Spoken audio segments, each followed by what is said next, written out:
All right, welcome, ladies and gentlemen, to the Chang podcast. We are officially back after a 2-month hiatus or so. This is episode 73, featuring Kxnani or Melissa. Mel, welcome to the stream. How's it going? Oh, hello, good. How are you? Thanks for having me. I'm doing great. Thank you again for being a part of this podcast. It's a special series to me because I get to talk to you and my other guests in a one-on-one setting. So we're gonna learn about your life, whatever you're down to tell us. We have an audience here, so shout outs to you guys too. But before we get started, please note for the viewers that we have 2 commands for every podcast. Typically, it would be the exclamation podcast command, which is, again, what I said. A summary of this podcast is to get to know my friends on a more personal level, at their level of comfort, though, to learn about their experiences and stories. Secondly, we have exclamation guest. Mel is a fellow streamer that I met on Twitch, so you could see a direct link to her Twitch channel there. Please drop a follow. Would appreciate that. And aside from that, we're just going to get started. There's no set duration of time, but know that this will be on YouTube within the next 2 days, give or take. And we're just going to move on from there. So episode 73, guys. All right, Mel, let's get started. To start things off, please give us like a brief introduction about yourself, who you are, maybe share some of your hobbies and interests. Yeah, go for it. Okay. I'm really bad at these, but You're fine. So, my name is Melissa, also known as Kxnani on Twitch. I don't know why the N is capitalized. That's kind of funny. I've never seen it typed like that before. But yeah, so my name is Melissa, but a lot of people call me Mel. I was born and raised in Virginia, so Virginia life is kind of rough as an Asian, not gonna lie. But a little bit about myself is I feel like, do I even know myself? Oh my god, wait. This is so much pressure right now, Wilson. No, it's okay. Whatever you could think of on the spot. And if you forget something, just bring it up later. Okay, I'll just give you guys fun facts about myself first one. I was born on June 20th, 2000, year of the dragon. My blood type is type B, I think. I don't know. But yeah, my personality, I feel like I'm a very outgoing person if my social battery is charged. So I would say I'm like a little bit of like an introvert and an extrovert. Just depends on the day, how tired I am, my social battery and stuff. But I would say overall, I'm a pretty outgoing person. I would like to think I'm a pretty easy person to talk to as well. So whenever like we're at a group setting, out in public or anything, I'd like to think I'm pretty approachable, I hope. And yeah, some of my hobbies would be gaming. I also like cooking. I also do lots of arts and crafts, like a lot of like artwork and stuff too. I also like doing a lot of sports as well. Growing up, I did field hockey, track and field, volleyball, lacrosse, and cheer. And I did a little bit of dance when I was like really, really young, but only like a little bit. But for track and field, I actually did, even though I'm only 4'11", guys, I made it to counties for long jump, and I did the 100-meter dash. So I was pretty quick. I'm short, but I got quick legs. So yeah, a lot of people have kind of said like the terms like jack of all trades, if that makes sense. So I feel like I'm always switching between like different hobbies and stuff, doing different things. So it's always like I'm always picking up a new hobby. When I see something that's neat, I just want to do it because it just looks fun. And yeah, I think that's a pretty good intro. I have a dog named Momo. He's a corgi. He's 2 years old. Awesome. Thank you for an overview of like some of your hobbies and interests too. Okay. You've definitely done a lot. I see that. We'll definitely talk into details about those later on. So, other than your personality, you mentioned that you're kind of like an ambivert, I guess, depending on your social battery. Let's talk about your background. So, you were born and raised in Virginia, right? Talk more about like the diversity. Give us like a feel of how you grew up in your area. All right. So growing up in Virginia, so I do have to say there is an Asian population, like an Asian community in Virginia, but not where I live though.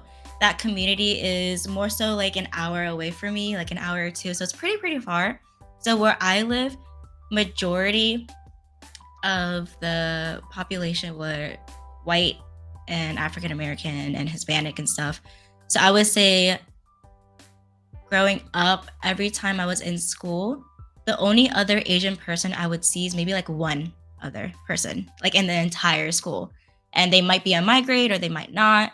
So it was pretty hard growing up in that setting just because a lot of people don't really understand race growing up, you know? It's like all people would see is not that you're Asian, but see that your eyes are chinky and that you're Asian, you're just different. So I felt like I don't know what that term is, where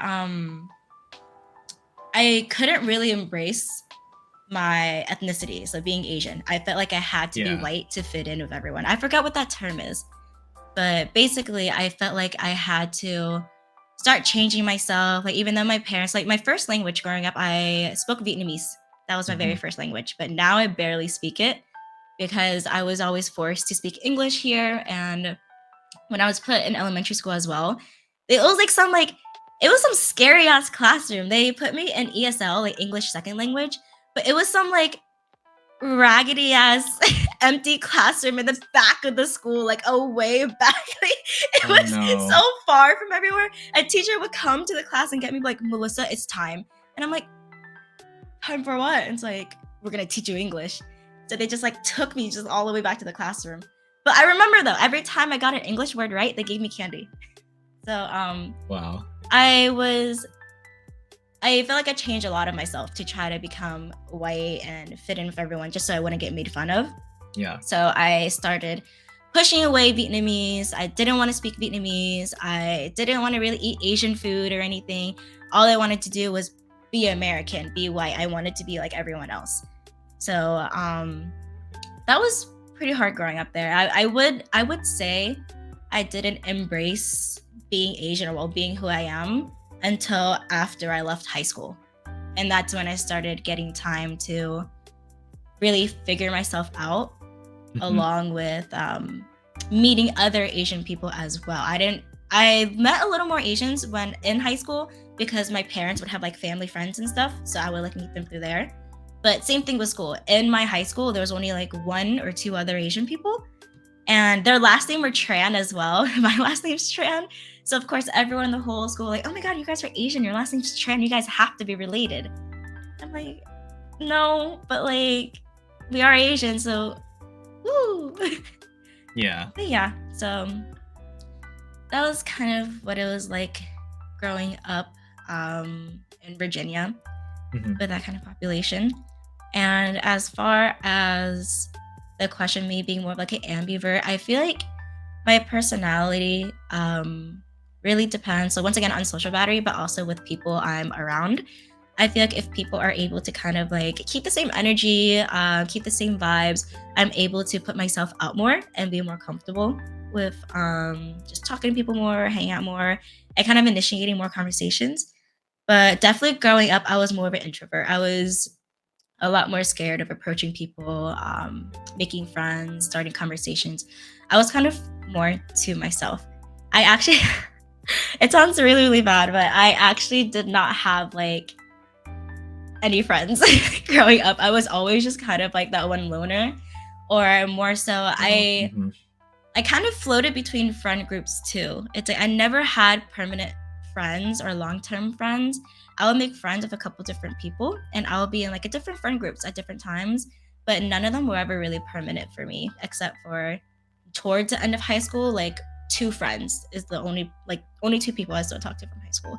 everyone else I kind of just completely fell off with, or just decided not to really talk to anymore. Yeah. Okay. So, do you by any chance know why your family like decided to move to Virginia, or I don't know, decided to start a family there? What do you know I about that? ask my dad that all the time. I'm like, why Virginia? Mhm. Because I actually have a lot of family on my dad's side. So I'm Vietnamese and Chinese. So my dad's Vietnamese, and a lot of his family is in Cali.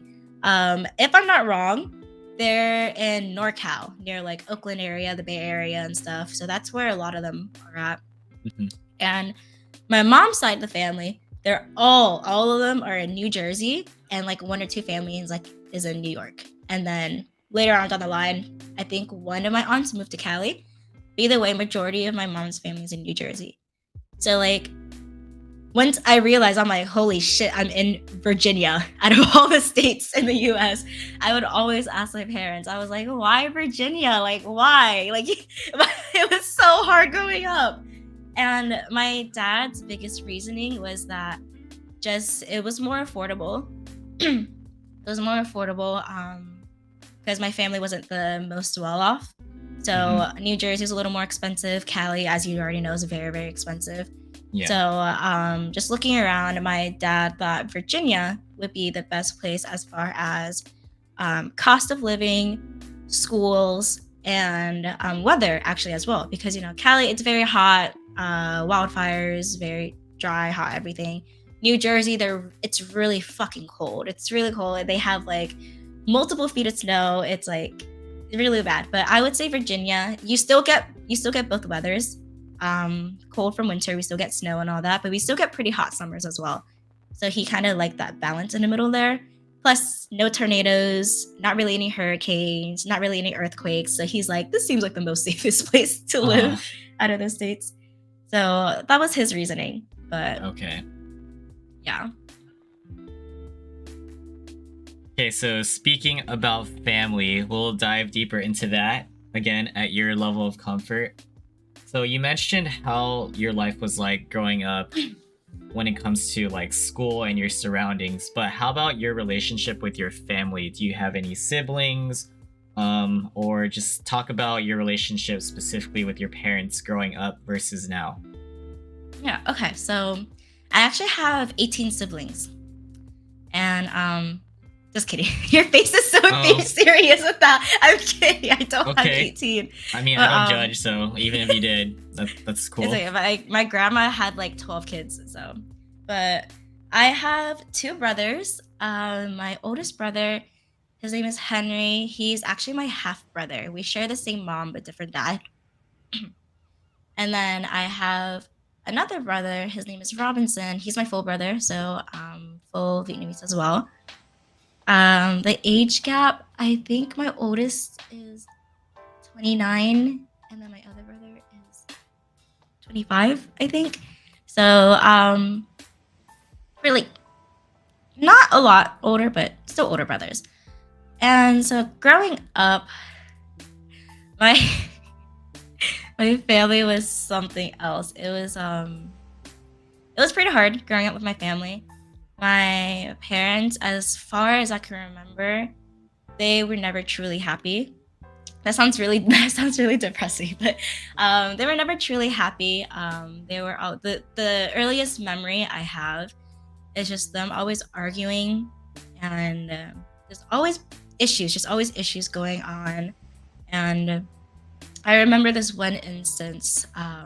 This was like I think when I was like in first grade or something like that. My parents got into a really, really bad fight as to where they were actually going to divorce. So I remember all of my dad's things being in our living room downstairs, like all his clothes, like anything he has was all in the living room. And me being young, I didn't really comprehend what was happening. All I know is dad was leaving and I didn't want that. So I remember throwing like the biggest hissy fit. I started crying my eyes out. I'm like, no, I don't want dad to leave. And I think that kind of guilted both of them enough as to where they kind of stayed in their marriage. But I kind of regret doing that because I felt like that kind of gave them a reason to stay when they didn't want to, you know? So it was kind of like forced for them. So because of that, of course, things never got better. I felt like things got worse over time as well. They kind of just stayed for the kids, honestly. Yeah. My so growing up with my parents, it was very, very rough as well. I felt like I didn't really have a good relationship with them. Um, I feel like any other Asian family as well, especially first immigration parents, it's hard to talk to your parents about things, especially if you're going through problems, if you're like upset about anything. It's really, really hard to talk to them. So I feel like I couldn't really open up to them about anything. So they literally just felt like parents, as in they took care of me, they fed me, that's it. But they weren't ever really there for me emotionally. And so I never really got along with my parents, I would say. And growing up with my brothers as well, we did not get along as well either. I didn't. Because I was always seen as the baby of the family, and I was a girl too. So, you know, my brothers growing up, they were doing all the guy things like Yu-Gi-Oh, playing outside, just doing typical boy things. And they always just saw me as an annoying little sister because I'm always like, I want to play too. Like, I want to go with you. Like, I want to be with my brothers. I want to do it too. Yeah. But they're just trying to do their own thing. They're like, stay at home, play with your fucking Barbies. So my relationship wasn't really that good growing up with my brothers either. Yeah. Um, Growing older, I could luckily say my relationship with brothers have gotten better because I like to think that I've gotten more mature since I was before. More mature. We started getting similar interests as well, like league, gaming, and all that. So definitely growing older, my relationship has gotten better with my brothers. I would say I'm closer to my oldest, Henry, than my other brother though. My oldest, he's like we're like this close. I can literally go to him about anything. Like I love him so much now. My other brother, I guess I love him. I mean, we're related by blood, so like I guess I gotta put up with him, but he's pretty cool at times. But yeah, so I'm just waiting for both of them to get married so I can finally get a sister. But we'll see. But my parents and it's a 50-50. Unluckily with my dad, I feel like it's gotten worse as I've gotten older, but with my mom, it's definitely gotten better. So kind of like a TLDR of like their situation at home is that, like I said, it didn't get any better, and it got a lot worse when I was in high school. It got to the point where they had to sleep in separate rooms because of just how bad the arguing was getting. So, and like my both my brothers, they already left home at this point. They're both in the Air Force. So as soon as they were 18, they kind of just dipped because they didn't want to deal with the whole family situation anymore. So I was kind of just stuck there to kind of try to like mediate or just be like the middle person between my parents. So it was pretty hard at home all the time because, you know, my dad would be downstairs, my mom would be upstairs. I would just be trying to do my own thing, but they would always put me in the middle of something. So I always tried to get out of the house to avoid that. But my parents are very, very strict. They never let me go outside. They never let me hang out with friends. They never let me do anything at all. I couldn't even go out in my own backyard without them like standing there supervising me. But I couldn't do shit at all. So I ended up working. And I don't know how far you want me to go into because it's a whole nother story, but my mom kind of got into some problems financially. And so that kind of put our family into financial stress. And that's kind of obviously what caused more issues between my parents. So it ended up getting pushed onto me to try to help my dad to pay all the bills and everything when I was literally only like 16. Like I just was able to start working. So I ended up getting 3 jobs in high school. So I was still going to high school and I was still trying to juggle sports at the same time because I still wanted that high school life. And I was still working 3 jobs on the side. And all that money was going to my family to try to help out with the whole situation. Mm-hmm. So I barely got any sleep. I was literally running dry every single day, but I was doing what I could for my family. And then my relation with my dad, though, like I said, it kind of got worse because there was a time in my life with him where I think he was going through a bad time himself, with being like an alcoholic and abuse of drugs and all that. So I was actually, I don't know how to word this in the lightest way possible. Yeah. I was assaulted growing up for a couple years at a time in my life with my dad. So that's why like my relationship with him isn't exactly the best with him. I'm still with him because I'm still trying to. It sucks, but I'm still trying to give him the benefit of the doubt, trying to understand that maybe he was just going through something hard, and it just sucks that I ended up being there. And so I still see him as like that Asian mentality. He's my dad. I still feel like I owe him a lot because he sacrificed a lot to get me here, even though that phase happened there with him. So Hmm. I'm still trying to like work on my relation with him, seeing where it'll go from here, see if it'll get better, or just seeing. I'm just kind of just letting it just go, however it goes.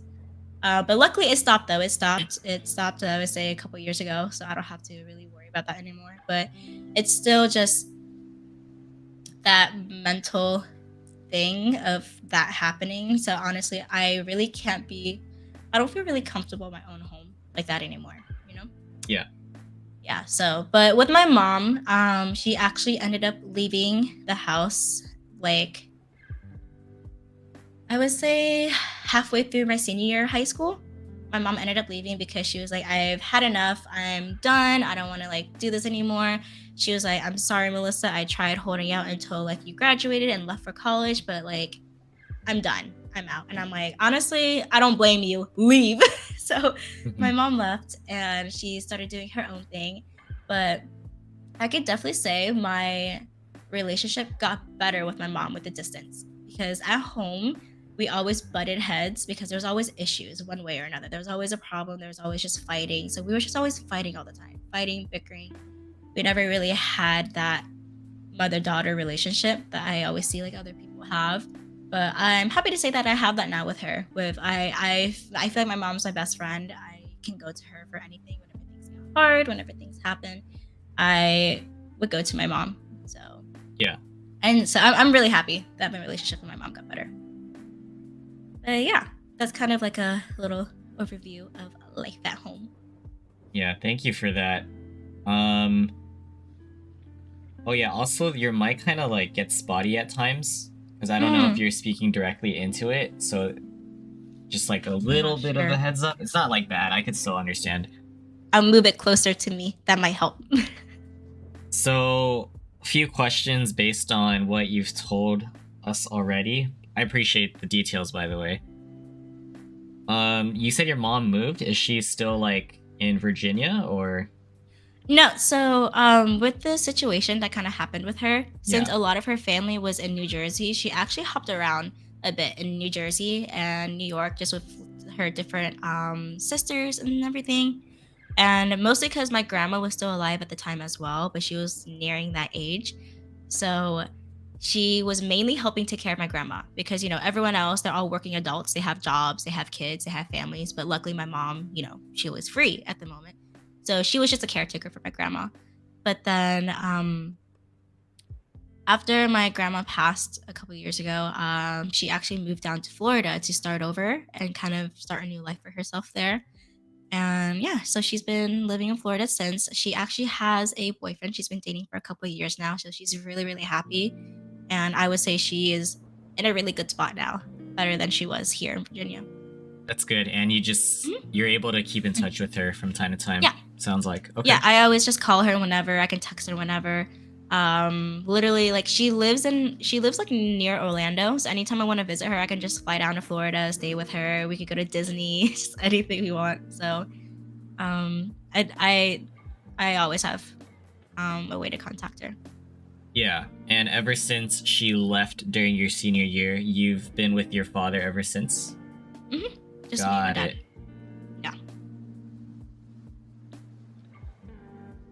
Yeah. Okay. I don't know how deep you want to dive into like the trauma of your past because that's like some heavy stuff, like Yeah. abuse. But you mentioned that it did stop a few years ago. Do you have like, can you say how you got it to stop, or did Yeah, something kind of so trigger? yeah, so actually prior to my dad, I was actually taken advantage of when I was even younger. It was like, I don't remember which year specifically, just because, I was young. It was definitely before third grade. So before third grade, because it was back at my old house before I moved to this one. So that was prior to third grade. My dad's brother, there is actually some pretty unfortunate circumstances where I was put in and kind of taken advantage of in that situation. And so I feel like that's where it started. That's where it started as to where I think just where kind of people looked at me as a victim or a person that I could potentially like that they could use because a couple of things that my dad's brother did, it kind of really when you're that young, I feel like you shouldn't be exposed to like anything sexual, you're not exposed to that yet. You're still growing. You don't even know like half the things in the world. Like you're literally like just a baby. But I felt like I was exposed to a lot of that when I was young, and that kind of made me aware of a lot of things, especially stuff related to a girl's body. So I felt like it was like pretty eye-opening back then. As far as like my dad's brother stopping, I think it just kind of just stopped because we moved places, and so he stopped coming over as often. So I kind of just stopped seeing him, and I think I don't know, maybe he just got bored or something. I don't know, but he just stopped, and I stopped seeing him around. And I think it's because he had a falling out with my dad as well, so he isn't even like related to the family anymore, just 'cause how Hmm. bad the falling out was. So I don't even see him anymore. And then as far as the phase of my dad growing up, I don't even remember how it started. It started with like a couple like weird touches here and there as to where it's like, oh, like that's weird. Why would he have his hand placement there? Or like, why do he do that? So it started off as that's weird into okay, this is really fucked kind of thing. And obviously, I'm not gonna go too far into details of it, but yeah. So that it started happening. It wasn't too often. It only really happened like here and there, but it was still enough for me to see like okay, well, I definitely have to start wearing things differently at home, start making sure to keep my space and stuff like that. Like my if my dad's sitting like on a couch, I have to make sure to sit like on the opposite side of him or something like that. Or just it was always like it became like a lot of things that I had to be aware of as a girl when I feel like I shouldn't have to be aware of that, especially at home. Yeah. Like stuff I Hmm. wear, where I have who I have to be around, where I'm sitting, like how much space, how much distance I have between people. So I feel like that was like kind of the start of just the trauma I had with physical touch and with guys and everything.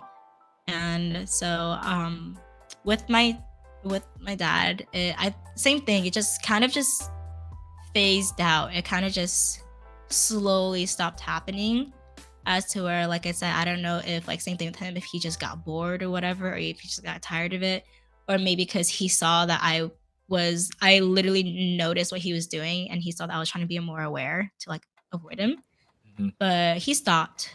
And um obviously we never really had a conversation about it. We kind of just let it just kind of just stay in the past, Yeah. and I'm not sure what he's doing about it, but for me, I'm still doing my best to kind of just like move on from it. But I feel like because of the stuff with his brother and my dad, that actually ended up kind of doing like a whole domino effect into new traumas in my life, as to where I started having, I don't know, the correct term is daddy issues, but basically because like the stuff that happened with him, I so desperately threw myself at other guys, just thinking in my head, if I could maybe like if I could have sex with this guy or do this with that guy or just throw myself at this guy, then maybe I could forget what happened with my dad.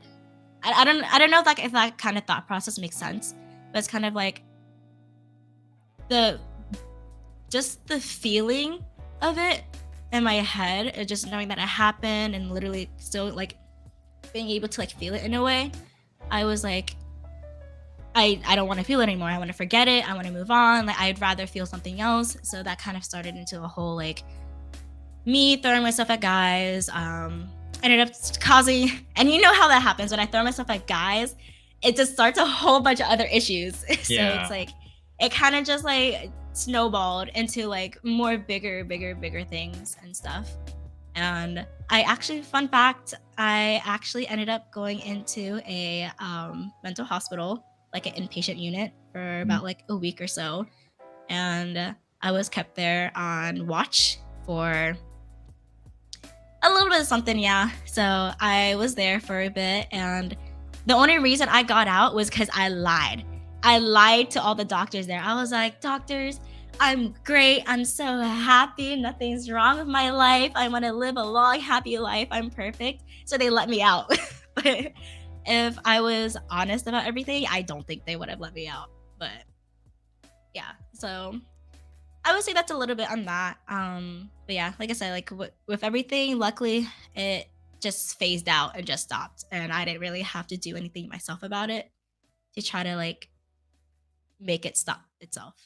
So Yeah. So yeah, definitely major issues and traumatic experiences, but it seems like like it you, snowballed, man. yeah, you found different ways to escape, but those, They weren't good ways. yeah, they weren't They good ways at all. weren't.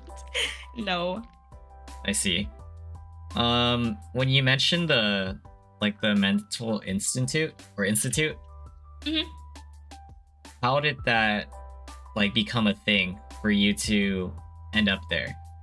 Like, Okay, that's actually. obviously it must have gotten really bad. I don't really know the Mhm. context of like what age specifically, but yeah, how did that become a solution? It was pretty funny. It wasn't even a solution. I was forced into it. So it was still in high school, my senior year again. I would say senior year is when a lot of things happened for me. So senior year, um, that was when I was working 3 jobs, dealing with the whole being the middle person between my dad and my mom. That was when it was still happening with my dad, that whole phase there. So I feel like so many things going on at once. And then also just the fact of just being in a high school where I didn't really have any like real friends, where everyone was just, I mean, you know how high school is too. A lot of people are fake. Never anyone genuine or anything. So things were just really bad at that time, and I was just so mentally exhausted, and I was so desperate for help at that time that the only person I could think of to go for help would be my fucking high school guidance counselor. But the thing is, that wasn't even a smart choice because, in my opinion, guidance counselors in high school are just academic counselors. They just help you with college, help you with like school stuff. Like they're very just academic counselors. They're not Yeah. really that emotional like mental health counselors. So when I went to them about it, but mostly because I went to her, my guidance counselor, because obviously like I said, my relationship with my parents wasn't the great at the time. My Mhm. brothers, they were literally starting their life with the Air Force. They just recently like left and all that, so I felt like I couldn't really bother them or anything. So I went to her, and she was the very first person I opened up to, and then I regretted because I ended up in the mental hospital. So I opened up to her and I was honest to her about how I felt, about how I was going through so much and how things were just really hard, and how I was having thoughts at the time.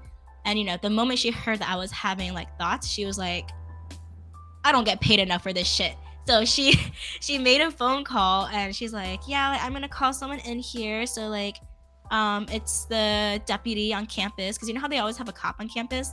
So she Yeah. called the deputy and she's like, yeah, the deputy, he's just gonna be here to just kind of like make sure we're okay, just kind of like observe and stuff. And I'm like, okay. And she's like, yeah, so I feel like what we can do for you is we have to get you evaluated at the hospital so we can see like what's really going on. But I'm like, hospital? No, thank you, because my obviously like when I hear hospital, the first thing I think of is the cost. Like, healthcare is very expensive in America, and it's not something everyone could afford. So knowing how expensive it is, I was like, no, my parents are gonna kill me. They're gonna kill me. I can't go. But she's like, no, no, no, don't worry, it's fine. We're not gonna tell your parents. Biggest lie ever. We're not gonna tell your parents. We're just gonna have you take some tests, go see a doctor, and we'll just go from there. And I'm like, how can I go to the doctor and you not tell my parents when I'm still a minor? And then her thing was she had me sign a paper. She's like, here, what we'll do is you will go under custody of the deputy for the next 24 hours. So technically your legal guardian will be the deputy and he can like sign things for you so we can take you to the doctor without telling your parents. It's fine. And I'm like, oh wait, I didn't know that. Like me not knowing better. I'm like, I didn't know I could go under the deputy and have him be like my legal guardian. So I signed the paper and everything. And that was the start of her fucking evil plan, man. So as soon as I signed the paper, she's like, all right, we're going to take you to the doctors now. And I'm like, okay. So I thought I was just going to get up and just like walk to the car. But no, because I was like, because I was under the deputy then. So the deputy's like, so I technically have custody of you. So I'm going to have to put you in handcuffs. And I'm like, I'm mentally unstable here, crying for help, and you're gonna put me in handcuffs. So, he literally put me in handcuffs in the school. I'm still in the school. And then coincidentally, you know, the bell has to ring. And everyone's going on lunch. Fucking amazing timing. So they're walking me out of the guidance counselor while I'm in handcuffs, being escorted by the deputy to the fucking cop car outside. And I'm just walking behind him. I'm like, no way right now that I'm fucking in handcuffs. I gotta be put in a cop car and be taken to the hospital. And so he put me in the car and he's like, all right, I'm taking you to the nearest hospital. And I'm like, okay, but do I have to keep these handcuffs on? He's like, technically, yes, I have to keep the handcuffs on you because you're in my custody. I'm like, well, shit. Okay. So we end up going to the hospital and they took the handcuffs off me, but they handcuffed my left wrist to the bed. Because they're like, yeah, you know, you're still under custody. We have to make sure that you're not going to like run or anything, you know? And I'm like, do I look like a runner? I mean, I guess if you need to. So they had me do a bunch of evaluations, a bunch of like test questions and stuff. And surprise, surprise, guess who shows up at the hospital? My parents! They did me so dirty, man. So my parents showed up, and my parents, they're really good at creating an image for others. In front of other people, they would show that they care, that they're worried, and that they want the best for me. But I know from the way they look at me and from some of the things in Vietnamese they said to me that I'm creating like a big scene, I'm wasting money, and that they're pissed because they had to leave work to come here. So my parents were just mad the whole time. And then the nurse came back with my evaluation and she's like, yeah, you're really unstable. We're gonna have to put you like in the unit. And you can either go voluntarily or involuntarily. And I'm like, what happens if I say no? And she's like, we're going to have to put you in involuntarily and then we're going to force you in there. So you're going to go whether you like it or not. So you can either just come with us or we can force you in there. And I'm like, well, shit. Can I like, and at the time I didn't have my phone on me at all too.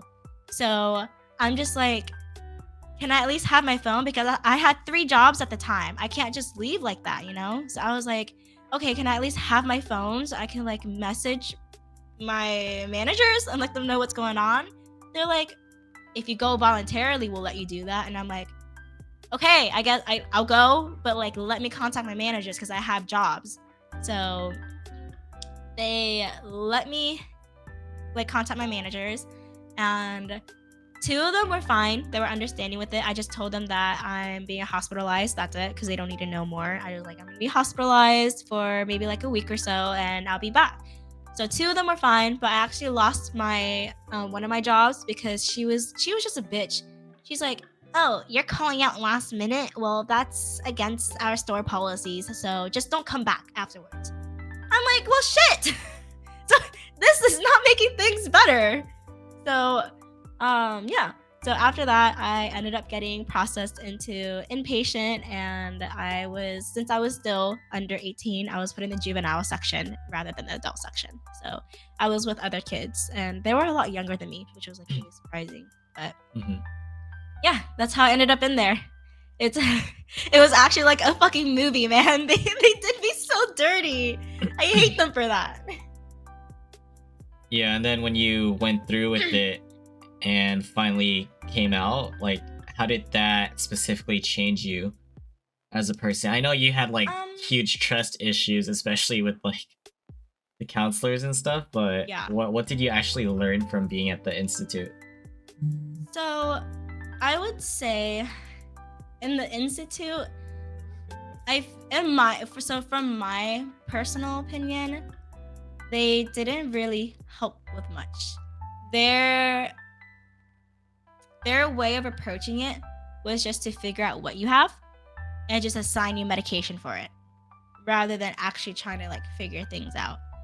So I genuinely learned nothing in there.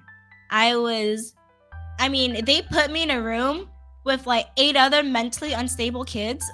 What do you think was gonna happen? We didn't learn shit. Like they tried having group therapy sessions and stuff, but it was more of just ways to distract us. Like we had like art therapy, but we were just doing just arts and crafts. We had music therapy, but we would just listen to music and stuff like that. So I feel like they never really took the time to try to help us figure things out, but rather just medicate us and just try to like get us under control. So I didn't really learn much from there, and um I don't know if it's weird to say, but I had a fun time in there, man. I didn't have to work. I didn't have to see my parents. I was with other mentally unstable kids. Like I was having a blast. I was doing puzzles every day, and like, yeah, like, it was fucking amazing, Wow. man. So yeah, I didn't really learn much from there. But when you leave the inpatient unit, they actually have you go into a outpatient unit for a bit. Um, like the outpatient unit is just to kind of like follow up with things, just to make sure you're still not having thoughts or if like you've stabilized, and they'll kind of determine if they want to put you back in there or not, or if like you're just fine to just kind of like go free. I would say I learned more in the outpatient unit, not because of the program, but because of the therapist himself. That one therapist I had there was literally, he's helped me realize a lot of like the root of my problems and realize why I do things the way I like, just why I do things the way I do, and just how my mind works. I feel like he really, really helped with that. He really did. I appreciate him so much. But it really sucks because as soon as I finish the outpatient program, I can't go back to him because he's a specialized therapist. He doesn't do one-on-ones. So I unfortunately couldn't go back to him. And after that, I couldn't find any other therapist I felt like I could get along with or I could open up to. So yeah, but while I was in there, I felt like I learned a lot from him. And he's helped me with a lot. But yeah. Wow. That was hell of a story. Yeah. Going back to family and all that. Yeah, thank you for sharing that. Okay, so we got a good understanding of what your childhood was like in regards to dealing with family, right? So we're gonna move on towards school related, like more so school stuff, even though we touched on that a bit. Okay, so growing up in school, talk about how you were academically. I was okay. Hear me out. This might be hard for you guys to believe, but I was a pretty smart being back in school. I I would say I was pretty academically smart at smart, as in book smarts. So like common sense wise or anything, I don't have it. but academics, books, I would say I was pretty smart. I did really well. I always held a pretty high GPA. I did a lot of sports too. So did a lot of sports, did really well in classes. I was 2 years above my grade level in math and 2 years above in reading and 1 year above in foreign language. So I felt like I was pretty advanced, um, academically wise. And so I did a lot of clubs as well. I was in the student council. I helped out a lot around the school, did a lot of things, and yeah. So I felt like I was doing pretty well in school. That's But good. yeah, Were your parents involved with you, like, when it comes to academics and school-related activities? no, they try to stay out of it as much as they could, just because like you already know, bad relationship with them. All they wanted to do is just work and stuff like that. They saw everything at school kind of like a waste of time because back then I couldn't drive, So they always had to pick me up if I wanted to stay after school or drive me if we had like a charity event somewhere. And they just always believed it was just a waste of time. They didn't want to drive me around. They didn't want to do any of that. And yeah, so they were never really involved with sports. I was so lucky that they even let me do it because sports teams are expensive in school, especially cheerleading. I would say cheerleading is the most expensive sport I did just because of just all the shit we had to buy for it. So I was really surprised that they let me do it, but also because I was working at the time as well and I was like giving them money, so I was still kind of like technically paying for it as well. So yeah, but they tried their best not to be involved at all. Yeah. Did you go to a public school? Yeah. Okay. public school. For Also, is my sure. mic cutting out ever since I moved it up? No, or- it's been good so far. Okay, nice. All right, before we actually talk about those sports that you're involved with, talk a little bit more about the clubs and activities. You mentioned student council. What made you interested in that, and like what was it like, and other clubs and activities? So before I go into student council, because I was the most active in, the other clubs I did were kind of just clubs I joined and just did like some meetings for, just to kind of be a part of it, just so I could have it. Because my thought process at that time was I'm gonna go to college, so I thought as many clubs as I can get, the better. So I was in National Honor Society. For that, I just went to a meeting like here and there. I never did any of the community service or anything or just any of that, but they still let me stay in it. So I kind of just attended meetings here and there.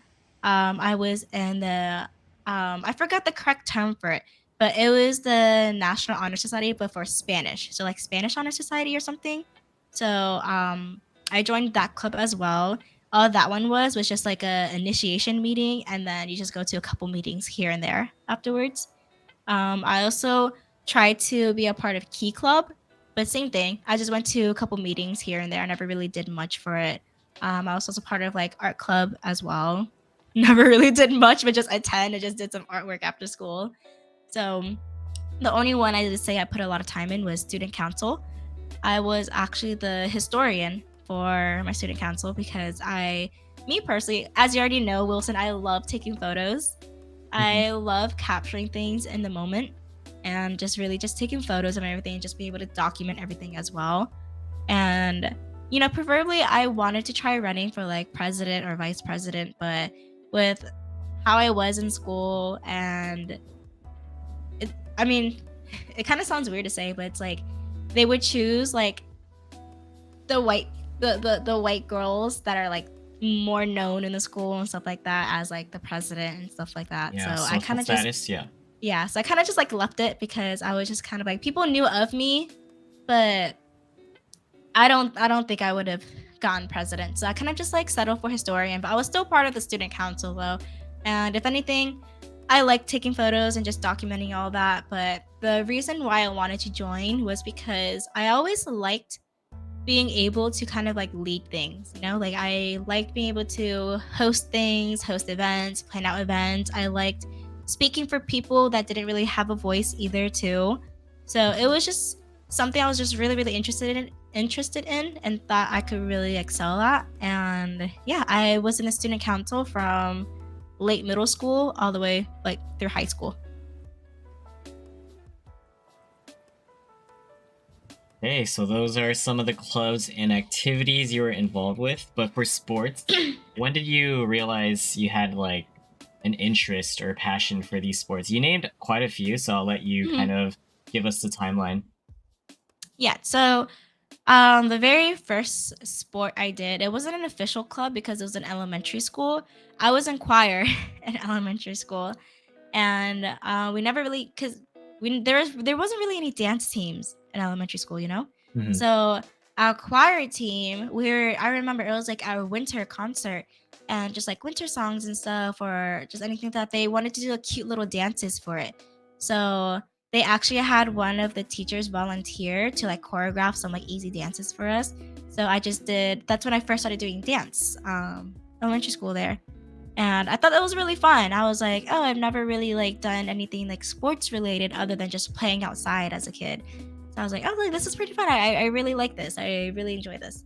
So that was just something brief there. But I would say middle school was when I first really started sports.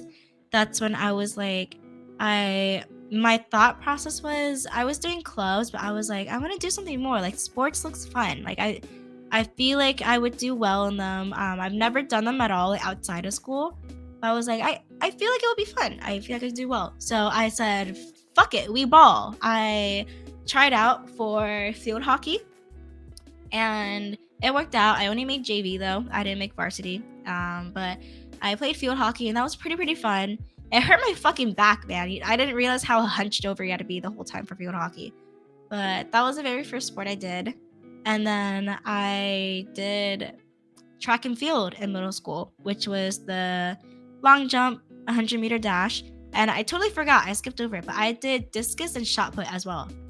Do you know what those wow. are? Or For yeah, for track and field. Yeah, I was a fucking midget ass little girl throwing a fucking metal ball over my head. I made it to counties for long jump and shot put.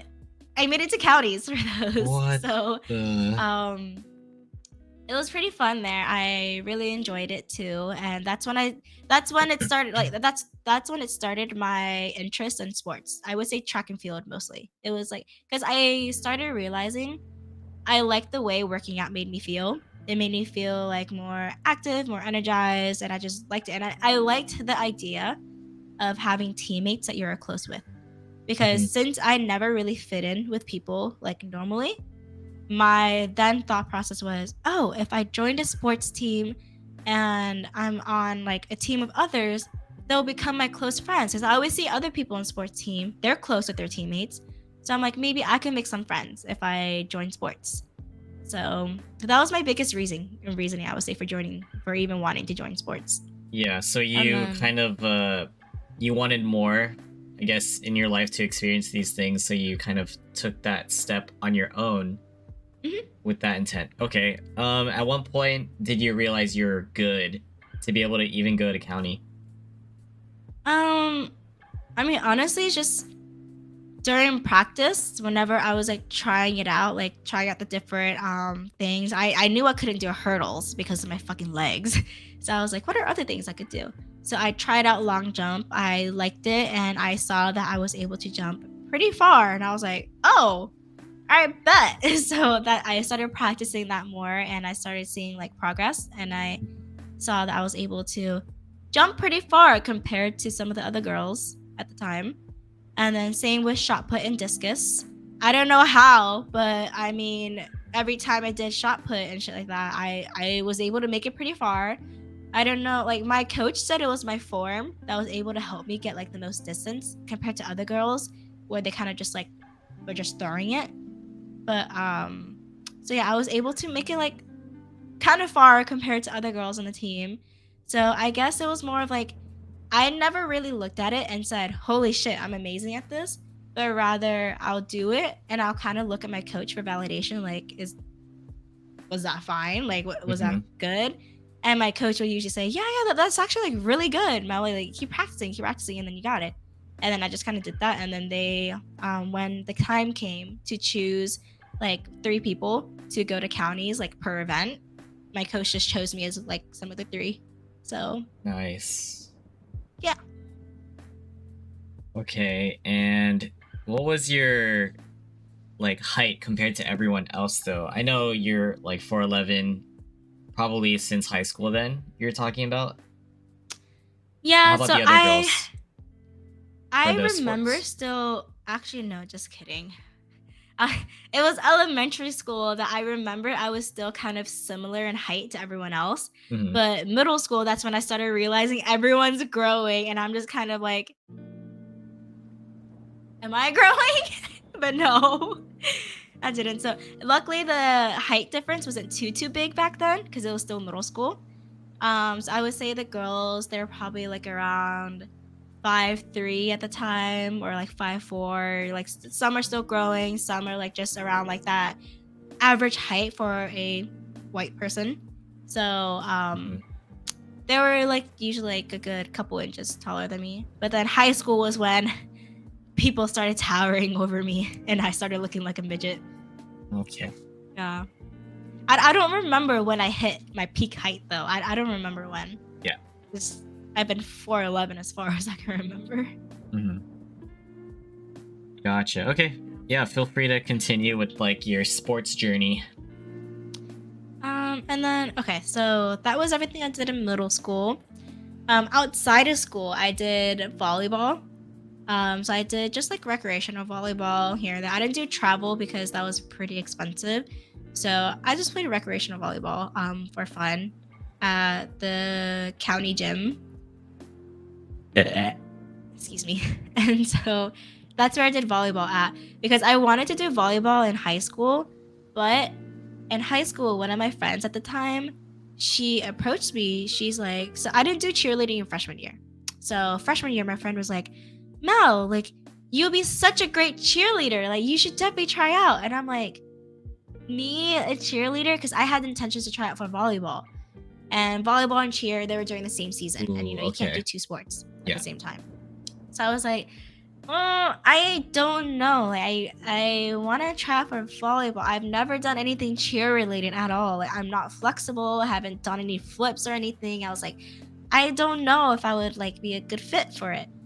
But she's like, no, you should still try out anyways. Like, you don't have to do flips. You don't have to do any of that. Like, as long as like you have like the personality type for being a cheerleader, you should definitely try out. And I was like, I mean, if you think so, then fuck it, we ball. So I said, fuck it. I tried out for cheerleading sophomore year. So freshman year, I didn't do any sports. Yeah. I didn't do any. Sophomore year is when I started doing sports. Sophomore year, I did cheer.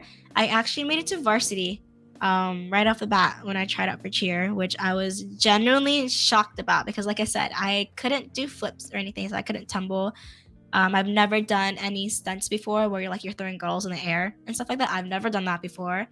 Um, the coach said she picked me solely based off on how I'm able to project my voice for like doing like cheers and chants, and also just like she said my personality was a fit for it too. She said I was like energetic and I fit kind of like the this typical like cheerleader like hype girl like spirit and all that. Yeah. So I was like, I'll take it. I mean, why not? Being a varsity sophomore year, like that was pretty cool to me. So that's when I started doing cheer. And then that was fall and winter. I did that for both seasons because fall was football and then winter was basketball. And I cheered for basketball season as well. And oh yeah, I did basketball very briefly in middle school too. In like 7th grade, but that was very brief. That was very, very brief. So I did basketball for a bit. Okay, but then sophomore year during the spring season, I actually tried out for lacrosse because I was thinking at the time, I was like, what spring sports do I want to try? There was like tennis, softball, soccer, lacrosse, and I felt like out of all of the sports, I just felt more attracted to lacrosse. So I said, fuck it, we ball again. I went to go I didn't even buy a stick. I just asked them if I could borrow one of like the school sticks just to use for tryouts. Mhm. And I liked it. I obviously I wasn't the best at it because it was my very first time playing lacrosse. but I guess good enough for the coach to want to put me on JV and to just kind of like just coach us from there, you know? So there's when my passion for lacrosse really grew. And I feel like that's when I really focus on sports a lot more. So yeah, then I mainly focus on cheer and lacrosse for the rest of high school. And so with cheer, I stayed on varsity for the last 3 years of school. Lacrosse, I was on JV for I don't know if I remember correctly. I think JV sophomore year, and then varsity junior and senior year. I think it was. But senior year, I dropped out halfway through because that's when the whole like hospitalization stuff happened and Yeah. everything, and I just felt like I just couldn't have time for lacrosse. So I stopped playing halfway through the season. And yeah, that was my sports life there. So which one would you consider as your main sport, cheer? I would say cheer, yeah, because cheer I did stick through with that all the way till the end of the year. But Okay. cheer was pretty hard though. Not gonna lie. Like my coach was a bitch. If you're watching this VOD, coach, I don't think you ever are, but if you are, you're a bitch. I hate her. Wait, this is the same coach that said that they No, chose so you. it's okay. So and for cheer, my Yeah. sophomore year, we had a coach, but we'll call it Coach T. Coach T, she's the one that chose me for for whatever reason she chose me for varsity, but she actually left after sophomore year, and then we got a new coach. We'll name her Coach S. Coach S was our coach for my junior and senior year, and she was a bitch. She is one of the coach that played favorites a lot. Oh. If she liked you, then you're set on the team. She will spoil the fuck out of you, make sure you're in the spotlight, make sure you have the best everything. And unfortunately, I wasn't exactly one of her favorites because I said, I couldn't tumble, I couldn't stunt, I couldn't do any of that. I was just kind of like one of the hype girls in the front, just with the signs, palms, everything. So she kind of saw me as useless on the team. But then I was practicing at the time. I was actually getting like some tumbling in. I was learning how to do like backflips, and I was learning stunting as well, like basing and flying. But she told me with her own words, Melissa, I don't think you can fly anymore.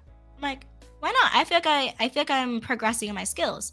She's like, well, if you look at yourself and the other girls, you don't exactly fit the image to be a flyer. And I'm like, what do you mean? And Uh-oh. she's like, you're a little too big to be a flyer, Melissa. And I'm like, excuse me? And she's like, it's not your height. Your height's fine, but everything else, you're a little too big to be a flyer. I would want my flyers to be about 100 pounds or less. I'm like,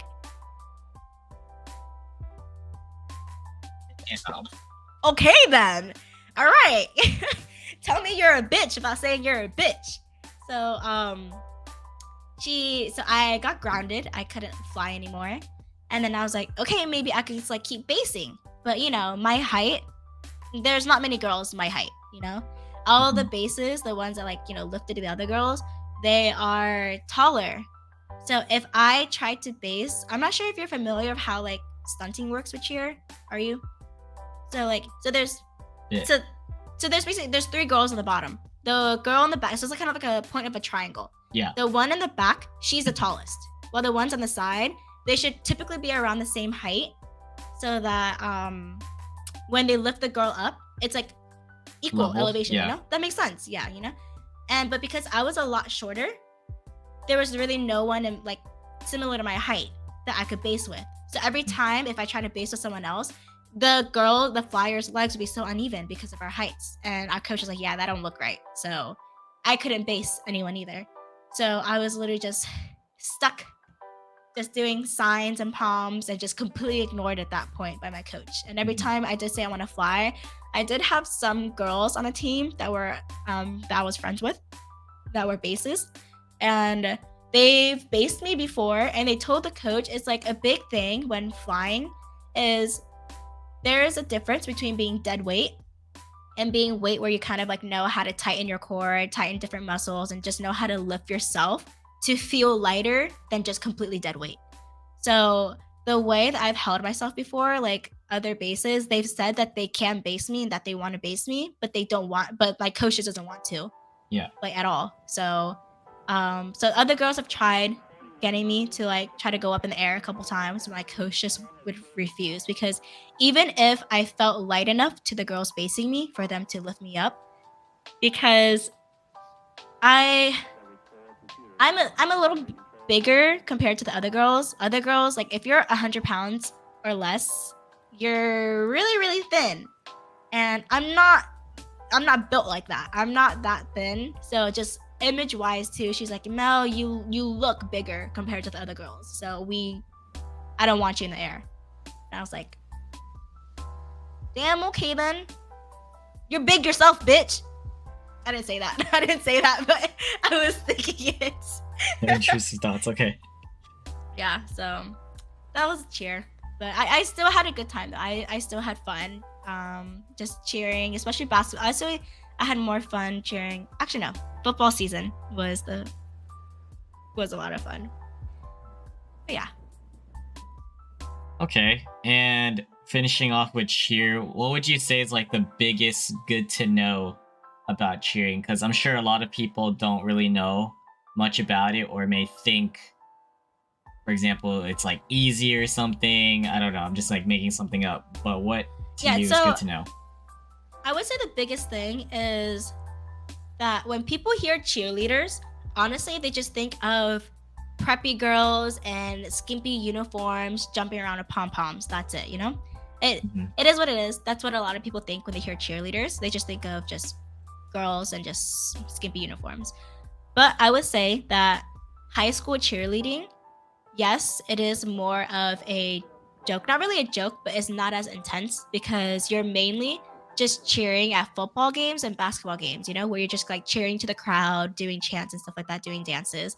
And obviously that's not that intense, you know?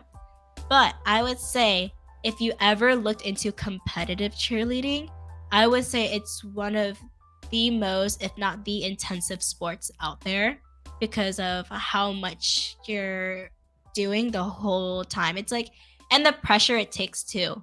With cheerleading, you only have, if I'm not wrong, a routine is about 2 minutes. You only have 2 minutes to make it or break it. And if you mess anything up, you're done for. So you have to literally perfect it in that 2 minutes. And that 2 minutes, you're full on. It's like you're fully exerting yourself the whole fucking time as well. Especially the girls that are like lifting the other girls in the air, throwing them like literally fucking feet up in the air. And especially the girls too that tumble where they're doing like fucking 8 backflips in a row, the twists in the airs and shit like that. Like if you ever look at competitive cheerleading, it's very, very intensive.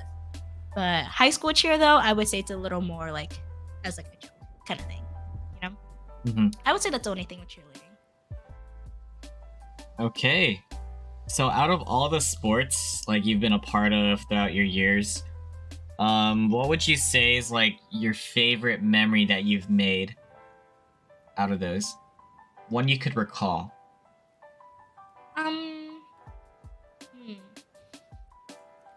It's okay. It's not really a favorite memory. It's a traumatizing memory. Oh, no. It replays in my head over and over and over again because I'm like, Mel, you really fucked that up. So it was during one of my lacrosse games and I was playing like attack. And so freaking I remember it so clearly. So we were down in points. And so every second mattered at that point. We wanted to score as much as we can. I remember the people that kind of like, so how lacrosse works in the beginning of a match, there are 2 girls that stand completely dead center in the middle. They do like a draw. So they have the ball in the middle and they just toss it straight up and just whoever grabs it first basically takes it. Yeah. So the 2 girls that made the draw, they accidentally messed it up a bit as to where instead of going straight up, it kind of went to the side a bit. So the ball just kind of like flew to the side and just rolled on the ground. And guess who it rolled to? It rolled to me. But here's the thing. There was no one around me at that time. I had a completely clear field around me to pick up that ball, turn around, and shoot a goal, right? Completely free. No one was on me. No defenders. No one was on me. So you have a clear view of me picking up that ball. I'm running to the goal, and I'm like, bet this is a clear ass shot. There's no one in front of me. I fumbled the bag, and I shot the ball to the goalie's chest instead of in the goal. Because you're usually supposed to aim at the ground to try to like bounce it into the goal as quick as you can. I threw it directly at her. Okay.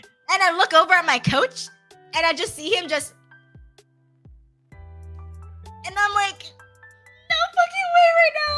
No way. It was a clear goal, Wilson. Mhm. There was no one around me. Like so free, yeah. So free. It was literally freelo. Wait, it was so free? How did it hit the goalie then? Like, was the... That's what I'm saying. I whiffed IRL, Wilson. I whiffed. No, I it's was like... but I'm gonna shoot it in. But I whiffed. Okay, to me, like, how you're explaining it sounds like the goalie wasn't even there. Oh, no. Oh, the goalie's there. So Oh, just so it no was one like a else, 1v1. defenders. Yeah. The defenders Oh. were not around me at all. It was just the goalie. I It was see. a 1v1. And I whiff. Got it. So in a different way to see, it's kind of like a rookie mistake or like a easy... No, it wasn't I wasn't varsity at the time. I Yeah, I should you're in know better. varsity. You're in varsity, but you did like something you wouldn't expect varsity to do. Got it. Thank you.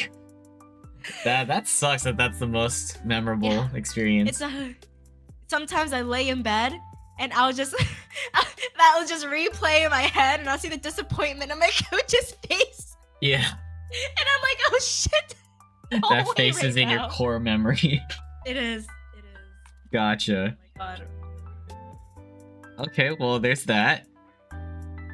Was there anything else you wanted to talk about in regards to sports before we move on? Sorry, I'm just like grabbing something really quick. Yeah, go for it. No worries. I feel like not really anything like sports related. Mhm. I did forget to mention another club. I was actually in the gaming club as well. Okay. Last 2 years of high school. That's when my I always played Roblox when I was younger, but when I started playing League, that's when I started joining like the gaming club and stuff. So that's when my League addiction started. Got it. The gaming club. Cool. Mhm. All right. So, more about high school specifically. What would you say your high school stereotype was?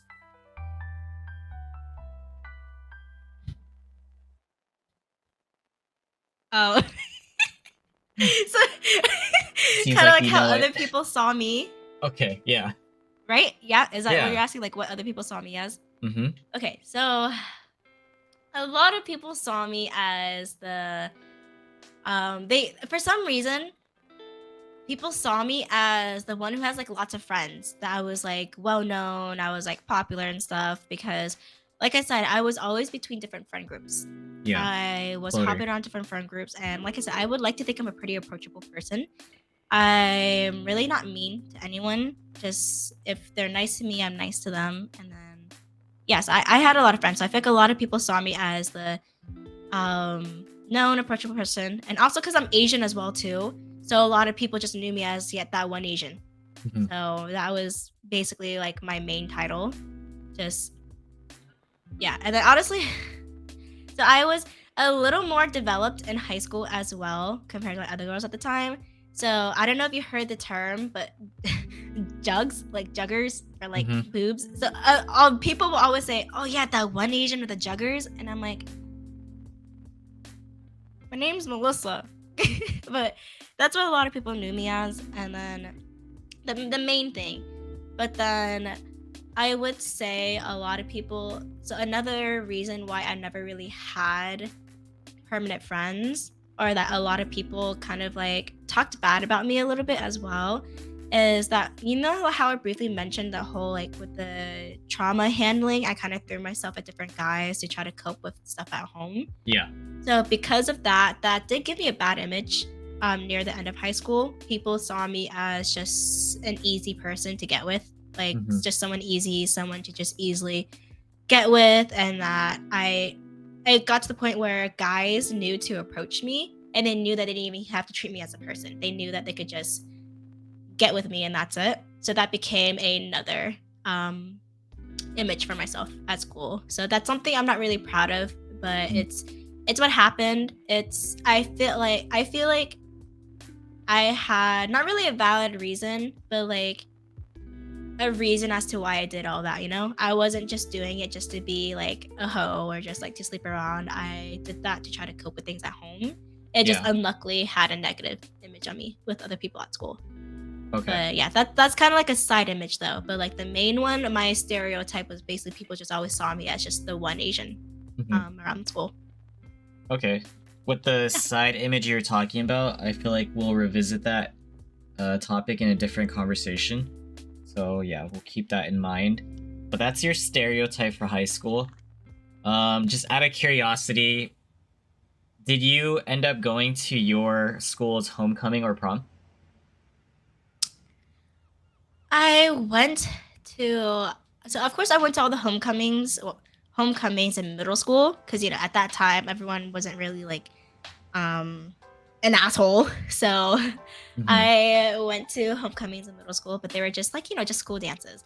But high school though, I did go to one homecoming and that's it. I never went to anything else because I never had a date to go with and I never Yeah. had friends to go with as well. Because, like I said, I didn't, because I was hopping around with different friend groups, not like none of the friend groups really like asked me if I wanted to join them or asked if I wanted to go along with their group because Hmm. I was just a floater. So I did not go to anything except for one homecoming. Well, the one homecoming I went to, I did have a date, but it was with a guy that was playing me at the time. So I kind of went as like a Ooh, little joke to him, yeah. got it. All right. You were playing a lot of sports and stuff back then. Have you ever sustained a severe injury in your life? Like physical injury? Luckily, no. I got really close to one. So when you play lacrosse, at least for girls lacrosse, and I think guys too, we have like eyewear because the ball is like a really hard rubber ball. If that shit gets launched to your face, to your eyeball or anything, goodbye to your to your vision, goodbye to your Yeah. eyeball. So we wear goggles. But at that time, this was before I started wearing contacts, so I wore Mm. glasses all the time. And goggles they can't fit over glasses unless you have like specialized goggles for it. Yeah. So I was raw dogging it at that time. I didn't wear any goggles and I was still going to practice and doing things. And this one girl, she launched a ball at me and she was aiming more for my face rather than like to the side where I could catch it. Hmm. So it went to my face and I couldn't catch it in time. And so it hit me dead center in like the middle of my face. If anything, Yeah. like I said, I'm glad it hit me right here than to like the left or the right of my eye. Cause then it would have Mm. hit my glasses and fucking Your shattered vision. that shit in my face. Yeah. Yeah. But it hit me right in the middle. So I just got like a little cut in the middle. My glasses just broke in half. So other than that, I had the typical shin splints. I don't know if you're familiar with that. Yeah. Shin I had splints. really, really, really bad shin splints because I was running a lot. Mhm. But I would say that's like the worst it's been. Okay. So luckily, I haven't like gotten any injuries, no concussions, nothing like that. Yeah. All right. Finishing up the school talk and conversation. This is more of like a heavier topic again. And I'm sure you've experienced this, but we're gonna talk about that. So, I typically ask if my guests have ever been bullied before in high school or just school in general. Either that or have you ever been the bully? And if so, talk about what you experienced and went through. And maybe talk about how it also ended, or at what point did it end. So I was bullied a lot for being Asian growing up. So Okay, before I get into that, the quicker story is there was only one time that I remembered being a bully for was in middle school. I had a really close friend at the time, and this girl, we'll call her A, and my friend is B, just to make it easier. So my friend is B. This girl A, she was being a complete bitch to her for some fucking reason. I don't know why. Like I don't know what was happening between them, but she was being a complete bitch to her when we were standing and when we were just like walking around in the hallways. She yanked B's hair from the back of her head, just like yanked it, and that pissed me off. So I fucking was about to fight her and just like beat the shit out of her and tell her like don't fucking touch her like that, because like I was not okay with it. And so people like obviously broke it up. So I couldn't get my punches in, man. Like, I'm a fighter, but I couldn't do anything about it because people like stood between us before anything happened. But then the days following, I bullied the fuck out of her because I was still mad at her. So I would always just like I turned a lot of people against her and kind of isolated her. And it's mean to say, but when you're younger, when you attack someone's looks, it hurts more when you're younger because it's like, you know, it's like it just hurts, you know? So especially because she was a girl too. So I'm not proud to say it, but I attacked her for her looks. I isolated her, and I basically made her life a living hell because I was just mad at her for like trying, like just being a bitch to my friend. And I remember this one thing that a lot of people called her for. She was actually like missing a tooth. I forgot the reason why, but she was missing a tooth. So I called her like a beat up Jack in the Box because, you know, when you like do like the and then it pops out of the box and it does like that one little clown. I just called her like a broken Jack in the Box because she had a fucking like missing tooth. And I'm like, you should go fix that. But yeah, so that's the only time I remember being a bully. I feel like it was valid though because she was attacking my friend, but I didn't have to take it that far and isolate her and everything. But other than that, the earliest bullying I experienced was in elementary school, was mainly because I was Asian. So a lot of kids was doing the typical like the whole like chinky eye thing and just like always just making fun of me for being different.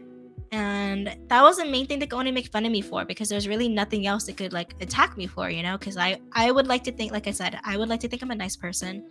I don't give people a reason to want to like bully me. So that was just like their main thing. They just Asian remarks. And same thing with middle school. It was still mainly just Asian remarks as well because once again, I'd like to think I don't do anything to have people like bully me for. But a lot of people just call me Asian and stuff like that. And also because, you know, my personality, it is pretty outgoing at times. I do make a lot of jokes at times, and I do get a little loud as far as like speaking volume. And because of that, there are some people that are like, Mel, you're so annoying, like just shut up. Like, why are you trying so hard? You're trying so hard to be funny, like just shut up. And that kind of made me really insecure, and I'm like expressing myself. So that kind of did make me like a little more quiet around like other people. And then in high school, it wasn't as severe, the bullying, because that's when people kind of like grew up from that whole like, oh my god, you're a chink phase kind of thing. And yeah, so it slowed down a bit in high school. There was still a couple people just here and there, just being a dick for no reason, just a typical, just whatever they can, just call me annoying or just call me like just like a try hard, just like trying too hard in school and stuff like that. And the other bullying didn't really start till like towards like the later years in high school when I had like that second image that people were starting to see. And that's when a lot of people were trying to like just call me a hoe, call me a homewrecker, a slut, and that like I'm literally just a whore. So a lot of people tried attacking me for that, but like at that point, I just didn't really care anymore because I was telling myself once we graduate, I'm not gonna see anyone anymore. So I'm just gonna like let them speak their shit, let them say whatever they want, and then I know why I'm doing things the way I do. They don't need to know. I don't need to explain myself. I'm not gonna see them anymore. They're not gonna be in my life permanently. So yeah. So luckily bullying wasn't too bad later on in the years, but it was pretty bad like early on. Yeah, so you basically just took it all and just let it fade out for the most part. Because I wasn't ever really the type to like confront it. Yeah. The only time I confronted it was for my friend at that one incident because it happened to my friend and not me. Yeah. But other than that, like if it happened to me, I didn't have the energy to really like say anything about it because no one ever did anything physically to me. They never tried to like fight me. They never tried to like push me. They never did anything physical. It was all just words. So I'm like, you can talk all the shit you want. I just don't care at that point. I just let them say whatever they wanted to say. Okay, so although it was never physical, have you ever been in any physical altercations or fights? No. Okay. It was almost that one time, but they were stopped. Yeah. They knew I would have ended her life. They knew. Okay. They're like, damn, Mel's a bodybuilder. She's gonna beat her up. We gotta stop her. So yeah, they stopped me. They stopped me before it happened. You're referring to your whole life, right? Because I'm talking about your whole life. Yeah, I've never gotten into a fight my whole life. All right. Before we move on, because then now we're gonna talk more so about the other, you being older now after high school, so college and forward, and even work. Do you need a break or anything? I might go pee really quick. Okay, you could do that. You could also like pause the camera and all that too from your end. I don't know how it looks, but you have power. Okay. It's fine. I'll be right back. I'll be back too. All right, quick break, ladies and gentlemen. Thank you guys for tuning in. We are continuing the podcast after this. We got through quite a lot so far, getting to know Mel on a personal level, especially when it comes to her background, family growing up, and life, her youth at least, in school. So be right back, guys, and we are going to continue with that. Thank you, Simon. I see everybody here, by the way, so appreciate it. And we got a few rates, too, so thank you, guys. Okay, and we're back. Hi, Mel. Hello. All right, also ordered food in the process, so I'm going to get that later on. Just something quick. McDonald's. Ooh, you can never go wrong with McDonald's. Yes. All right. Everything good? You ready to continue? Yes. All right, let's do this. Thank you guys for tuning in. We're gonna move on towards life after high school. So what I'm asking is give us an overview of what went down after high school. Like, you could be very vague about it because I'm gonna ask you about specific details afterwards. So yeah, up to today. So after high school, today. I'll give you like a TLDR version of it. Yeah. All right. Basically. So, life after high school. So, let's get the bad stuff out of the way first. So, as far as trauma is concerned, I was actually, I don't want to say the word. I was taken advantage of by two different guys after high school. One was very, very towards the end of like senior year, like towards graduating. And then the other one was after high school. So another two traumatizing situations there. And then moving on from that, jump into the next thing. Right after I graduated, I was still working two jobs at the time because, like I said, I lost my third job at the time. So I was still working two jobs. One of them was McDonald's, and I actually ended up becoming a manager at McDonald's when I was still in high school, just for like the pay. They decided to pay me $15, and like in Virginia, $15 is a lot, especially in high school, because minimum wage was like $7. So I became a manager at the time. So I started working at McDonald's full time, while still also working at a donut shop as my part-time job on the weekends and just like other shifts there. So I was just working, honestly. I was just working, and I was involved with a pretty bad guy for about 2 years. and he is actually the reason why I ended up not going to college.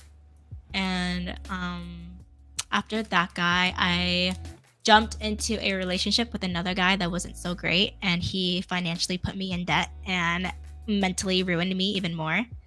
And then after that, I jumped into another relationship that I thought was going to be a good relationship, ended up being just as bad mentally and emotionally. So that really, really messed me up some more. But throughout the times of just like with the guys and all that, I've just been handling the jobs. I ended up going from McDonald's to Geico, and that's where I still am now. And I'm working there full time, and I don't have any other job. And yeah, and so I'm just here now. I started gaming a lot more when COVID happened, because that's when I had more free time. I was still playing League here and there, but I didn't really have that much time until like when the shutdown happened, and that's when I started like playing games a lot more. Yeah, Got it. I think that's a pretty good TLDR That of is it. actually pretty good. Okay, perfect, actually. Okay, so when you were in high school, did you have like any specific thoughts about going to college afterwards, like immediately, or did you know you were gonna just work and then possibly like eventually go? What was the mindset? So at the time in high school, I actually had a really big interest in culinary arts, because Okay. for me, food is a love language. I love cooking for others, and I love being able to make something really delicious, give it to someone, and see them smile from the food. Like their smile honestly makes me so happy. It sounds really corny, but like I just love cooking for others. So culinary arts was a big passion for me. And so I was in culinary arts classes, I was taking all my certifications, and I had intentions on going to culinary school to get a just degree or whatever like certification you get for being a pastry chef. I wanted to be a pastry chef. And yeah, so I actually got accepted into the Culinary Institute of Virginia, and those were my plans to go, but I didn't Yeah. because of the toxic guy. Got it. We'll Yeah. definitely get into that. Okay, so that So was that just that was always my intention, a specialized college rather than just like a typical university. yeah. I thought I had like a path I wanted to go down on. Okay, so getting into the specifics with work, you mentioned that you had to work really early, like when you were 16, and you managed to land 3 different jobs. You're juggling and helping with the financials for your family, right? So, how did you come across these jobs, and speak on the experience you got from these jobs? Like, give us like a visual of what it was actually like working in these jobs. All right. So, as far as how I got the jobs, I got my job at McDonald's because I just went into McDonald's late at night one day, and I had some friends working there already. And I was kind of joking with them. I was like, "Hey, is McDonald's hiring?" kind of thing, just so like I could like hang out with them and stuff. And they said, "Yeah, they are." So they actually pulled their hiring manager out that night. And mind you, it's late at night. I'm in my pajamas. They pulled a hiring manager out, and he was like, "You looking for a job?" I'm like, "Sure, are you guys hiring?" He asked me a couple questions if I worked anywhere before. I was like, "I worked at Chipotle." And he's like, "All right, you're hired." So then I got the job that night. So the McDonald's job was pretty easy to get. The Chipotle job was my very, very first job, though. I just walked into the store. I was like, "Are you hiring? Like, how's your interview process?" Like, "Yeah, we're hiring. Just go online, fill out a form, and then you'll come in for an interview." Did that, did the interview. They liked me, and I got the job. And then my third job was at a place called Duck Donuts. I'm not sure if you're too familiar with it, but Mhm. it's basically like the Chipotle for donuts. So Oh, they okay. you order like a donut, and you choose what icing you want and the toppings, and we actually hand dip everything and like make it for you fresh right there. So that was pretty cool. So I worked there. Same thing. I was like, "Are you hiring?" They're like, "Yeah, just do it online, interview, come in, and then yeah." So luckily for me, all the jobs are pretty easy to get. So I didn't have to like go through a lot of interviews, search through a lot of jobs. It was luckily pretty easy to get. I think mainly because it was all in food service, and I Yeah. had a certification in food service because of school. So I think that certification was a big thing for them because they're like, "Oh, she's already certified. She knows what she's doing." So the jobs are pretty easy to get. And then as far as like a typical work day for me, junior year was when I first started working 2 jobs because I was still going to school full time. So if I remember correctly, was I think high school was like 7 a.m. to like 2 p.m. or some shit like that. Yeah, around If that. I'm not wrong, Mhm. so, yes, around that, yeah. So 7 to 2 was school. Right after 2, I would work at McDonald's from 3 to 10. And then other days I would work at Chipotle from like 4 to 8 or 7 to 10. Those were shorter shifts at Chipotle. They only allowed like 4-hour shifts. So, and then the days that I don't work was when I was able to do like club stuff or anything school related. Or if I ever did have practice after school, I would just push my shift a little later to whenever my practice ended. I would go home, do a quick rinse, and immediately go to work right after. So it was always really busy after school. The only times I had for homework were none. I luckily just was able to bullshit through my homework. And like I said, the stereotypes about being Asian, the one thing that benefited me was that because my teachers saw I was Asian, they're like, oh, she's Asian, she's smart, she knows this shit. So if I ever didn't turn in my homework or if I slept during class, my teachers let me. Wow. So that's the one thing that played in my favor. Mhm. So yeah, so it was all just work. And then senior year, when I picked up the 3rd job, I was able to do that because I only had school from like 7 to 12. Or sometimes I would leave earlier. Sometimes I just wouldn't go. A lot of the times I didn't go because I had my mom's email. So I was able to just email the school like, oh, Melissa's sick. She's not going to come in. So I was able to miss a lot of school in order to work. So I would work from McDonald's. No, I would work at Chipotle first because I was a shorter shift. So I work at Chipotle like 4 to 8, and then I work at McDonald's right after from like 8:30 to like 2 a.m. or 3 a.m. or something like that. So I would just work like more like late nights there. The days I don't work at Chipotle, I would work at McDonald's from probably around like 3 to probably around like 1 a.m., like 3 p.m. to 1 a.m. And then in the mornings when I don't have school or if I skip school, I would go work at Duck Donuts from like 6 a.m. all the way to like 2 p.m. So everything was all back to back to back. I had to change into different uniforms in my car on the way to the next workplace. Mhm. I was just always working. My sleep was really, really bad. I was only able to get like 2-3 hours of sleep per night, if anything. Jeez. Yeah, so it was pretty hard. There was a time too.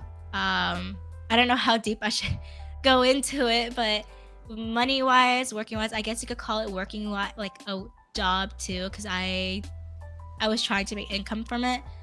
3 jobs was not enough for them. 3 jobs.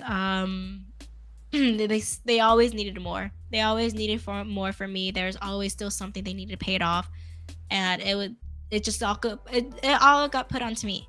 So at that point, with all those jobs, I was so desperate to keep making money for my parents. So I actually ended up, it sounds really cringe, but I looked into sugar daddies and stuff. And I know a lot of people meme about sugar daddies, like, oh my god, sugar daddies, I'll just text them and they send me money kind of thing. Like a lot of people joke about it. But end of the day, there are actual sugar daddies as to where you actually have to provide sugar in order to get money. And I feel that's just a different name for it. Because the other name for it is illegal. So they just use sugar daddies as like the other term for it. So because I was so desperate to keep making money, I actually ended up going into that field of business for a bit to try to make whatever I could, and whatever I made went to my family. So, Yeah. but because doing that kind of shit is really traumatizing for a person. It's really mentally draining, pretty traumatizing, and it's just not fun. You don't want to get into it unless you're at your rock bottom, like your last resort kind of thing, you know? And that's where I was. So I did it, and it had such a big mental toll on me that I just couldn't do it anymore. And so I stopped after like just a couple times. After a couple times doing it, it was already like it was too much. I was like, I can't keep putting myself through this. I'll try to see if I could pick up a fourth job, see if I can fit that in somewhere, but I just could not. I couldn't do it. So there was a really bad time where I tried to do that for my family and didn't really work out. So I just went back to just dying with all those jobs. And This was during This wasn't your great. senior year? that was after high school because you can't Okay. do that if you're a minor, you know? So yeah, but the 3 jobs was during high school. After Got it. high school, I kept 2 jobs. Mhm. I kept 2 jobs. And then, yeah. And then after the 2 jobs, the McDonald's and Duck Donuts, once I was able to get a position at Geico, that's when I worked at Geico full time. Because that was able to give me enough money without having to like work all those different jobs. Yeah. How did you transition to Geico though? I had a coworker at McDonald's actually. So all my coworkers, they knew that I was looking for another job because they knew I was so unhappy. I did not want to be there. That was a shit job. Yeah. So they all knew I was looking. And one of my coworkers, he was like, "Hey, like my baby mama works at Geico. Have you ever thought about that?" I was like, "Huh, insurance." Like, I never thought about it. Like you wouldn't think like insurance right off the top of your head as like a job for you to go to. So I was like, I mean, does it pay well? He was like, "Yeah, you start off at like 19 per hour." And that was a hell of a lot more than I was getting paid. So I was like, "Bet, how do I apply?" So I applied and luckily with the referral, I got the job pretty easy. And like I said, I was blessed and really lucky that all of my jobs interview process was very easy and the interviewers typically liked me. So Yeah. I was able to get that job fairly easily. And so I just told McDonald's I quit. I'm out. And then I Yeah. just started working at Geico. Yeah. Okay, thank you for the explanation for those. So, what made each of those jobs different for you? Like, I know you were juggling around them, but actually working there, how draining was it for you or physically demanding? I'm sure you dealt with a handful of different people in the food industry. I would say it was more mentally draining on me than physically. Luckily, like the only type of physical problems I had was just lack of sleep. Yeah. Lack of sleep. So I was just kind of like exhausted there. But that really affected my mental more, being tired than physically. So yeah, I was up on my feet all day, every day. But how I saw it, I was exercising, copium right there. So I was exercising up on my feet. But the biggest thing was just dealing with all the customers because it was food service. You probably know how food service is with all the Karens and people just being rude. And yeah, so that was the most draining of all, just talking to everyone, dealing with them. At Chipotle, I was one of the better employees. So whenever something kind of went wrong, it kind of like went on to me to kind of like handle something or deal with it. Then with McDonald's, I was usually the manager on shift. So any complaints, anything customers where customers like, I'm gonna speak to your manager, I have to go talk to them and deal with it. And at Duck Donuts, it was luckily Duck Donuts was just chill. I was just chilling, making donuts. People didn't really complain about donuts, so and luckily that wasn't too bad. Yeah. Yeah. But Honestly, then, but oh, continue. Go ahead. I was gonna say like job wise though, all the jobs are pretty easy. It was just like pretty easy to pick up because I was already into culinary arts and interested in food service. So Yeah. all of it was pretty easy for me to pick up. Okay. So, out of all those jobs, again, talking about like parents or potential rude customers, do you have like a most memorable story or something to talk about? Not really rude, but I thought this was pretty funny. So Sure. I work at Chipotle. Worked at Chipotle, and you know how they have like black beans and pinto beans and stuff like that. There's this one lady, we call her the bean juice lady, because she literally comes in and she orders a bowl, and she's like, "Yeah, can I get a bowl to go?" I'm like, "Okay." I'm like, "Any rice?" She's like, "Just a tiny bit of white rice," and like literally just like half, not even half a scoop. It was like this much of rice, very, very little. And then I'm like, okay, any beans? And she's like, yeah, the pinto beans, but can I just have one scoop of the beans? And then can you just fill the bowl up with the juice? And I'm like, the juice? And she's like, yeah, can you just like scoop it into the bowl for me? I was like, okay. So I'm like scooping it into the bowl, and like it's filling up with the bean juice, and it's just like fucking sloshing around because there's no rice in there. So there's just fucking soup. And I'm like, more? And she's like, yeah, some more juice, please. And I'm like, and like the whole bowl is just filled with juice. And I'm like gagging in the back of my head. I'm like, this looks so disgusting. But I'm like, whatever, it's her bowl. And then I just slid it on down to like the next people, like salsa, to like handle her and stuff. But that was like the most memorable thing to me, just like the fucking bean juice lady. But luckily on my shifts, I've never gotten any customers that are out of control or anything like that, or any like overly rude customers like spit in my face, luckily. So luckily, like nothing too big with customers. Just a typical everyday Karens. All right, awesome. And then you said Geico's where you're at now, and okay, for sure. Cool. All right, I'm gonna grab my food real quick since it's here now, and then we're gonna move on. So if you need like a quick little break, feel free to do so. I'm gonna need my Kit Kat. Yeah, for sure. And there's also like plenty of people in chat that have been coming and going that know you, so you can say what's up. Be right back, guys. McDonald's. All right. Hi, Kai. I'm still sick, so I haven't been streaming. But I got asked to be on this podcast. Hi, JDZ0. Hi, guys. Yeah, I promise. Hi, Alex. I promise my voice is not this raspy, guys. But like my nose is still stuffy, and I've been having a really bad cough. So yeah. Hi, Mika. I love you too. Damn, he was quick.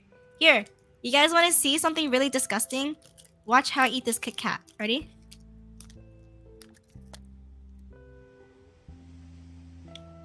Only psychopaths eat Kit Kats like that. Oh. I see what you just did. Okay. Dang, trying to trigger people in chat. Yeah. Oh gosh. I heard the sound of banning. Kit Kats.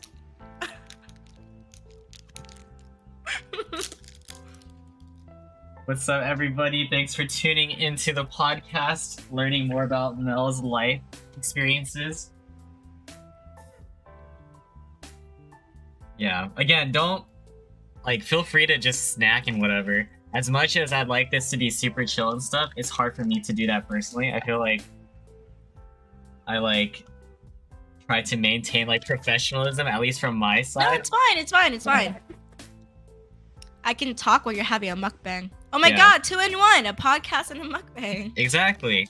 That's why I want to, like, I hear people talk and stuff, even if they're saying something funny or, like, sad, I just try to keep a straight face. That's how it is. Yeah, let's just consider this as, like, you can laugh. You can laugh when I laugh. When I laugh, Wilson, it's fine. Okay, but if there's tears coming out of your eyes, you know, I hope it's happy. No, it's okay. You can laugh too. For sure. And Simon, you're a psychopath if you genuinely eat Kit Kats like that. And I ate it like that as a joke, but if you genuinely eat Kit Kats like that, oh, there's a special place for you somewhere. But yeah, all right, don't guys. worry, Wilson. You can laugh. You can laugh at everything. I have dark humor. You can giggle and laugh. No, we're good. All right, we're gonna continue, guys. Thank you again for checking out the podcast episode while it's live. It'll be on YouTube in case you guys missed anything. All right, so we talked about work just now, and there's a lot of stuff we still need to cover, so which is pretty cool. Let's talk about some more lighter stuff. Some of your interests, right? I don't know if you watch anime or not, but if you do, top 5 of all time. Fuck. Yeah. Okay. On the spot. top 5. I'm a fuck. Fuck. I hate being put in a spot like this. Okay. I really love romance animes. I don't want to butcher the names. Can I Okay, like do your best. Okay, can I like type it out and and then you read it off, Wilson? Okay, if I don't know how to say it, I'm not gonna read it. But I got you. Wait, I've heard of that one. Wait, what is that one? I've heard of it. Is this troll? I hear people like joke about that. Okay. The first one, the first one, I really like this one. I don't know how to pronounce it. Okay. I actually don't know what that is. What is that? It's a romance anime. I don't know how to say it though. See, the thing is, I don't want to butcher. I could try to pronounce it, but I don't want to butcher it. Here, I'll just try. It's called Bokura ga Ita. Okay. And then hold on, wait. Am I saying the names right? Hold on. Let me pull up. Oh my God, Wilson, why'd you do this to me? Okay, I'm pretty sure the first one. Yeah, Bokura ga. Okay, yeah. That's my very first one. So the English translation is We Were There. It's a romance anime. Came out in 2012. Other one was Eat like I'm stressed. This is the other one. Eat Tazura, not kiss. And then another one. These are all in your top 5 Yes. of all time. Okay. This one is one of my all-time favorites. It's called Yumiro Takshiri. It's a pastry chef anime. That was one of my favorites. Another one of my favorites.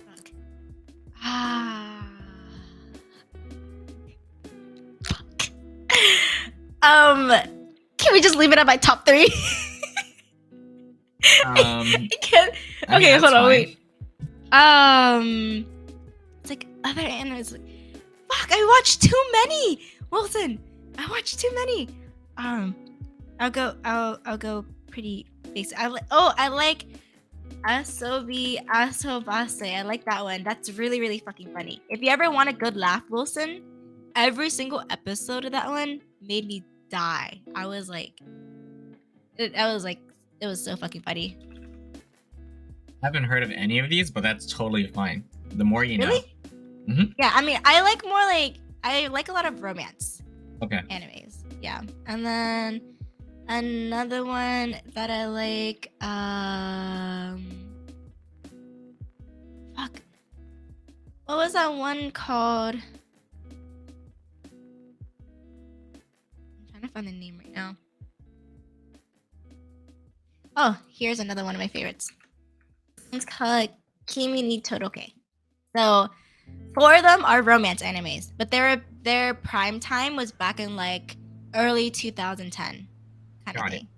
So that's probably why you didn't really hear of it either. Okay. So very early 2010s.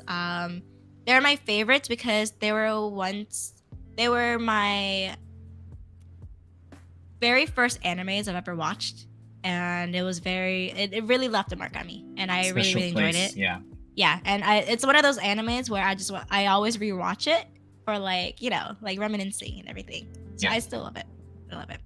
But the Asobi Asobase one, that I would say is pretty recent, and it's really funny. It's so fucking funny for no reason. And yeah. Okay. How about for TV shows or movies? Do you have a top 5 for this? Let's see. I just recently started watching TV shows more. I would say The Walking Dead, the early seasons, was my favorite. The Walking Dead. There's this one I'm watching right now. It's actually pretty good. It's called Manifest. Other ones. Is that the plane one? Yeah, where like the plane disappears and they come back. Yeah, the newest season came out on Netflix and I'm watching it right now. Ooh, okay. I really like The Vampire Diaries. It was very good. I really liked that. Mm.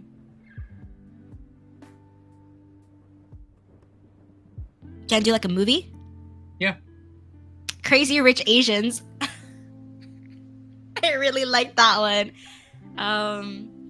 And then I really enjoy horror movies. So like the Saw series, Chucky. I would say Chucky's my favorite horror character.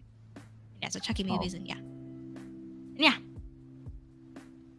Okay, since I actually do watch the shows that you've named, favorite character from The Walking Dead? The Walking Dead, I would say Caroline. Wait. The Walking wait. Wait, hold on. I was thinking of the Vampire Diaries. I was like, wait, that's not the right show. Okay, The Walking Dead, I would say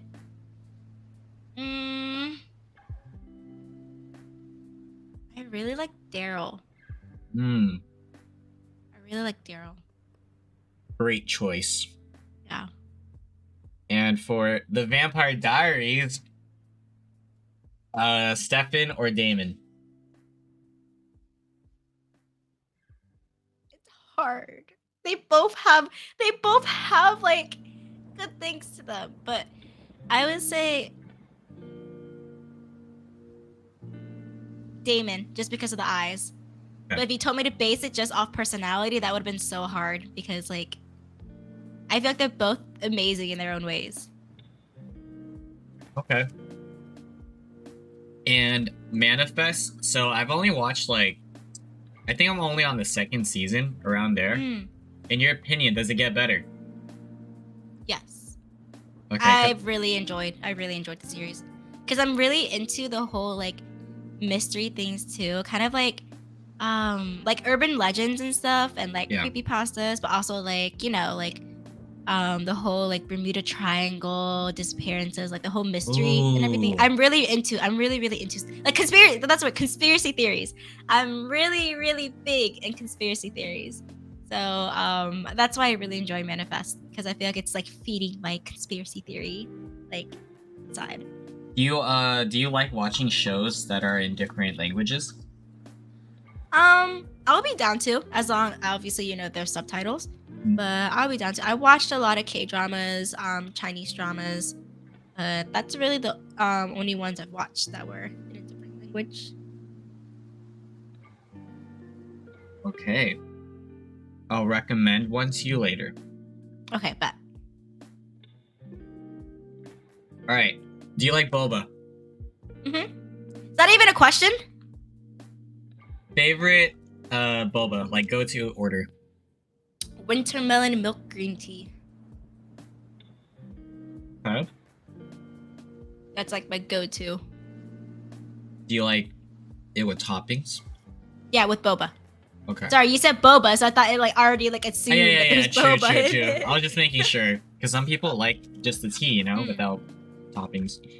Yeah, so I would say wintermelon milk green tea is my go-to tea if I'm feeling milk tea. If I want like a refresher, like a fruit tea, I would usually go for like a peach tea with like crystal boba.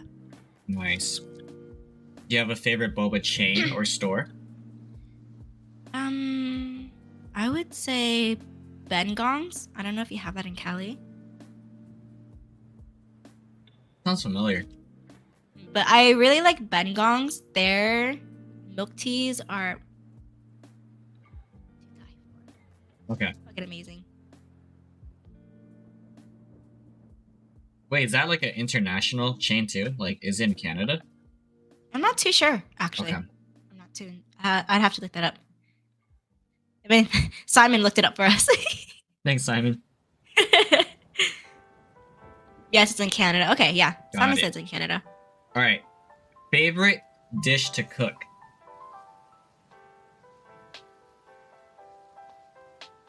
Savory or like desserts? You could do one of each. Okay, savory. I'm a big pasta freak, so I love making pasta with bolognese sauce. So that's like my go-to and like easiest and favorite thing to make. And then pastry wise, like desserts, there's this one cake it's it's a Hispanic cake. It's called tres leche. So it's basically it's a 3 milk cake. And I really, really like making that because even though I'm lactose intolerant, I fucking love milk. And that shit is so good. So I really like making that. I really enjoy that. Sick. Okay. As of now, do you have a favorite artist or favorite song? A lot of people ask me that if I have like a favorite artist or anything. But I feel like I don't have one specific artist because I like music. I'm into music, but I feel like I'm not into it enough to be familiar with different artists, to keep up with the artists and have like a favorite one. I just know I like EDM and my favorite subgenre is hardstyle. And that's it. If an artist falls under hardstyle, I will more than likely like their music, you know? So I feel like I don't have like a favorite artist or anything. When you say you don't have a favorite artist, although you like EDM music, does that mean you also don't have a favorite EDM artist? Correct. Yeah. I feel like I just like them all. I feel like I'm not into it enough, like I said, to like know all the artists, keep up with them. It's just I like the music and it is my favorite genre. Nice. Okay. Yeah, I don't keep up with the artists. I know like the names of like the big ones, but I still don't have like a exact favorite. Is it safe to assume that League of Legends is like one of your favorite games of all time? Not my favorite of all time, but I would say League, even though it's freaking depressing and you pay with a piece of your soul every time you play, it does hold a place in my heart because it's like one of the very first games I played. So it does hold a little place there, but I would say my favorite game at this moment would probably be Apex. Like at this moment, that would be my favorite game.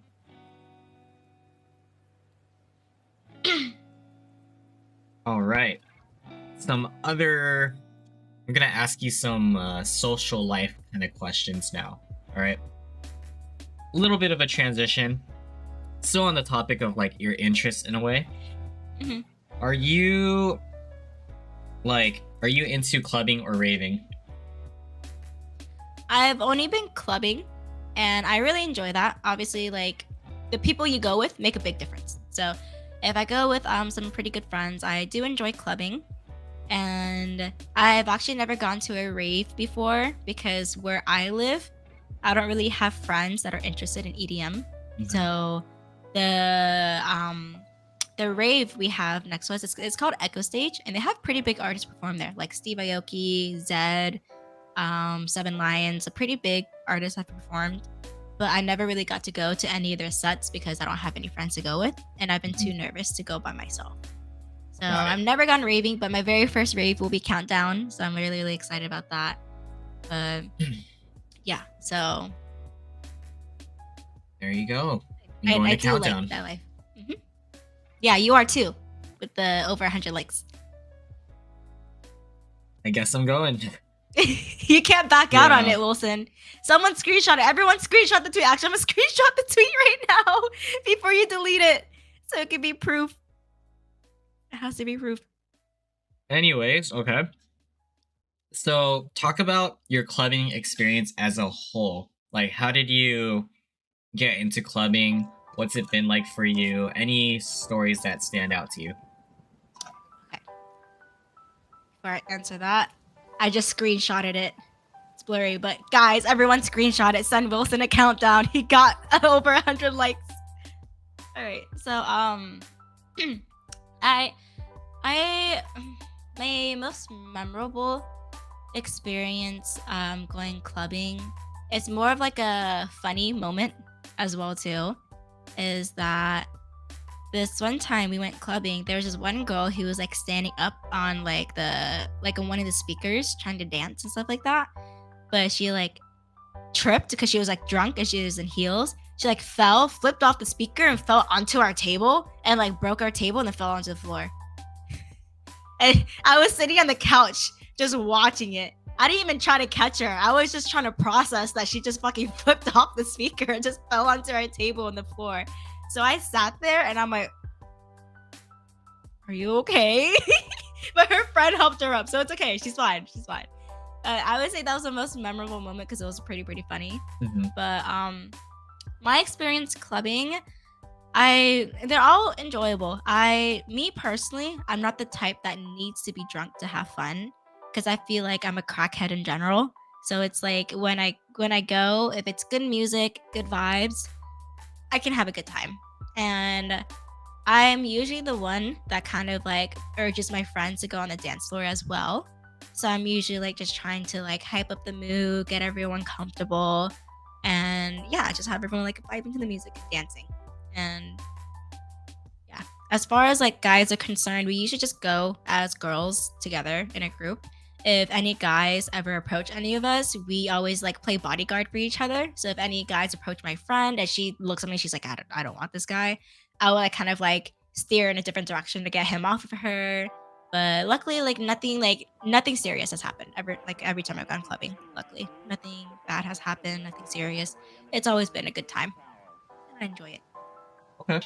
Nice. I always hear like wild stories at clubs. So, I mean, having that lady fall through the table is kind of wild. But Yeah, that was pretty funny. Not gonna lie. good thing nothing serious other than that, like directed towards you guys. Yeah. hmm Yeah, we're usually just the ones. Just we like to make sure to have at least. We still like to make sure we have manners. It's like when Yeah. you're out in public, you want to have common courtesy for others. We make sure not to like overstep on anyone. We make sure not to like spill our drinks on anyone. So I feel like because we take care of ourselves, that's why we haven't gotten into any like big problems or any fights or anything like that. Yeah. And I feel like once you experience your first rave, it would be cool to pick at your brain to see like the differences to you. Wow. Might be So different, podcast though. part 2. Might be different though, because it isn't like an outdoor event, so we'll see. Yeah. Yeah. Yeah. We'll see. We'll see. Okay. When it comes to drinking, talk about your first time ever drinking. What was that like? I will not disclose the age that I started drinking because I am a responsible adult. So the first time I drank, I remember I did not expect it to taste like that, you know? I did not expect it. So it was a very like eye opener, like people drink this shit. So then it just got to the point where you know how it is, like you just drink and you just chase whatever you have. Juice, soda, anything. So I would say I definitely had a wild phase back in high school because the same thing, very strict parents, and just with everything going on too, at home, all like the mental issues. One of my escapes from everything was to drink and party. So I did go a little overboard with drinking when I first started. So went kind of overboard, went to a lot of parties and everything, and I there were times I've never blacked out though. I've never blacked out as to where I drank too much and I couldn't remember what I was doing. Mhm. There were a couple times where I did get pretty drunk though, as to where I ended up on someone's front lawn, just fucking dead. But not blacked out though, because I remembered it. But so there are times where I did go overboard, but I feel like I went overboard at the very beginning when I first started drinking. And then as I kept drinking, I felt like I started learning my limits, started knowing how much I could handle. So I'm able to like kind of like compose myself whenever I do drink and just know when to like stop or when to keep drinking and such. So I feel like I've learned to handle myself pretty well, even if I get pretty drunk now. What was your first drink specifically? I don't remember. I think it was some cheap ass vodka, because Okay. at that time we don't really have choices. We just kind of drink whatever like we're able to get. So I'm pretty sure it was just some cheap vodka that tasted like gasoline. Okay. And Yeah. what kind of drunk would you say you are? I would say I'm like right now, like currently, like if I were to get drunk with you right now. Yeah, you could talk about before if you were different Okay. before when it comes to drinking. Before, like I said, when I first started drinking, I would say I was like the typical like white girl wasted. I would get pretty drunk, but I've never thrown up other than a trash can or a toilet though. That's one thing I can be proud of. No matter how drunk or how sick I get, I've been able to hold it in until I get to a toilet or a trash can. Okay. Because I'm responsible. But now, since I know my limits more and I'm able to compose myself, I would say I would like to think I'm the fun person to get drunk with. Just to like, I instigate a lot. I instigate. I don't know if you heard stories or not, Wilson, but I instigate a lot with drinking. Oh wait, I instigated with you too. So I always try to get other people drunk. Yeah, when I got you to drink a shot, and then when you told me that you would take another shot if Steve said yes, so I went to Steve. I was like, yo, Wilson. Remember? Yeah, I was like, yo, Steve. Wilson said if you say yes to a shot, he'll take one. You're talking about karaoke. Okay. Yeah, Crushy came out like Wilson. That was pretty funny. But yeah. So I'm usually the one pouring the shots for people. I like to think I keep the vibes up. So I'm pouring shots, getting people drunk, letting everyone have a good time and stuff. And once I see that other people are drunk, then I'll start drinking. I'll drink with them, but I wouldn't get drunk unless everyone else is drunk as well. Yeah. So yeah, but even then, even if I do get pretty drunk, I still feel like I am able to compose myself now and still be able to handle myself. Like, let's say we're out somewhere in public, like a bar or something like that. Even if I'm like wasted, I can still compose myself as to where we wouldn't get kicked out or anything. But I'll still be pretty fucking wasted. So yeah. So I would say I'm a very responsible drunk, but I like to think I bring the vibes and like have everyone have a good time and just someone. I like to think I'm someone you want to drink with because it's always fun. You know?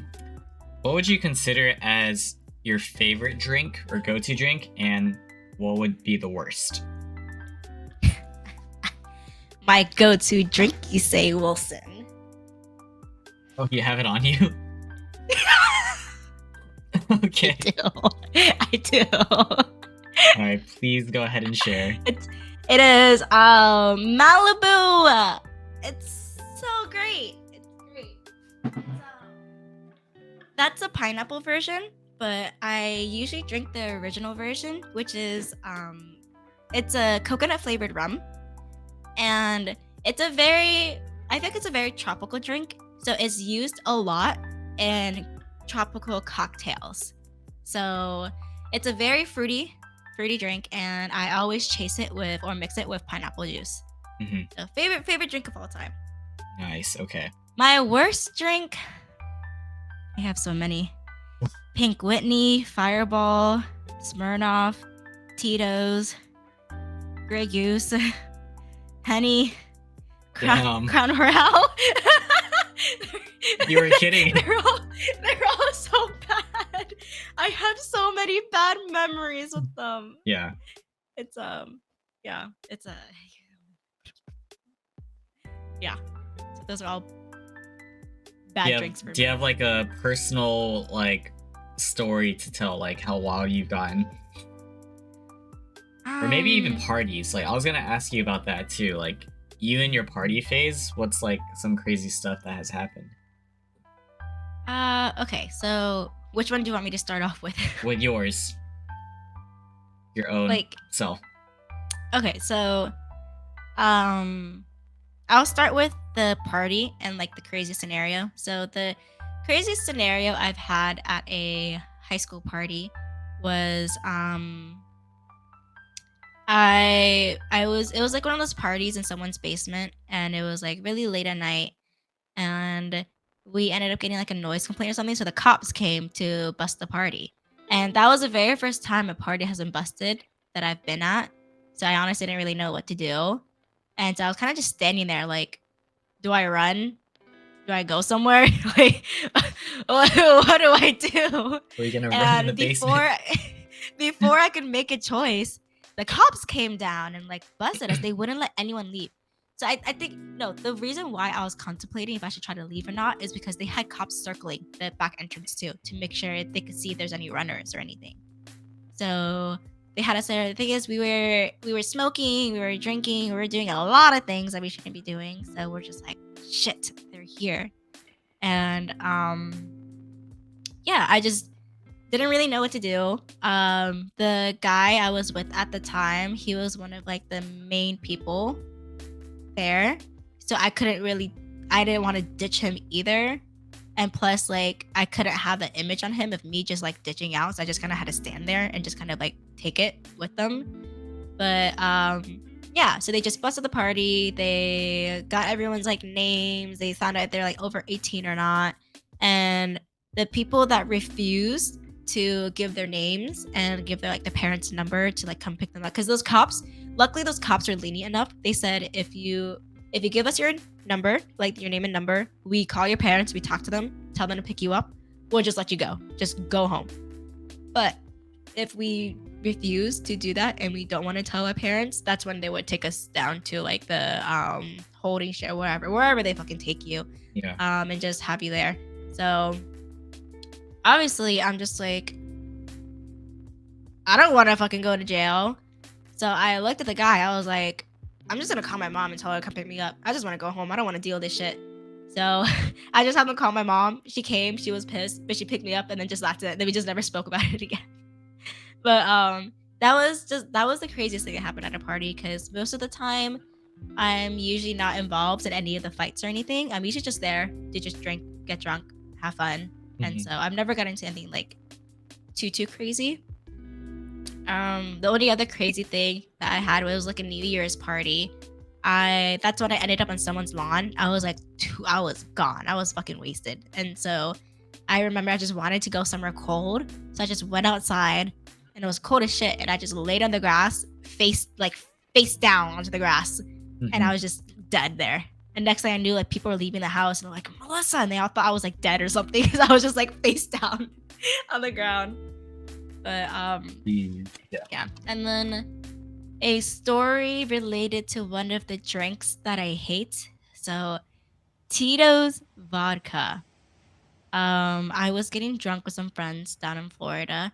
And Florida, because it's like a hurricane state, a lot of the houses there have like metal shutters and shit outside to help with like whenever it's like hurricane season.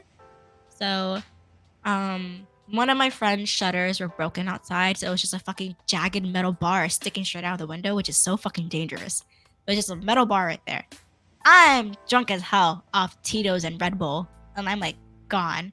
And I went outside because I just wanted some air, but I ended up, I don't know what happened. I don't even remember when it happened, but I guess I tripped and the bar like stabbed into my side and like cut the shit out of me and kind of like stabbed me and impaled me a little bit, but just like a little bit, not too much. I was like bleeding, but I didn't realize, I didn't know when it happened because I was like drunk at the time. Until the next morning, I woke up, I looked at my side, I saw that there was like some blood, and I'm like, why does my side hurt? What the fuck? I look down and I see a big gash just right there with dried up blood. I'm like, holy shit, did I get shanked? Like, did I get stabbed? No. So that was pretty funny. So I have like a little scar there too, because of it, and I call that scar my Tito's scar. So I'm never drinking Tito's ever again. That shit was terrible. And Pink Whitney, that's it. That should be that's it. That's a story. Pink Whitney's the story. It's terrible. Don't ever drink it. Wow. Yeah, what a story. And you know, when I asked you about like injuries that you sustained early on, yeah, that is. You said with sports. Yeah. So now I wanted to address like not only sports. Was there anything else? Because that was pretty so wild. I got impaled with Tito's there. Other injuries, I would say, I got fucked up on my bike this one time. I was riding my bike with my friend in the neighborhood, and this is when I was still like in middle school. I think this was like middle school.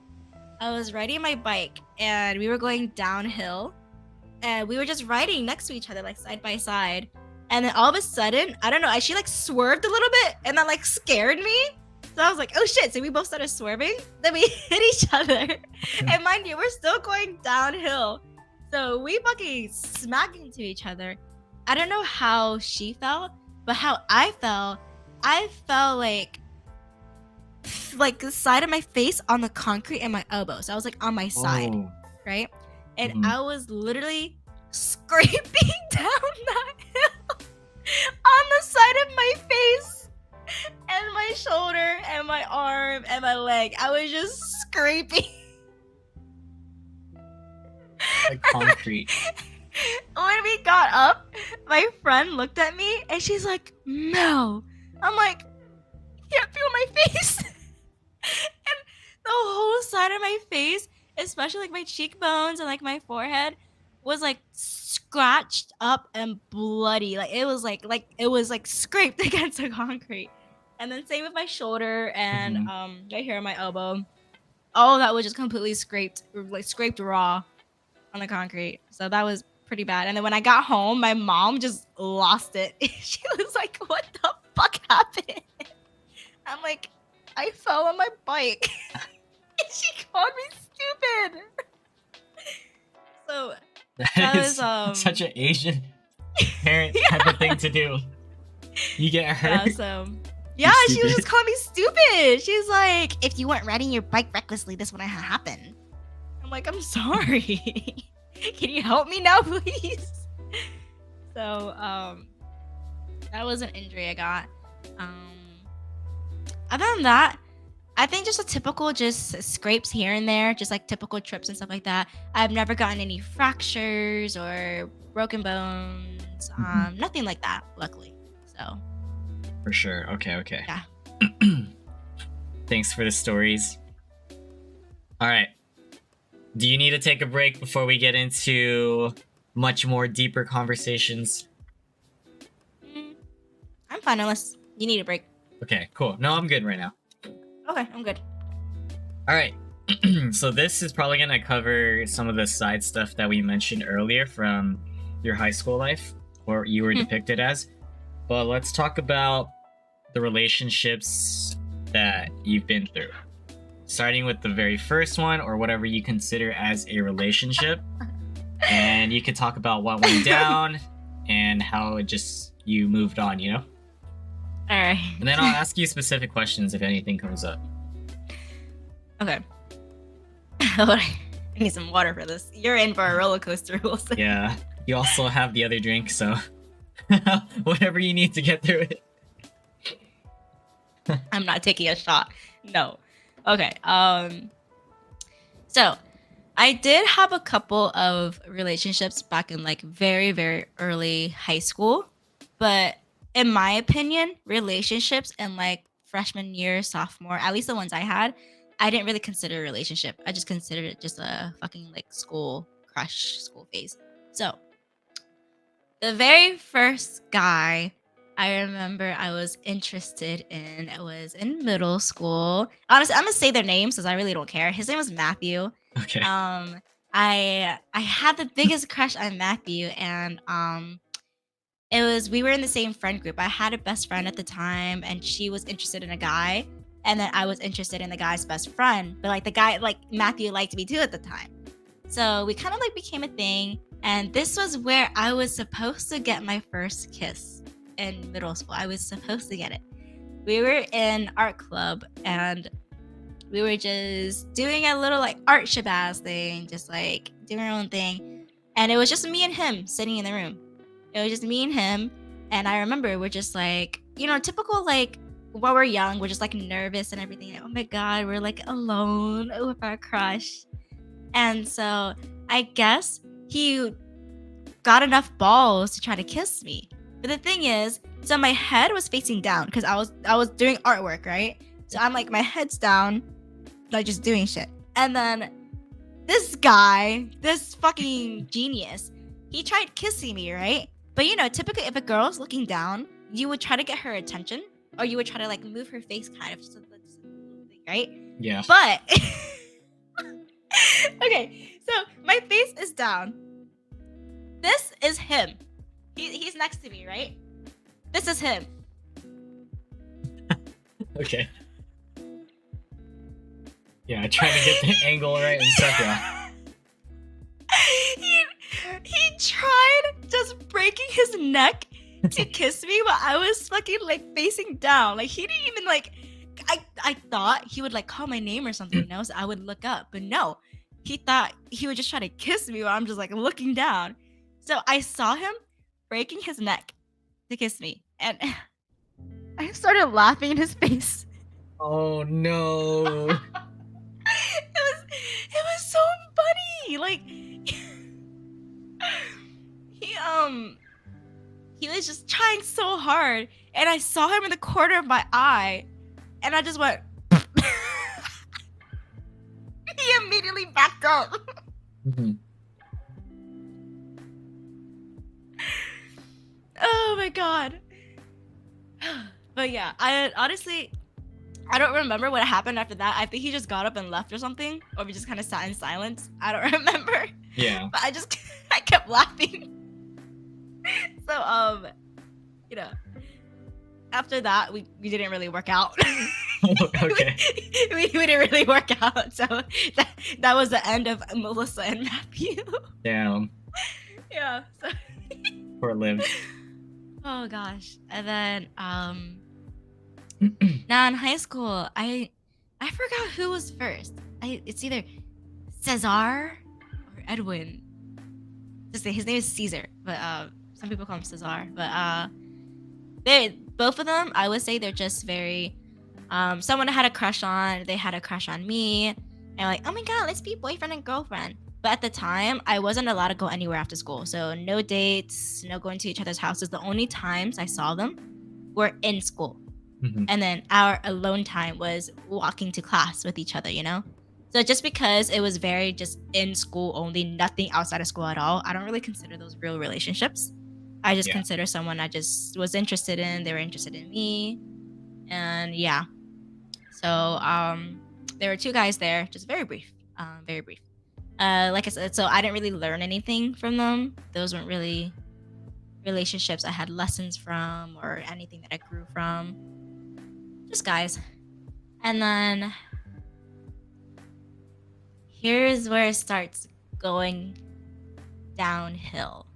Hold on, I have a really bad memory. This is really bad, but I mix up a lot of the guys in my past. It's okay. You could correct yourself if anything too.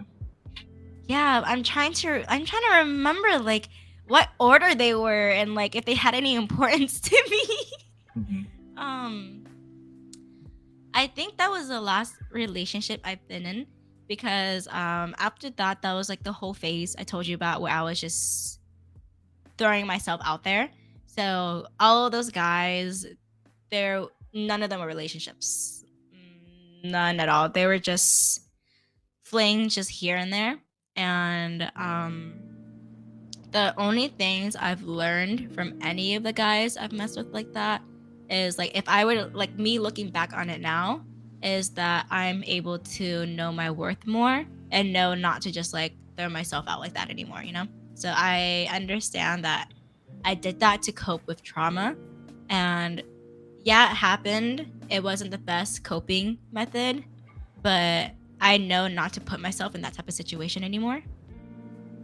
And yeah, so and then here's where a lot of the situationships started and a lot of like the toxic guys started. So I hope you have your tea ready, Wilson. The very first guy that I got into a situationship with, his name was Edwin. So this is a different Edwin, not the one that I dated like in sophomore year. So this is like a separate Edwin. The thing is this is the guy that kind of got me to start working at McDonald's. So I started spending more time with him, started seeing him more outside of school. We started hanging out after work and stuff like that. And I actually was interested in him. I slowly started getting feelings for him. But the thing is, I didn't know he had a fucking girlfriend until like a month later. Like, I was like, damn, we're vibing. He's single. We're having a great time. A month later, his little girlfriend comes back from Europe. I'm like, were you never going to tell me about her? So he never told me about her. So then obviously it got to his girl that we were talking. But the thing is though, she's one of those girlfriends that blamed the girl first rather than her own boyfriend.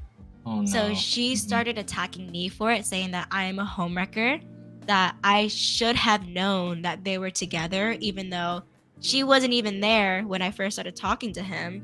So honestly, it was up to the boyfriend to disclose that he was in a relationship. But he never told me. So she came back. She started a lot of drama, telling everyone I'm a homewrecker, I'm a slut, I'm a whore. I'm trying to get like with her boy. Oh, excuse me, trying to get with her boyfriend. And the thing is, though, I had proof. I had proof that he came on to me first, and that he was trying to ask me out on a date, and that he was interested in me, and that he told me that he wasn't talking to anyone. I had screenshots. I had proof. I could have cleared my name, but the type of person I am, I feel like I'm too good for my own self at times, because he came to me, and because I did have feelings for him at the time and I did care for him, he came to me. He was like, "Oh, like I really messed up. I really don't want to lose my girlfriend. Like I really don't want to lose her. Can you please like tell everyone that like you started everything. Like I don't want to lose her. Like I don't want to lose my relationship with her. I don't want to lose my girlfriend. Like I really messed up. Can you like please do me this favor?" And for me, I'm just like, why do I owe that to you? Why do I have to like put myself as the home wrecking whore just to save your relationship when you're the one that's cheating on your girlfriend? And I know he knew better. He's like, guys know better. They're not dumb. If he's voluntarily doing that, then he knows exactly that he's cheating on her. But me being the dumbass bitch that I am, I at that point I just didn't care anymore. I was like, okay, fine, whatever, I'll do it. I really don't care. If it works for you and if it's gonna help you, then fine, I'll do it. So his girlfriend said she needed to have a talk with me, and so we had a talk. Outside. This is outside of work. We met at like a park nearby.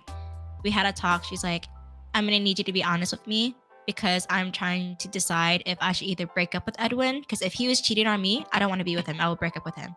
But if you tell me otherwise, then I would stay with him. I told her it was all on me. It was my fault. I approached him. I knew he had a girlfriend, but I still went for him anyways. I was asking him on dates. I was the one pursuing him. He did nothing wrong. So I took the whole heat and I took all the blame because he asked me to. And I cared about him as a person, and I saw him asking me for it. And so I just took it. I took it, and that's when it started a lot of harassment at work with a lot of people and her friends. After that, like after that conversation, I told her that. She's like, "Okay, thanks for letting me know." She walked away and went back home. Then the thing, she works at McDonald's too, and a lot of like our mutuals at the time, because this is when I was outside of high school at the moment. So my life was just work. So all my coworkers were my friends because I had no other time to socialize. So a lot of harassment started at work. Everyone started taking it online to social media as well. They started going on Twitter, kind of subtweeting me as a homewrecker, calling me a whore, trying to expose me and stuff. And then at work, even though I was a manager, they were a manager before I was. So they still had some kind of like superiority over me, because they had a position before I did. So they always gave me the short end of the stick of everything. There's one time we have like a mop room, right? Where we have like the dirty mops, the dirty mop buckets, and like it's dirty as fuck back there. But we never clean it because it gets dirty anyways with the mops. But she decided to make me clean it just for shits and giggles. So I was stuck back there in this small ass corner, just cleaning a bunch of shit and like stains and like mold and just fucking a lot of disgusting things. So I was given so much shit for it. And Edwin, he just stood there and watched. So at that point, I'm just like, this fucking guy is just really not worth my time. If anything, like karma is gonna come from. I believe in karma. I'm a strong believer in it. Mhm. So I just kept telling myself, I did what I could. I was a good person in the end because I took all the heat for him, and then his karma is gonna come eventually. So, but that started a lot of shit at work, and then everyone at work started turning on me as well, calling me just the typical homewrecking whore. So that is what happened with him. And then what's funny is that this is pretty fucking funny, not gonna lie. His twin brother approached me. And they're identical twins. He approached me. And he started pursuing me. And I'm like, oh, you're Edwin's brother, though. Twin brother. You look exactly like him. Wait, during the same timeline? Like right after everything that happened between me and Edwin. And you guys were all still working there? Yeah. Oh, wow. Yeah, so at first I was kind of like, I don't really want to get involved anymore because I'm already getting so much shit for this. But then eventually, the brother's name is Ricardo. And eventually he went to another place to work at. And then I got transferred to a different McDonald's because of all the harassment. Edwin and his girlfriend, his girlfriend was telling us, like, our store supervisor, oh, you need to get rid of Melissa. Like, she's just starting so much drama. Like, Melissa shouldn't be here and stuff like that. So they transferred me to a different McDonald's in the area to work at. So now I'm at a different McDonald's. Ricardo's at a different place. Edwin and his girl are at the original McDonald's spot. So when that started, then I started thinking to my head, I'm like, you know what? Fuck Edwin. I'm gonna start fucking his brother to get back at him. So I started messing with his twin brother to try to get back at him.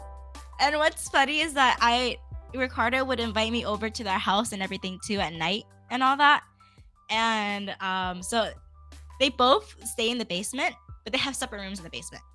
But every time I would visit, Edwin would see me visiting and stuff like that and going to his brother's room. And honestly, how I saw it, like, they're brothers. They probably already knew. Edwin already knows I'm probably messing Ricardo. Ricardo probably already told it because, like I said, they're brothers. But for me, how I saw it, I thought it was pretty fucking funny that I'm just fucking his twin brother now. I found it more funny than anything. But because me personally, I can't just have sex with someone without having feelings for them. So over time, I started actually developing feelings for Ricardo just because of how often we were meeting up and, like, doing things. So unfortunately, I caught feelings for him, but surprise, he has a girlfriend too. And I didn't know. There's no way. He had a girlfriend the whole time. And we were messing with each other for a good month as well too. And I was like, oh my god.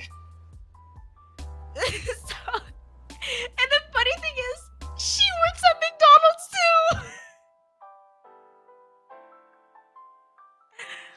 What the hell? Yeah. So okay, but like, okay, here's where it starts to get twisted for me. Okay, sorry guys, I know everyone's laughing, saying that this is a movie and that it's, like, pretty great, but here's where it starts getting bad for me. So, like, I have dark humor, so I'm gonna still keep laughing, but, like, here's where it starts to get twisted. So he had a girlfriend the whole time, but I didn't know that. But the thing is, I had feelings for him, but I would say even more than I did with Edwin, because Edwin and I, we never really did anything, you know? We just flirted, talked about going on dates, but never did anything.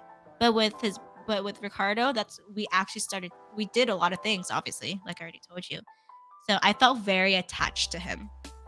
So I was very attached. And so when I found out he had a girlfriend, I was very hesitant on continuing because I'm just like, you have a girlfriend. Like, I'm not just going to be, like, the side chick. But he was a guy that knew how to manipulate people and knew how to twist words. So he kept telling me that he was going to break up with her. He kept telling me that he doesn't like her. He said that she's toxic. He says that he doesn't want to be with her anymore. It's just hard to break up with her because she's very dependent on him. So he's like, yeah, I'm gonna break up with her. I will. It's just gonna take time. It's a little hard, but I'm gonna break up with her. So the only reason why I stayed with him is because he was reassuring me that he was gonna end things with her. So I was like, okay, if you say you're gonna end things with her, then fine. But if you're not gonna end things with her, I don't want to be with you anymore. But yeah, so it ended up lasting about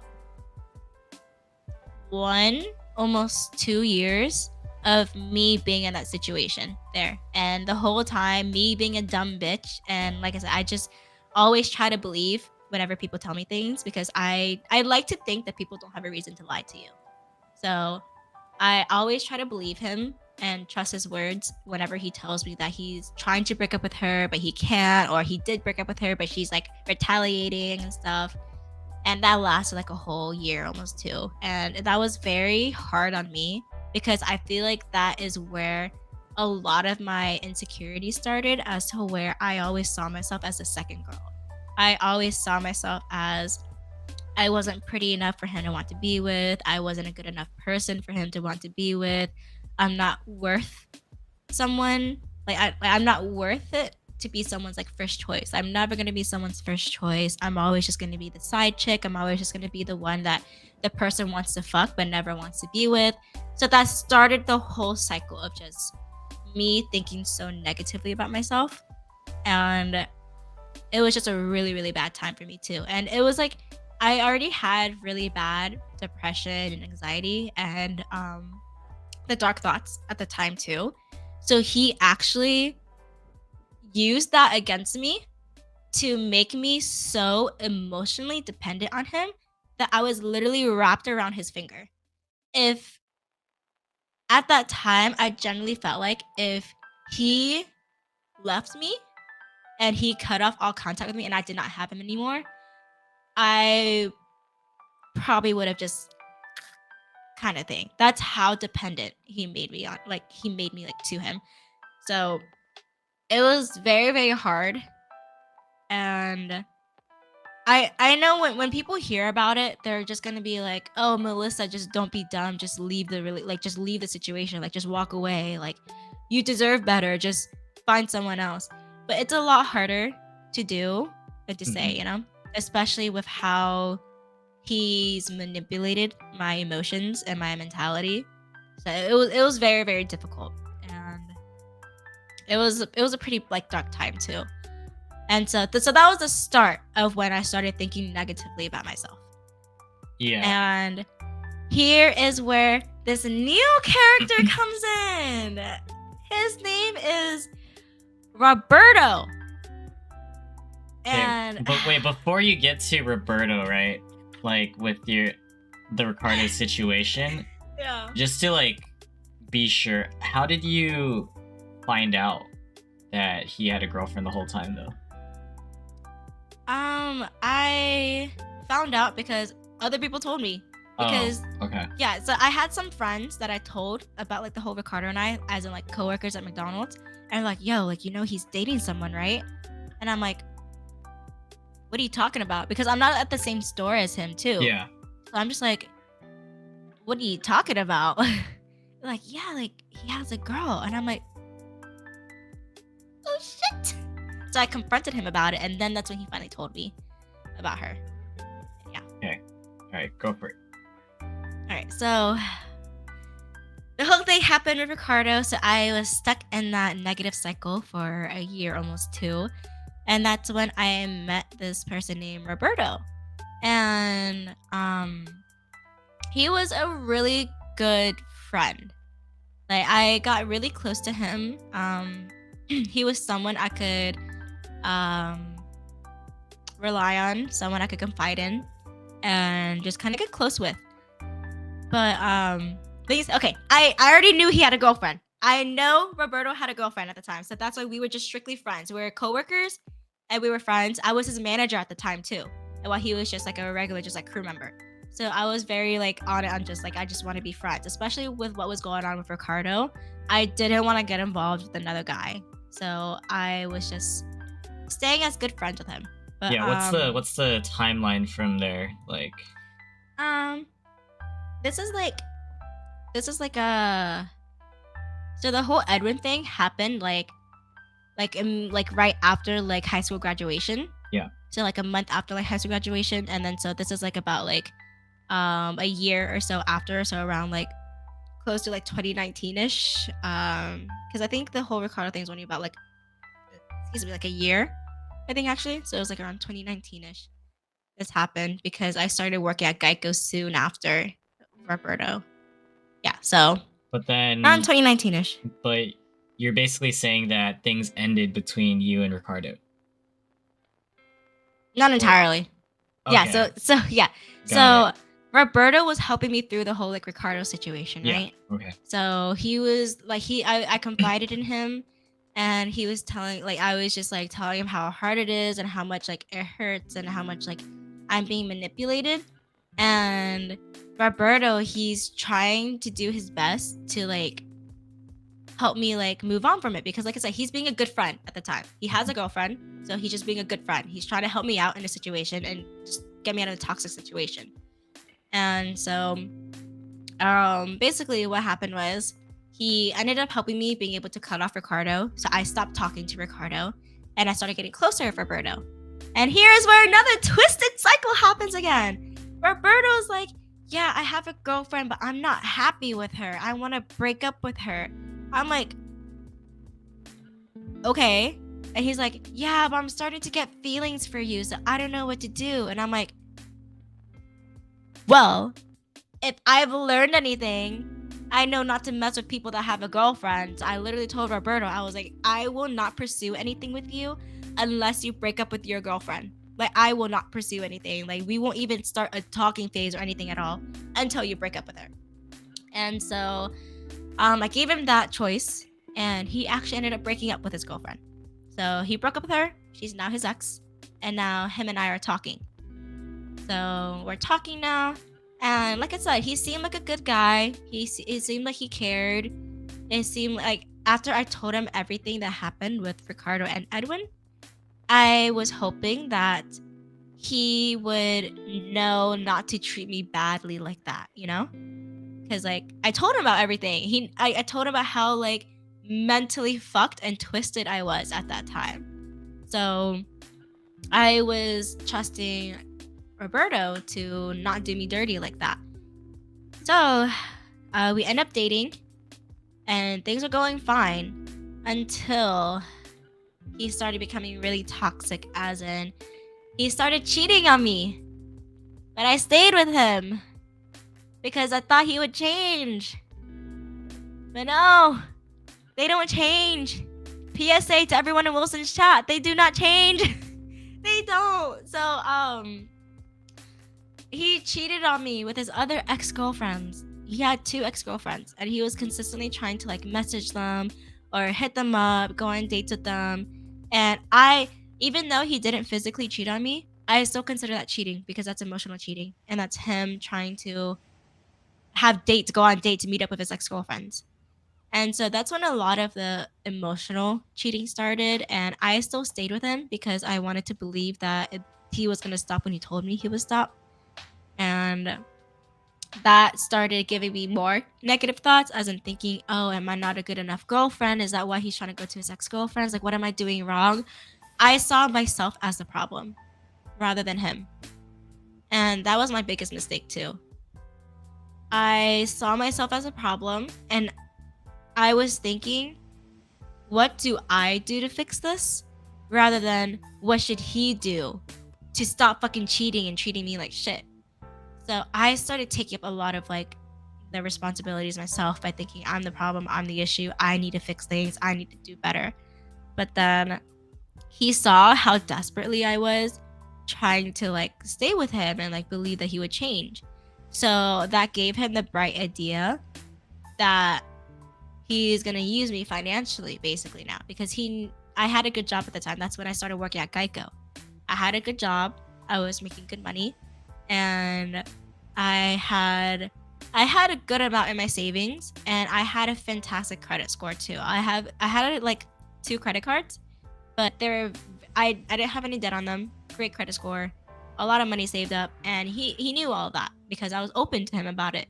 And it first started with him wanting small things here and there. Me, one of my love languages is gift giving. I love giving people gifts because it makes me happy seeing them happy. Because I never really was given things myself. Every time I wanted something, I couldn't have. Every time I wanted to buy this, I couldn't get it. I was never really given gifts like that. So it brings me a lot of joy to give someone else a gift and see them happy. So it started with that. He had me start buying him a lot of stuff. I was like, oh, I want this, or I want this shirt, or I want like these shoes. And so I just started buying him a lot of things. Then it started to go to us doing things, as in like us going to expensive places or going to expensive restaurants. I just ended up spending a good amount of money. And then he started asking me to buy him like kind of like designers and stuff. I bought him like a Louis Vuitton belt. I bought him a Gucci wallet. He was like sneakerhead, so I bought him a lot of shoes. I bought him a lot of Jordans.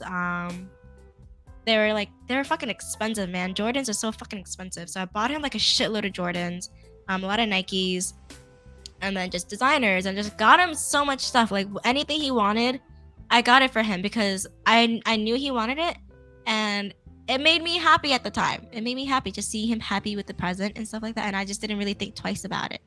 Yeah. And then I for Valentine's Day, I decided to, because he always told me, he's like, "Oh, I've never traveled before. I've never been out of the country. I've never done anything like that." So guess what I decided to do? I flew him out to the Bahamas for a week, all paid. So I took him out to the Bahamas for a whole week. We stayed at the nicest hotel there too. Nicest hotel. The whole week we ate out at a fancy restaurant every single night. And I rented a private cabana for us at different pool locations, different spots around the island.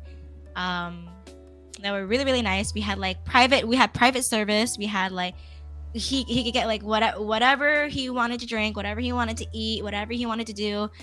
We swam with dolphins. We did a lot of like activities, and yeah. So I paid for his flight, hotel, everything. I paid for everything.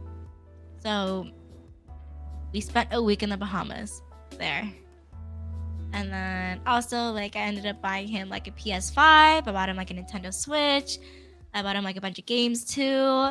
And yeah, I was just getting him everything. And like, but here's the biggest thing though. So there are times where I didn't really want to get something for him, but he knew that it's so easy to guilt trip me. Guys, please don't guilt me. Please don't. So it's so easy to guilt me. If you know how to word things or say things a specific way, he would say things to make me feel bad that he doesn't have it, or that I would feel like a bad girlfriend for not being able to provide it for him. So I bought him a car. Damn. Yeah. So because he was telling me, he's like, "Oh, it's so hard for me to commute to work. I'm not able to fully commit to work or make it to my shifts on time because my mom can't drive me because she's working. My brother can't drive me because he's working. It's so expensive to Uber all the time. Like, and I can't get a ride from you anymore because you work at Geico. Like, how do I get to work? Like, I can't work. Like, I can't work without a car." I was like, "Oh, we can try to fix that." So we went to a dealership, and we were looking at cars. And, I thought that he was just gonna choose a car that can like just get him from point A to point B, because like you don't need like a nice ass car as your first car. He ended up getting I think it was a 2016 two-door Honda Civic Coupe, and it was red, and it was a manual drive, and it was pretty nice. It was a pretty nice Honda Civic. And especially because it was red too. For some reason, insurance companies, if a car is red, they deem it as a nicer car, so it's more expensive. So I put the car under my name, and I put him as a co-signer though, because I'm like, oh, if I put you as a co-signer, if we keep making the payments, I can help your credit score. Your credit score can go up. So I'm the main signer, he's a co-signer, and yeah, I got him a car. He didn't even have a license at the time.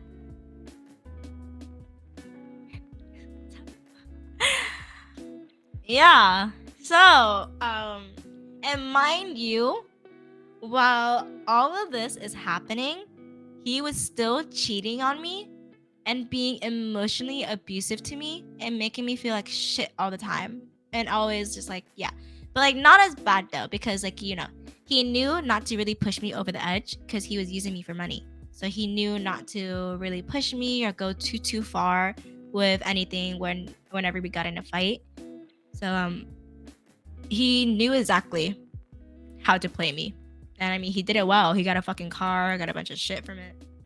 But yeah, and then it got worse when it was when I started emotionally checking out of the relationship because I was like, I can't keep putting up with this. It's like it's a lot on me financially and emotionally it's really hard too being consistently cheated on and always thinking I'm the problem and I'm at fault.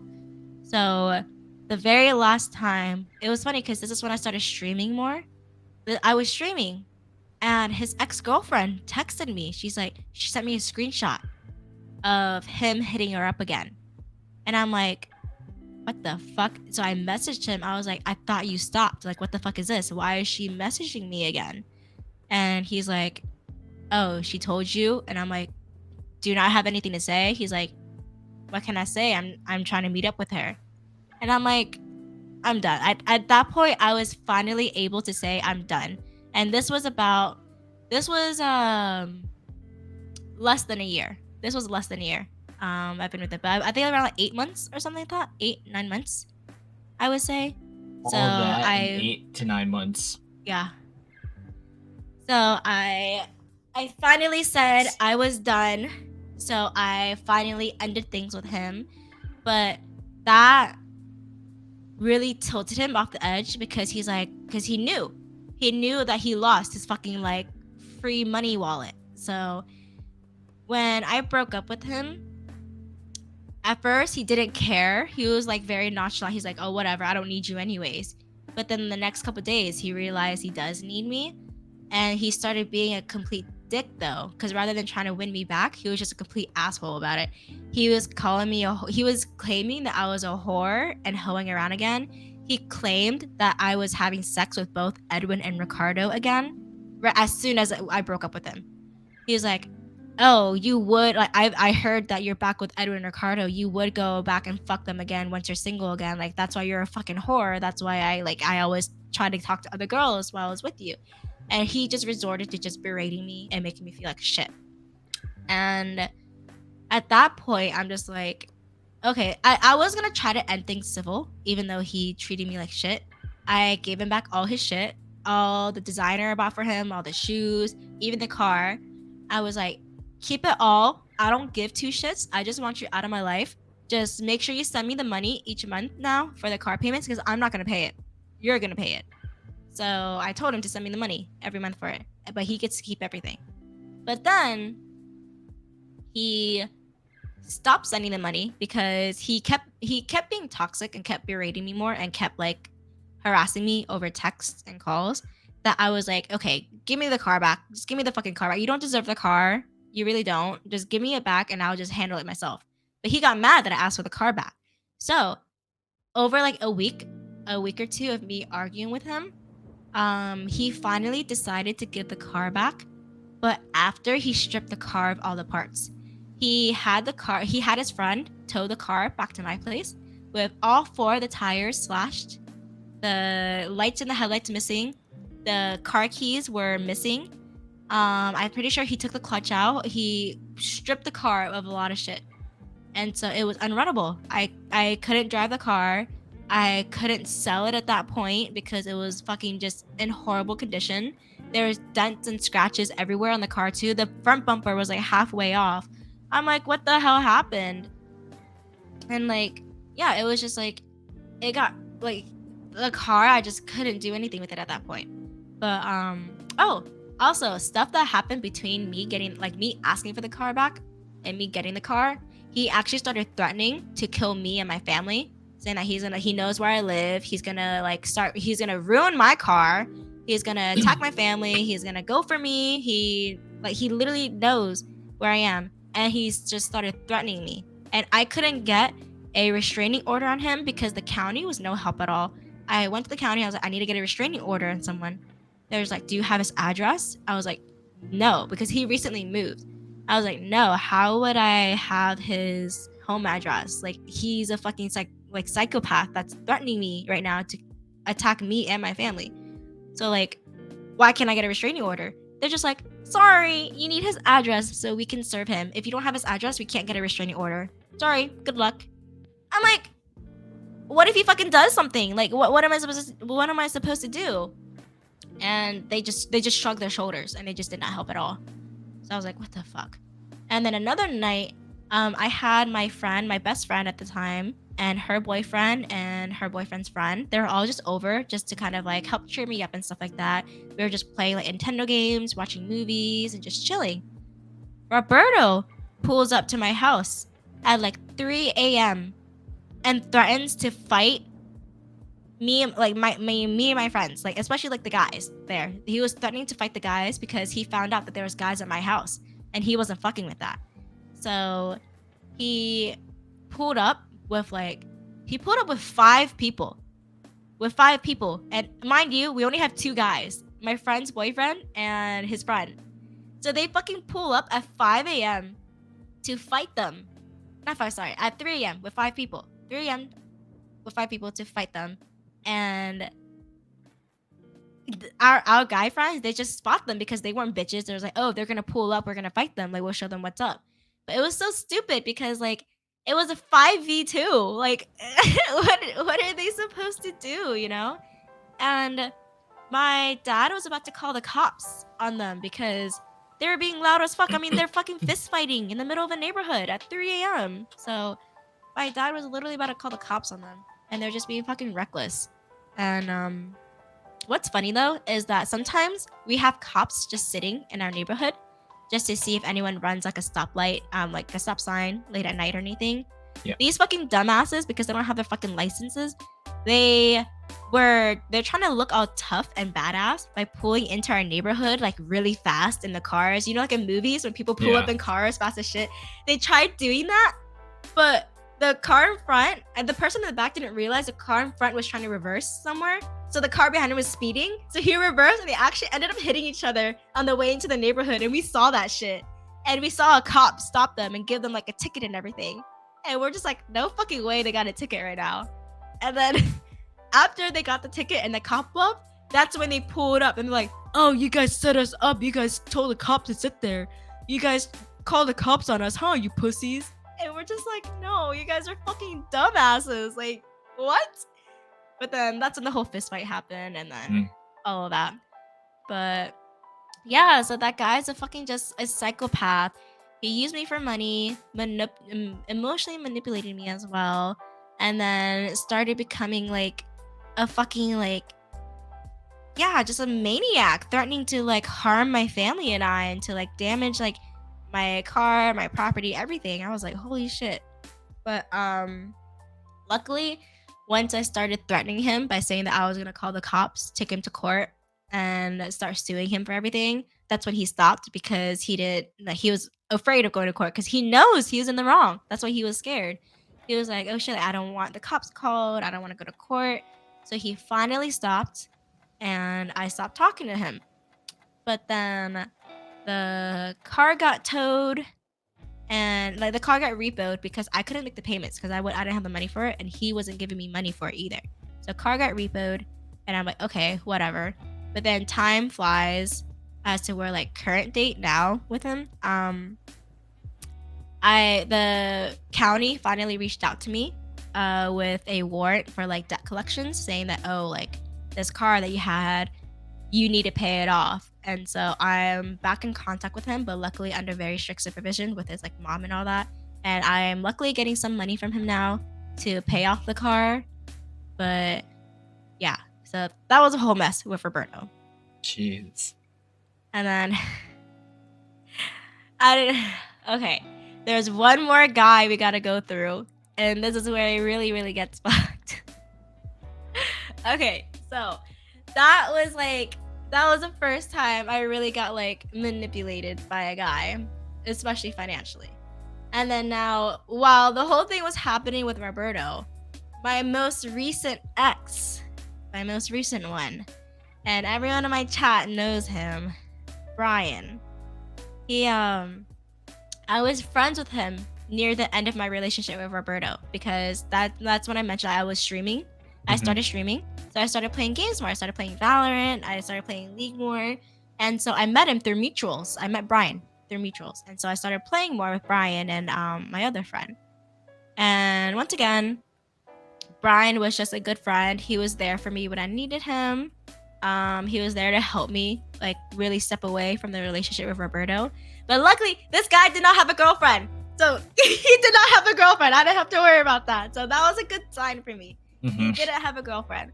But as soon right when Roberto and I broke up, Brian started pursuing me. But I feel like I was at least able to stand my ground and say that I understand that I was, first of all, financially taken advantage of, so I need to fix that. And then he really did fuck me up mentally with all the cheating and making me feel like everything was my fault. So I told him I wasn't ready for a relationship and that I don't want to date. So Brian respected it. So we actually stayed as good friends for the next year. So another year passes of just us being friends. So this is like all of 2020 that we're friends, yeah, all of 2020 that we're friends. And then I realized after some time that I started catching feelings for Brian. Like I said, after a whole year of us being friends, I started catching feelings for him. And I really noticed the way that he was treating me. I feel like he treated me really, really well. He always really cared about if I was doing okay or not. He always made sure to put like my feelings first, my emotions first, and like tried his best to like take care of me, even though it was like long distance. And like the biggest thing that made me like him was that whenever you get in a fight with someone, especially like a significant other, you preferably wouldn't want them to go to bed upset or sad, like mad or upset. You don't want them to go to sleep like that. You want to preferably fix it before they go to sleep. And he was that type of guy. Every time he knew that I was upset about anything or I was sad, he would do everything he can, spend hours with me if he needed to make sure I was okay before I went to sleep. And I really appreciated that. And I think that's like what started my feelings for him. So yeah. So but then like prior to Brian though, I noticed I was catching feelings for him, but I was like, I don't want to have a relationship with him because of how bad my past experiences were. I didn't want to risk losing Brian as a friend. So one of his friends, fuck it, I'll put a name on him too. His name is Jared. He actually started messaging me and started saying that he was like interested in me and stuff, and he wanted to like start talking to me more and everything. And I was open to it because I didn't want to pursue anything with Brian because I didn't want to risk my friendship with him. So I was like, okay, I'll go along with Jared, see how things go, right? So I decided to go visit him in person to see how things were. We started talking for like a good like month or so, and he asked me to be his girlfriend, and I was like, honestly, sure, why not? I've been going with it. He doesn't seem like a bad guy and everything, and we start dating. But the thing is, though, that's when he started. Okay, that's when it started. He never really emotionally manipulated me. It was more of he did guilt me though, as in like this was the guy when I mentioned that two different guys took advantage of me. He was the guy that most recently did that to me. And so that fucking traumatized the hell out of me because I did not expect that from him at all. And for him to do that to me, I was like, all right. So as soon as I flew back home, I completely like cut him off. Like I didn't want anything to do with him anymore. I didn't want to be associated with him anymore. And mind you, this was one of Brian's good friends. And I went to Brian about it. And the crazy thing is, Brian, and I don't know about his other friends, but for Brian told me he didn't believe me when I first told him. When I told him that his friend took advantage of me and did that to me, he was like, he said, "Oh, technically, I don't consider that being taken advantage of. You were dating him, so it's kind of your fault." I was like, no way. You just blamed me for him doing that to me just because we were dating. Even if you're dating, no means no, you know?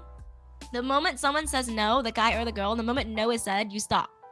But yeah, but Brian, he was like, "Oh, but you guys were dating, so technically it wasn't that."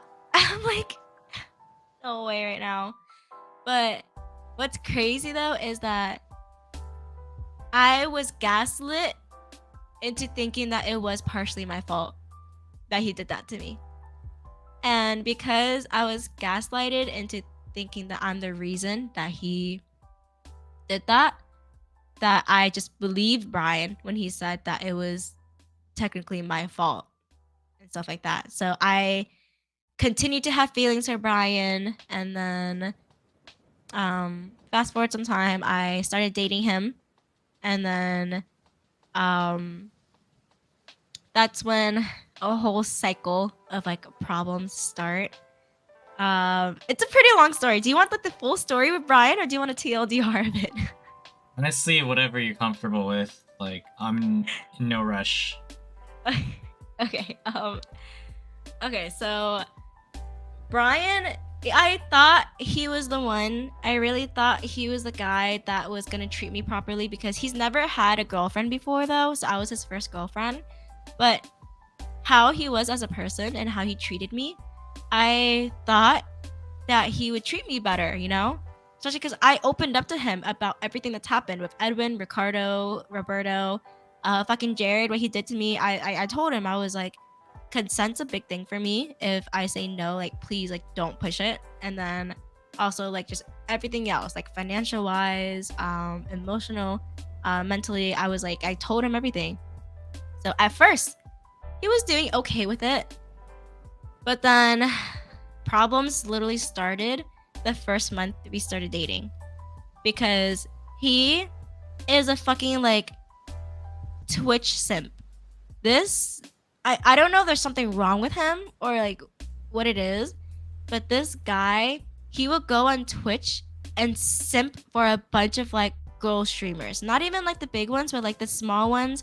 It's, like, the streamers where they have like around like 20 like viewers or something like that, like give or take around that range, so that the streamer, they're still able to actively talk to chat while still streaming, you know? Because, you know, if you're bigger, like, you know, like Quarter Jade and all that, they can't really read chat like that, you know?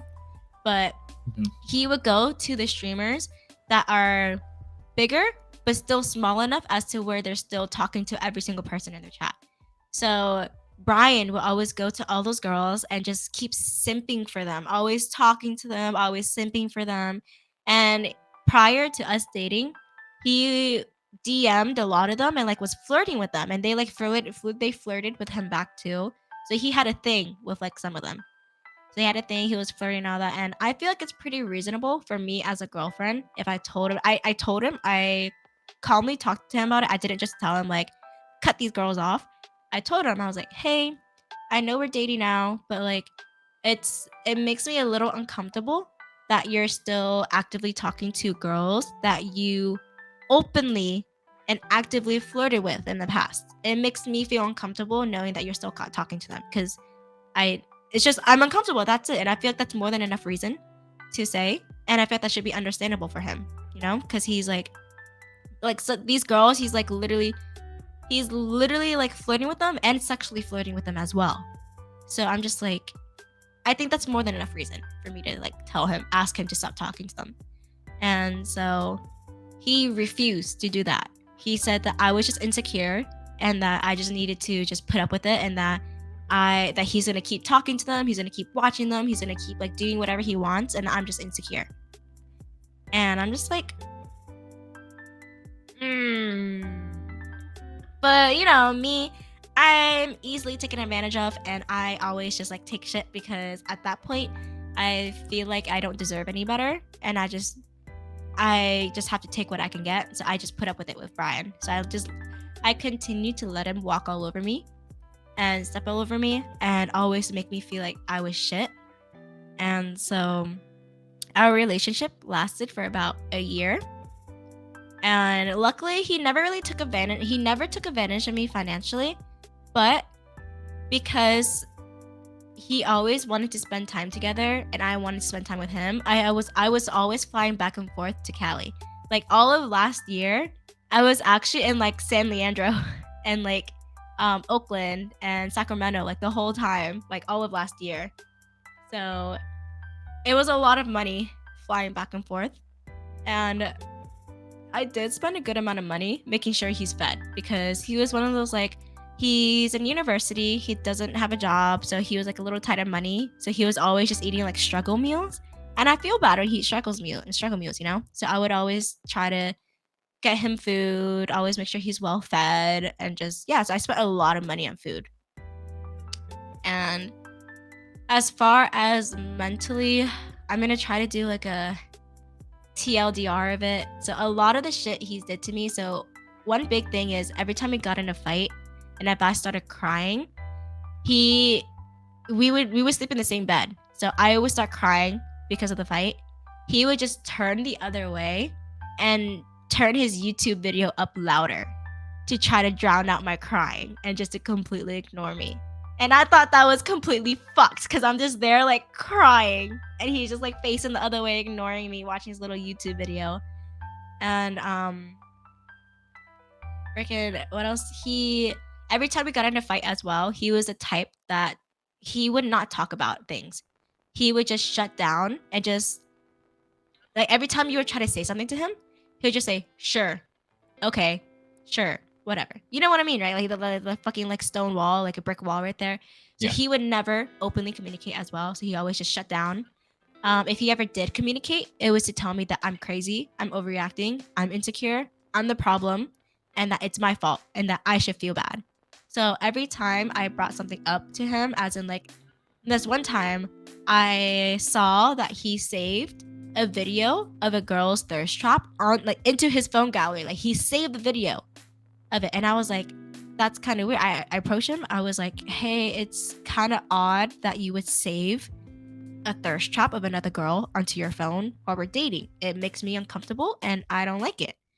And he completely attacked me for it. He's like, oh, but they're just videos. Like, I'm not DMing them. Like, you're just insecure. They're just videos. And he started making me feel bad that with that conversation starter, I was the one apologizing to him at the end for bringing it up and even trying to like talk to him about it. I started apologizing. And yeah, so there were so many things that he did, and it was always just other girls. Always other girls. He paid more attention to, other girls he would treat better. And then just with me, he would always just stonewall me. Every time I would want to try to have a conversation with him, like an open one, he wouldn't even look at me. He wouldn't make eye contact when we're having like a serious conversation. And he would always get upset with me, always tell me that I'm always complaining too much. And he always tells me, he's like, Melissa, we would have good days if you just stop complaining.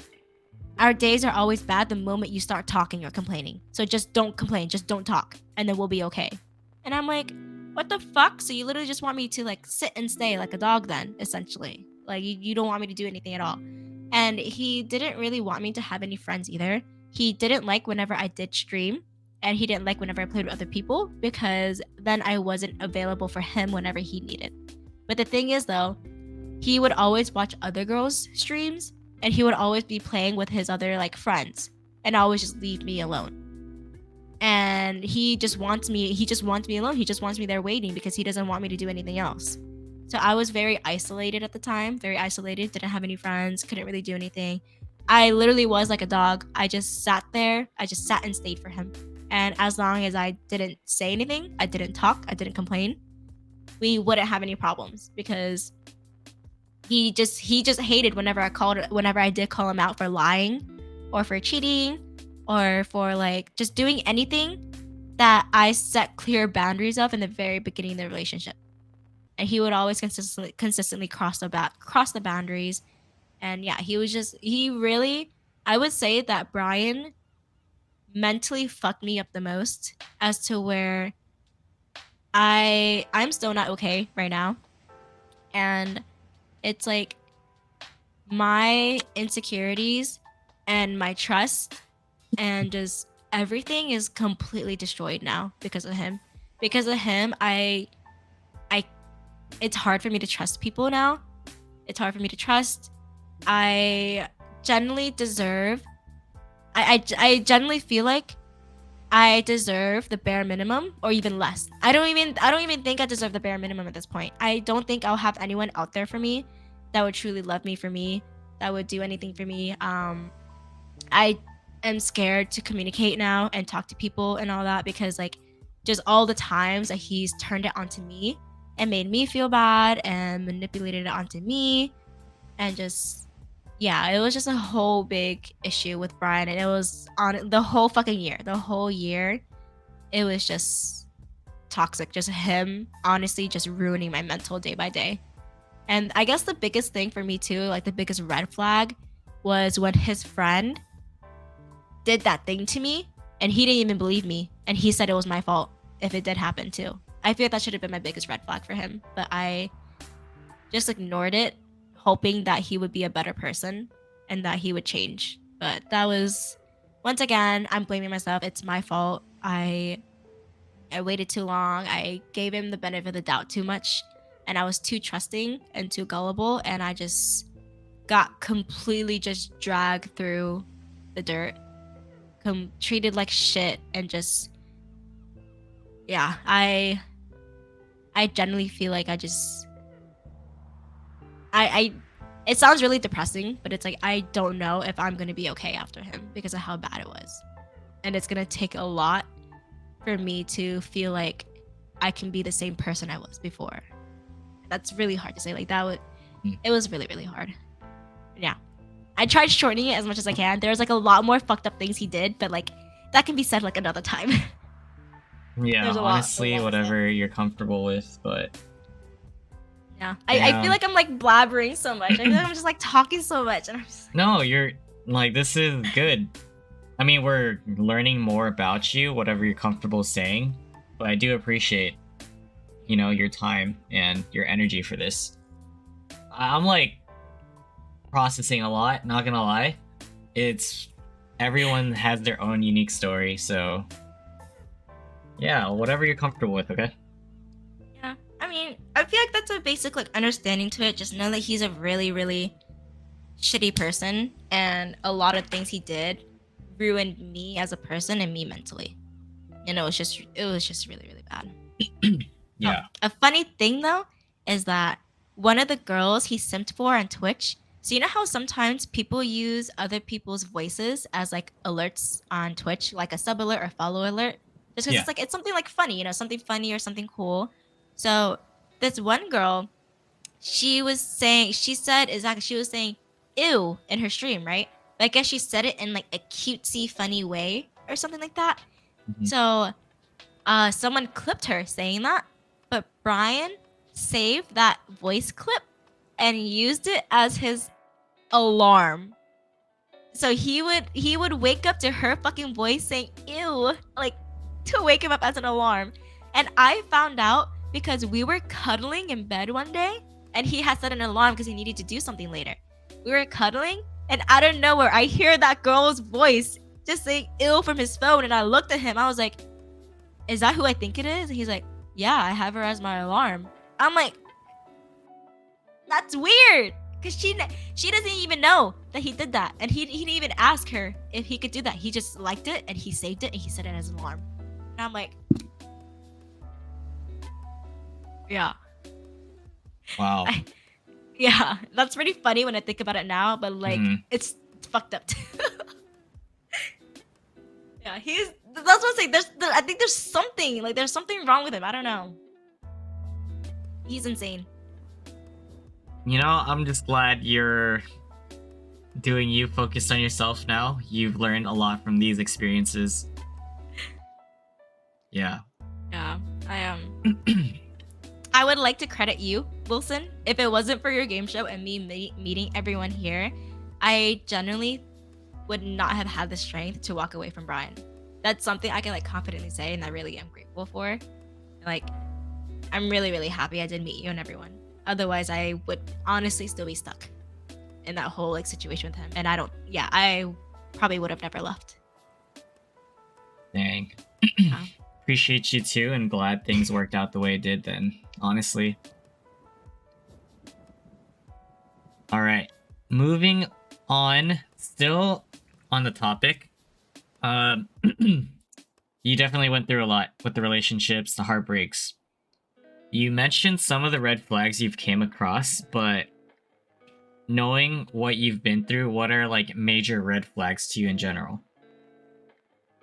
So let's say I'm like looking for another relationship and just like red flags I'm like looking for, or Yeah, it Okay. literally could be anything, how you interpret the question.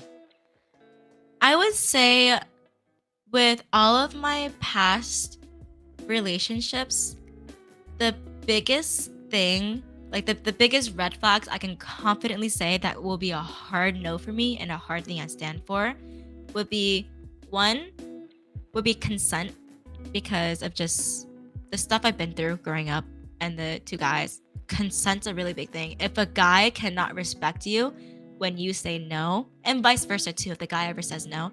So if anyone ever says no, you have to stop. There's no if, and, or buts. There's no, oh, but let's just do this or let's just do that. There's nothing. No means no. And whoever I'm with in the future has to understand that. Another one would be open communication, because of like how he would like stonewall me, or he would just not communicate at all. If a person is not able to openly communicate with you, or if you were to open up to a person to try to talk to them about something and they get mad at you and they get upset and turn it into an argument or turn it like at you, that's another red flag right there. Because especially as we're getting older, people should learn how to communicate, you know? Like, you should be able to learn how to communicate and learn how to express your feelings without you getting upset or without you like turning it into someone else. Yeah. Another red flag would be lying. I believe that there's no reasons for lies at all, that you should be be completely honest, because if you lie, it's going to come out one way or another. You're never able to keep a lie a secret. That's what I believe. The only lies I would say that I would allow are like, there's little white lies. Like, let's say you're planning a surprise for your partner, and like, let's say you're out buying them like flowers or something, and you're just like, oh no, I'm at the grocery store. Like a little white lie like that. I feel like that's fine, because that's with a good intention that you're like planning a surprise or something. But anything else like lying related, I think that's a complete big red flag. I would say another red flag for me is if this is just because of my personal experiences. If I told my future significant other, if I do have one, that if I'm uncomfortable with a person, either like a guy or girl, if I'm uncomfortable with someone, and I gave reasons for it too. It wasn't just, oh, I don't like this person, cut them off.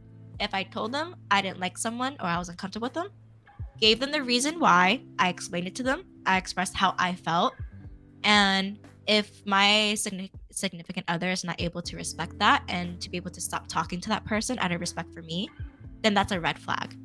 But also, if let's say I was uncomfortable with someone and I explained it to my partner, and my partner doesn't see it the same way, I'm willing to have a conversation about it. We both explain our point of views on it and why I would want them to stop talking to them, and my partner expressing why maybe I have the wrong impression, that I'll be willing to have a conversation about that, But if my reasons are valid, and I have if if it is true, like whatever I'm feeling is valid and all that, I definitely do expect my partner to be able to stop talking to someone because I've talked to them about it, I've expressed myself, and yeah, then I feel like they should just respect how I feel about it. So that's a big red flag for me if I talk to them and they said no, I'm not going to cut them off at all, and they just refuse to listen to how I feel. Let's see. Another red flag that I would say is just the typical red flags like gaslighting, manipulation, and stuff like that, and guilt tripping. If the partner you're with, if they're able to say mean things to you and mean it, or if they're able to guilt trip you, if they're able to gaslight you, then they don't truly care for you. They don't. And if your partner is able to see you cry and they don't care at all, that's a red flag as well. Because if I know it's different for guys, because in my opinion, I don't really see guys cry as often. But like if my partner, guy or girl, if they're crying in the middle of an argument, me personally, I would want to make sure they're okay first. I would want to calm them down because I don't want to see them crying. I would calm them down, tell them to relax, and then we can continue the conversation at a later time when they've calmed down, you know? Or just like anytime at all. If my partner's crying, I would want to care for them. It's not okay for me to see them cry. But if your partner makes you cry or don't care at all that you're crying, they don't really care for you because it would hurt your own heart if you see your partner crying and hurt. So that's another red flag to me too. And yeah, I feel like that's like the biggest red flags I would say I would look for now with all my past experiences and everything I've gone through. And those like hard, like I will not like go back on it or anything at all. They're like hard set boundaries, hard set red flags. Yeah. For sure. Thank you for sharing those. And also, again, with the experience that you've had in your relationships, what general relationship advice would you give to others? I would tell others that like, of course, if there's anyone that's stuck in a toxic relationship as well, I completely understand where they're coming from when they say like it's easier for people to say, oh, just leave, they're toxic and stuff like that. It's so much easier to say just leave than to actually leave. So the biggest advice I could give to someone that might be stuck in something like that is to do their best to get support around you, because when you're stuck in a situation like that, the partner that's abusing the person, that person's isolated. You're isolated, you feel alone, you feel like you have no one around you. So do your best to, even if it's just one person, even if it's your mom, dad, brother, sister, just a friend, if you have someone in your corner and you have someone to back you up, that is the first step to getting out of it. So that's my biggest advice, to get support if you can, because like I said, me personally, if I didn't have any type of support at all, I would not have been able to leave Brian, wouldn't have been able to leave Roberto. I wouldn't have been able to leave anyone in my past if I didn't have people around me to help. Because when I was in it, I felt so isolated and alone. I literally felt like I had no one for me other than that one person. So I feel like that's the biggest thing I could tell people to do. Yeah. Just support. Support's the biggest thing. Mm-hmm. Right, so that is advice. Do you have anything else to say when it comes to relationships in general, or do you think we covered a good amount? Just to I'm a hypocrite when I say it, because like I said, my mental is still really bad and I feel like I don't deserve shit. But I can give good advice, is to tell people that don't change yourself for the sake of someone else. Because if you like someone and you're pursuing them, but you notice that you're having to change who you are as a person. So there's a difference from working on flaws, as in, let's say you have like a lying problem, right? Let's say you're working on that. I feel like that's a good change. But if you're changing who you are as a person, your character, your own self, that's a problem. Don't ever change yourself for someone, because if you end up getting in a relationship as to where you had to change who you are, you have to act differently, every single day that passes by, a little piece of you is going to get taken, as to where you all those pieces are gonna get completely taken away, and you're just gonna lose yourself, and you're not gonna know like who you are anymore, and you're just gonna lose yourself. So the biggest thing is don't change yourself for a person, and don't settle for less either. If Don't think that you only deserve the bare minimum or anything less. You deserve more than that. If your partner really cares for you, it sounds really corny and I see it all the time, but if they wanted to, they would. If they truly, truly wanted to, they would do it for you.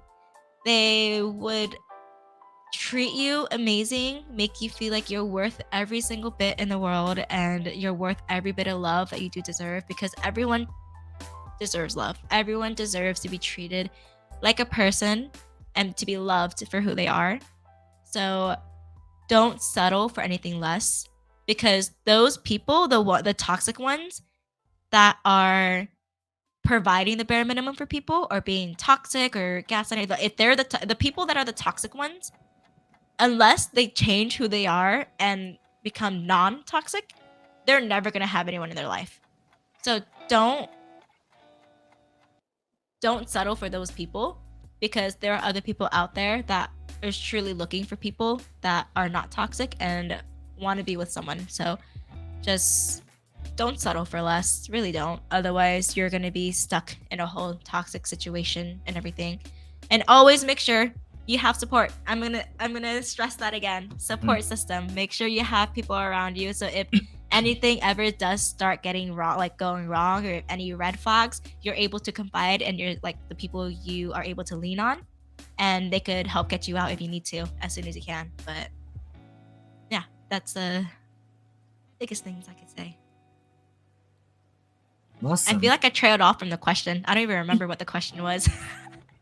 I feel like I trailed off. No. For that one, it was just me wrapping up the topic of relationships, but also you giving your advice. So okay. Yeah, that's good. So I didn't trail off too far. No, not at all. Alright, so sort of relative to relationships, another heavy or important topic that I like to talk about is mental health. Mm-hmm. As of now, how would you say you're doing right now? Mental state of mind. Do you promise not to call the cops on me? Are you gonna put me in handcuffs, Wilson? No.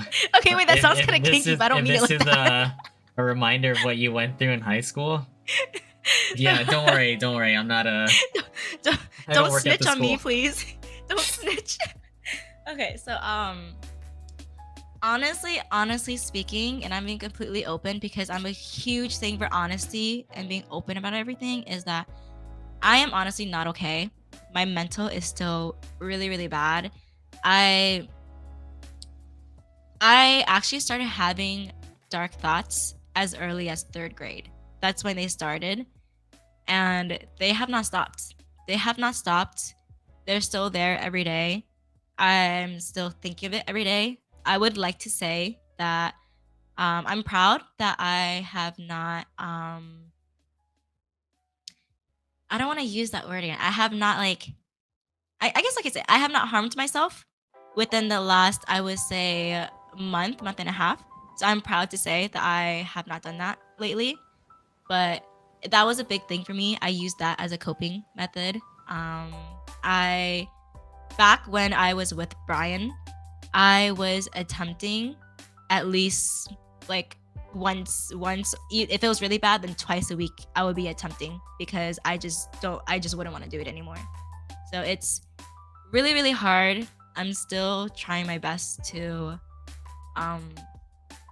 cope with it, because I've come to think that I'm not ever truly gonna get rid of those thoughts, because like I said, it's been there since 3rd grade. And the fact that they're still not there and they're as profound as ever, it's hard. It really is. And along with my depression, I'm still doing my best to learn to handle it. I try to distract myself by just hanging out with friends, playing a lot of games, doing what I can. But I would say the past week, because I had the flu and then I started my period as well, and my emotions are like through the roof, I my depression has been through the roof this past week, and I've literally just been in bed the whole time too. Hi, he's the only reason I've been getting out of bed, because he's always like, let's play some games, Mal. Let's DJ, let's play some games. But Yeah. other than that, I would say I literally would have been in bed the whole time. It sounds kind of nasty, but I did not shower for a good couple days because of how bad it was. Mhm. So it's still really hard for me. It's still really, really bad. My anxiety is still pretty bad too, and my mental health is just in shits. It's in shambles. But I do my best every day because I I see myself as like a helper, if that makes sense. Because of everything I've gone through, all the trauma I've been through, everything I've dealt with, all the problems I've been through, I feel like I'm able to give good advice to others because I've been through it. Mhm. So I do really enjoy, and I'm really happy with helping others through their problems because I know how bad it feels and how hard it is. So I try my best to be that person for others and help others. And yeah, I just see myself as a helper. But then for me, I can't really get that help for myself, and I'm just trying to deal with things like alone, and it's really, really hard. It is. But yeah, I used to be on antidepressants and a bunch of different meds, but the cost of it became too much, and my dad actually was making me feel bad about it by saying how he it was so much money having me go to the doctor, having me go to the therapist, having to get medication. It's always money, money, money. It's always financials. And so I stopped taking my antidepressants. So I've just been raw dogging life, trying to get through it day by day and deal with it. But yeah, it's hard. It's really bad. Yeah. But I'm still here. Positive mindset.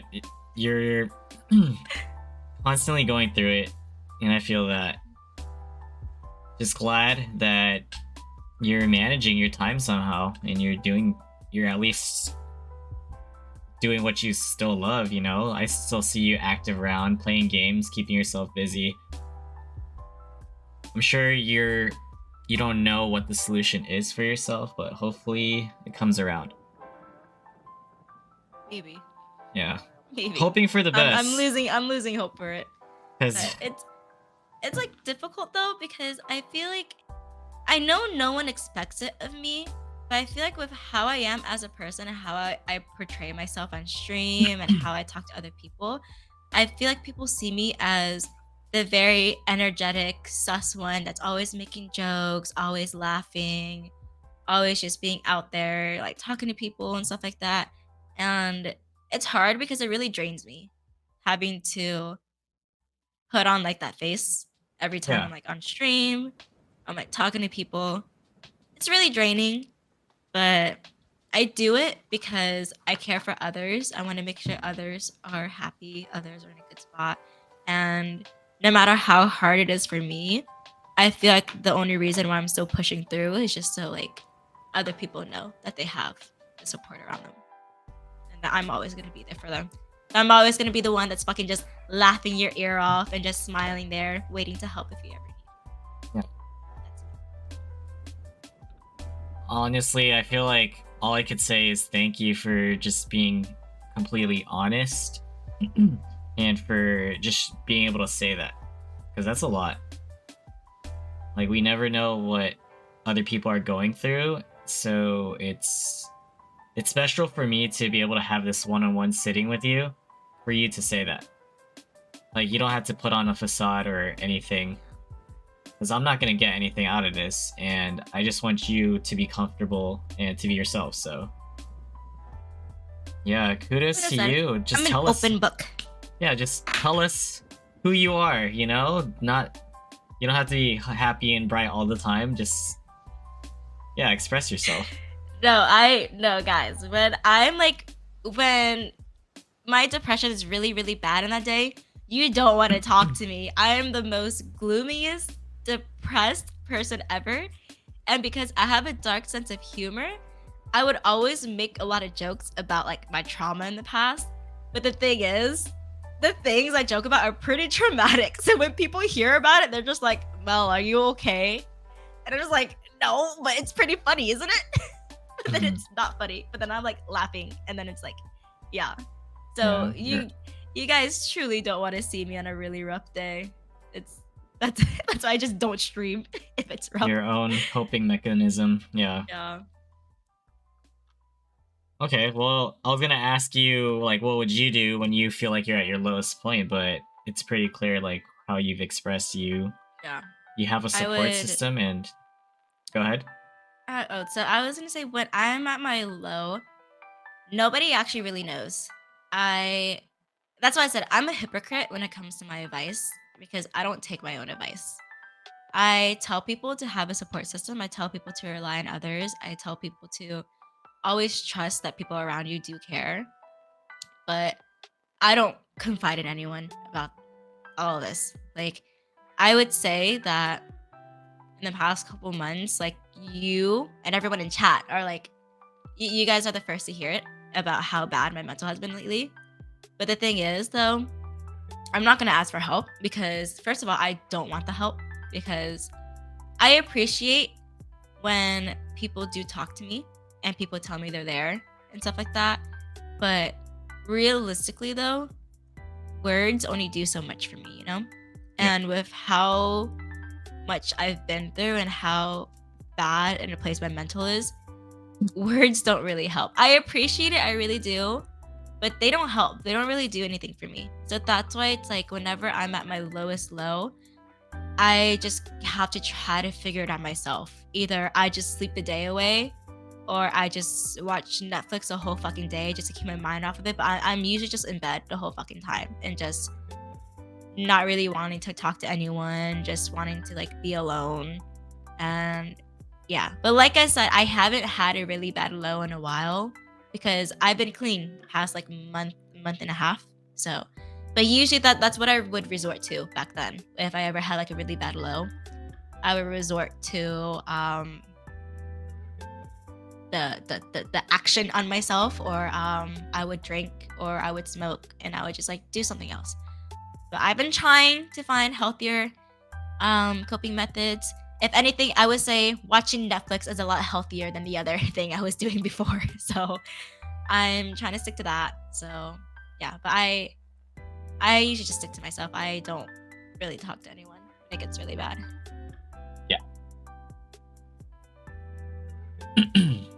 Okay, so that's what you would do on your lowest points. You mentioned some advice, at least for other people, even though you feel like you don't follow your own, which is understandable. You've expressed that. Other than that, can you talk a little bit about how COVID has specifically affected your life? It sounds really bad, but I would say COVID benefited my life. Obviously, not everyone getting sick. Please, guys, don't cancel me. Don't cancel me. It's not everyone getting sick. No. But Trust, like we've had the answers whole like quarantine, that. the whole quarantining thing, I would say that was really big for me, because my job, I would say, and I'm so grateful for it, I am lucky enough to have kept my job and to work remotely from home. So I was living the life. I'm still am right now. I still work from home. I still have a great job. And because of COVID or the quarantine, obviously I didn't travel till like later on, when like things started dying down, vaccine came out and stuff.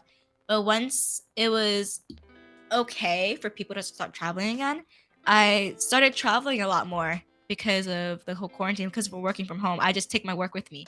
I've gone to Maryland a good amount of times. I've gone to New Jersey once. I've gone to Florida a couple times. I've been to Cali multiple times. And I just feel like I was able to just do a lot of my life traveling wise.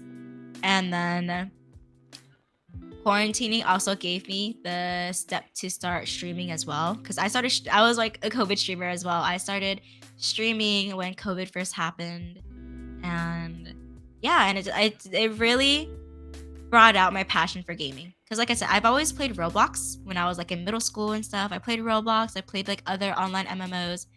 But as far as like League, Valorant, anything like that, I truly didn't start getting into it until quarantine happened. So I definitely would say it benefited my life a lot, and I'm happy it did. Like not like I said, it's so bad to say because I know COVID was a really tragic time for a lot of people. A lot of people got sick. I had COVID. My mom had COVID. Like it was a really hard time. But then like looking on the bright side of it, the whole quarantining, be able to be at home, it did benefit me though. Mm-hmm. Okay, switching gears a little bit, you mentioned some traveling. Talk about some of the other travels or significant adventures you've been on, and where do you plan to go in the future? All right, so traveling wise, I have always been the type to always want to travel, but I never really had the chance to because I had work or school, something like that. So when quarantine happened and I started working from home, that's when I was like, I'm gonna start traveling. So the first places I went to was actually down in Florida because, like I said, my mom lives down in Florida. So I went there to go see my mom, visit her for a bit.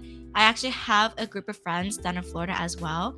And it was such a funny coincidence because when I started talking to my group of friends down there and I asked my mom where she lived, they lived like 10 minutes away from each other. And I'm like, holy shit, like small world. So it was because of that, I was able to visit both my mom and my friends at the same time. So I went down to Florida 2 separate occasions, to the same place to see my mom and my friends as well. I also went to Disney World with my brothers and really close family friends. I went to Disney World for a week, and I also went to Epcot as well down there, which is the place where they have like 12 countries.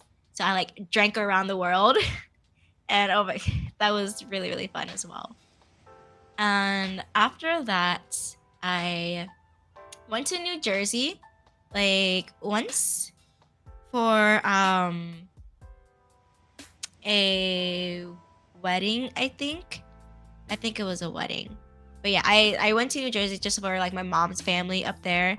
I also went to Maryland a couple times because I have my family friends live there, along with another wedding that happened in Maryland as well. So that was pretty fun there. And then I've been to Cali a good amount of times.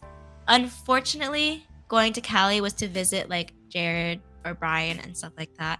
But even though the main reason was to go see them, I was still really happy to because I love flying. So I really enjoyed flying, going to Cali, experiencing all the things there. Yeah, so I've been there a good amount of times. And like I mentioned before too, I did go to the Bahamas, but that was like right before COVID hit. Right before COVID hit, we went to the Bahamas. And yeah, so that's all I've planned for so far. In the future, I'm actually going to Mexico in December for my cousin's wedding. He's getting married down in Mexico, so I'll be spending a week down there. I'm going to count down in Cali, so I'll be going back to Cali end of December. I have plans on going to Vancouver in February to visit some friends. It's Joey's birthday in February as well, so I'll be going to Vancouver. And then in March, I don't know if you heard about it, but we have some people coming from Cali coming to Virginia to visit Kxnani and to go visit the Cherry Blossom Festival happening in Washington, D.C. So I'm not traveling, but that's like a thing there that I'll be doing. And then I will also be going back to Florida because my mom says she missed me and she really wants to see me soon. So I am going to go back to Florida sometime like early next year. And then I have EDC in Las Vegas in May for next year. So I'll be going to EDC Las Vegas as well. And then that's it so far. I do have a cruise trip in the planning. I don't know exactly when I'm going to take it yet or who else is going, but there definitely is a cruise in the near future. And yeah, as far as a really big trip that I'm hoping to plan soon, will either be Japan or South Korea, because I'm a big foodie. I fucking love food. So I really, really want to go to either Japan or South Korea just to eat. I don't give two shits about sightseeing. I don't care what I see. I just want to eat. Like, just take me to the restaurants. But that's like my biggest thing. So I want to tour like and just eat everywhere. So those won't. Japan and South Korea is not gonna happen for a long time. Not a long time, but it is a plan. Yeah. It is a goal. At least there's a lot to look forward to. Okay, speaking of goals, what are your future goals in life? Or maybe current goals? My goals at this moment is I definitely want to leave Geico. So, because I don't want to do insurance my whole life. It's paying for the moment, but it's not what I want to do for the rest of my life. So, I actually really want to get into like social media work or marketing and stuff like that. So it's like I would like to be able to move to Cali and be able to do marketing work for like just gaming companies. So it could either be like Logitech, Riot, Razer, just any type of just like any gaming related company. I would love to work for them for marketing, PR, social networking, just anything like that. I would say that's a goal that I want to get into. And then as far as streaming goes, I'm still doing it just for fun at the moment. But if the opportunity comes, I'll be more than happy to take it. But at this moment, I do want to pursue a job in Cali first rather than pursuing like streaming full time or anything. Yeah. And I am also I can't say too much about it because I signed an NDA, but I am doing some filming work for TV shows actually. So I am hoping to get more into that. They're just very, very small stuff, just here and there.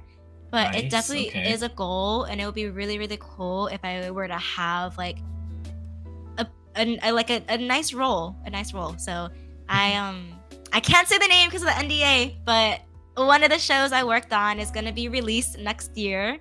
So I'm like really, really excited for that. So I'm like working on things like that here and there. So I do have a lot of goals that I do want to pursue. But those are like just some of it. Awesome, okay. Yeah. All right, before we move on to the last few things to cover on the podcast, we're going to take a quick break. Let me use the restroom. If you got to go, please do. Otherwise, you can say what's up to everybody in chat. Yeah, do your thing. Hi, We'll be everyone in back. chat, but I got to use the bathroom too. So I'll Yeah, be for back sure. too. All right, we'll be right back, folks. Thank you guys so much for being here. Oh, snap, there's ads too. That's crazy timing. But we'll be back. Thank you guys. What's up? Welcome back. Hello. All right. I totally forgot to mention that one of my hobbies is getting tattoos. I was sitting on the toilet and I was like, oh shit, I have a tattoo. And I just came to head. I was like, tattoos. That's another hobby of mine. Don't worry. I was gonna ask you about those later. Well, not just specifically Damn. tattoos. You already planned it out, man. No, I usually You just ask read my people mind. about tattoos and piercings. Alrighty. So we're gonna talk about some social media aspects of your life and then finish things off with like some quick questions at the end. So how about we start off with what social media platforms are you currently using or are active on publicly other than Twitch? I am on Instagram, Twitter, and TikTok. The main three, the typical three. I do have a Facebook, but that's strictly for family though. And I'm pretty sure some of you guys can relate. I have a Facebook page just for family. So that is very PG. nothing on there. So Fair, okay. But now we're gonna talk about the main thing, right? Twitch. Oh wait, actually, no. Something about social media that I wanted to talk to you about since you did mention it. Can you talk a little bit more about Epcot? What was the coolest thing about it? Oh, okay. So Epcot being there, it was the coolest thing is obviously because it's Disney, they have money. They have money to use. So how they did all 12 countries, it was so cool because literally 1 minute you're walking in Mexico and then next you're in fucking China. So it's like, it was really, really cool. I really, really like how they designed it.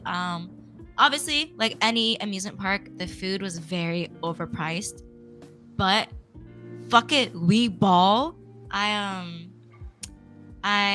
really, really enjoyed eating and drinking everywhere because, like I said, I'm a big foodie. If there's good food, I'm there. So all the food is really, really good, really delicious, and I would say it tasted really. It tasted pretty. I wouldn't know if it's authentic or not because I Yeah. haven't been to any of the countries, but it was good. Uh-huh. It's It was fire, good. yeah. That's all that matters. And I was drunk halfway through all the countries. So, honestly, I was drunk after the first country. We started in Mexico. I got drunk off tequila, so everything after was a blast. I had a great time. Okay, for sure.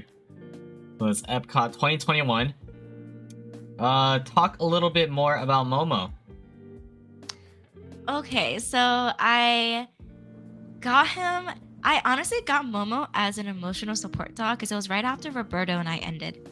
Corgi, So right? I Okay. got Momo. So that was like very beginning of COVID as well. Because I was like, I have always wanted a pet, but I never thought I could commit to it because my dad and I both work. So we're always out of the house. No one's at home and stuff like that. So I'm like, oh, I'm at home now. Great time. And I'm fucking depressed. I should get a dog. A dog has to help, right? So I got Momo, and he is an absolute blessing. I love him so much. He makes me want to pull my hair out, and he's a freaking rat. And like, but he's great. He's a corgi. He's 2 years old. I've talked to other corgi owners, and I don't know if it applies to other breeds as well, probably. But with corgi owners, a lot of other owners told me that each corgi tend to have their own little quirk. Some of them would be that some corgis love to just fucking just run in circles, while others just do different things. My Momo, what he does is he always did it as a baby. He loved touching his nose with your nose. Like he loves booping noses as a baby. So now that he's older, he would try so hard to jump to boop his nose with your nose. But since corgis are short, he's really short and we're tall, you know? So he would jump in the air, but since his body is really long, he would like kind of like flop in the air a little bit like a fish out of water, trying to touch your nose, and he would just like fall and then get back up and just start jumping again. And it would just repeat. And I want him to stop it because it is really bad when corgis jump because of their back. They're prone to back problems. So I really don't want him to jump because I don't want him to get injured. But it is really fucking cute when he's just like jumping and just you see his little legs kicking off the ground, trying to like boop your Mhm. noses. But yeah, but Momo, he definitely has separation anxiety and just social anxiety in general. So he's just as mentally fucked as I am. So like if I ever take him out in public, he'll get too anxious. So he's just at home with me. Got it. Yeah. Yeah, that's Momo, my little rat dog. Momo, Corgi. Okay. Mhm. Let's talk about Twitch. All right. First off, how did you come up with your name? So my name originally was Kxnani with the A, so no X in there, just Kxnani. I am really, really bad at coming up with usernames. So my thought process with Kxnani was I'm just gonna look up different words in different languages, and if they look pretty, I'm just gonna use it. So Kxnani actually means beautiful in Hawaiian. So like I said, I liked how it sounded. I thought it was pretty like easy to say too, just Kxnani, you know. So I decided to use it, and it was available. It was available on League. It was available on Valorant. It was available just everywhere else. So I was like, hell yeah, that's my name now. But after I started streaming on Twitch, for some reason, like I was playing Valorant. I don't know if it was just a random or someone from my stream. But someone decided to troll me and report my account for having an inappropriate username. And somehow it went through with Riot. Riot deemed Kxnani as inappropriate. So they had me change it. And like I said, I'm bad at usernames. So I was like, I'm gonna do what we did when we were younger. You know, we always put X's and like our usernames and stuff, like X's and underscores. So I was like, let me just take out an A and put an X in. So then I just had just Kxnani, and then it just kind of stuck. I personally hate it, but so many people said that it's cute and it's like I don't need to change it. It's fine, and I'm like, fine, I just keep it. But yeah, that's how I came up with the name. I Gotcha. got fucking reported, so I had to change it. The backstory, nice. Okay, so talk about how, like, what was it like getting started with Twitch? Maybe your initial experiences, thoughts, like just that mindset. So getting started with Twitch, it was very new to me because, like I said, I only played League at the time. I only played League, and this was when Valorant Beta came out. I was good friends with a girl who's kind of big on Twitch, but we kind of had a falling out because she stabbed me in the back, and she's like a liar and a manipulator and toxic. So I cut her off. We stopped talking, but when we were friends, she's the one who actually got me a a key for the Valorant beta. So I was able to play in the beta, and I played with her, and she was the one that introduced me to streaming as well. So she's the one that kind of told me to kind of like get into it, start doing it, because my other good friend did it as well, but she stopped streaming. But she was doing it, and she kind of pushed me to do it too, because I never really thought about it. I wasn't familiar with Twitch. I never really thought about streaming, but they kind of urged me to go ahead and do it, and I was like, fuck it, why not? But my initial stream setup, it was so scuffed. All I had was a laptop. I played on a laptop, man. I didn't have a keyboard. I had a mouse at least. I had a mouse, but I didn't have a keyboard. I didn't have a webcam. I didn't have a mic. I didn't have anything. All I had was my headset mic, my mouse, and my laptop. And that shit it was so rough. I played Valorant with like single digit FPS. I was like, my peak FPS was 10 on my laptop. It was so bad. So my frames was really, really bad on Valorant. League was okay, but my laptop, it would overheat and get overworked because, just streaming and playing games at the same time. And since all I had was my laptop, I actually have an old MacBook back from when I was in community college for a bit. I had a MacBook, and I used that as my second monitor so I could read chat. And yeah, so I didn't have like OBS or anything on my second monitor. All I had was just my Twitch channel up, and that's just how I read chat. And it was very, very scuffed, but I had a fun time starting off in it. I met a lot of good people. A couple of them actually still stuck around with me since the very, very beginning, which is pretty dope because it's been like 2 years. Mhm. But yeah, other than that, the initial start to streaming was pretty hard, but it was fun. It was more funny that it was like scuffed, if Yeah. anything, because I was just on my laptop. Yeah. Okay, so as of now, what categories are you streaming, and what would you say your schedule's like? I would say I'm a variety streamer just because I'm always playing different games. I try to mainly stick to Valorant, but I get so tilted off Valorant that I just play other games like Apex or Overwatch, or once in a while I'll throw some League in there because fuck it, why not? So, and also I play Lost Ark as well, like MMOs. So sometimes I'll stream Lost Ark or Maple Story. So, yeah, I would just say my category is just variety. I kind of just play whatever I'm feeling at the moment. And then my schedule, I'm trying my best to do it if I can, Monday, Wednesday, Fridays. And then weekends are just if I want to or not. If I'm feeling up to it, I'll stream every day of the week if I want to. Mhm. But if it's like, if it's like I'm a little more tired or if there's things going on, I try my best to at least do Monday, Wednesday, Friday. Yeah. But all of last week I couldn't stream because I was I'm still sick, but I had the Mhm. flu. It was so bad. It was really, really bad. So I couldn't stream all of last week. I was bedridden. Yeah, I'd say that's what I would typically stream. Okay, so what would you say the pros and cons are of Twitch streaming or just being on this platform so far? I would say a pro would be just meeting everyone. Because, like I said, I was able to leave my last relationship because of you, Wilson, and everyone else in the community. So that's the biggest pro for me.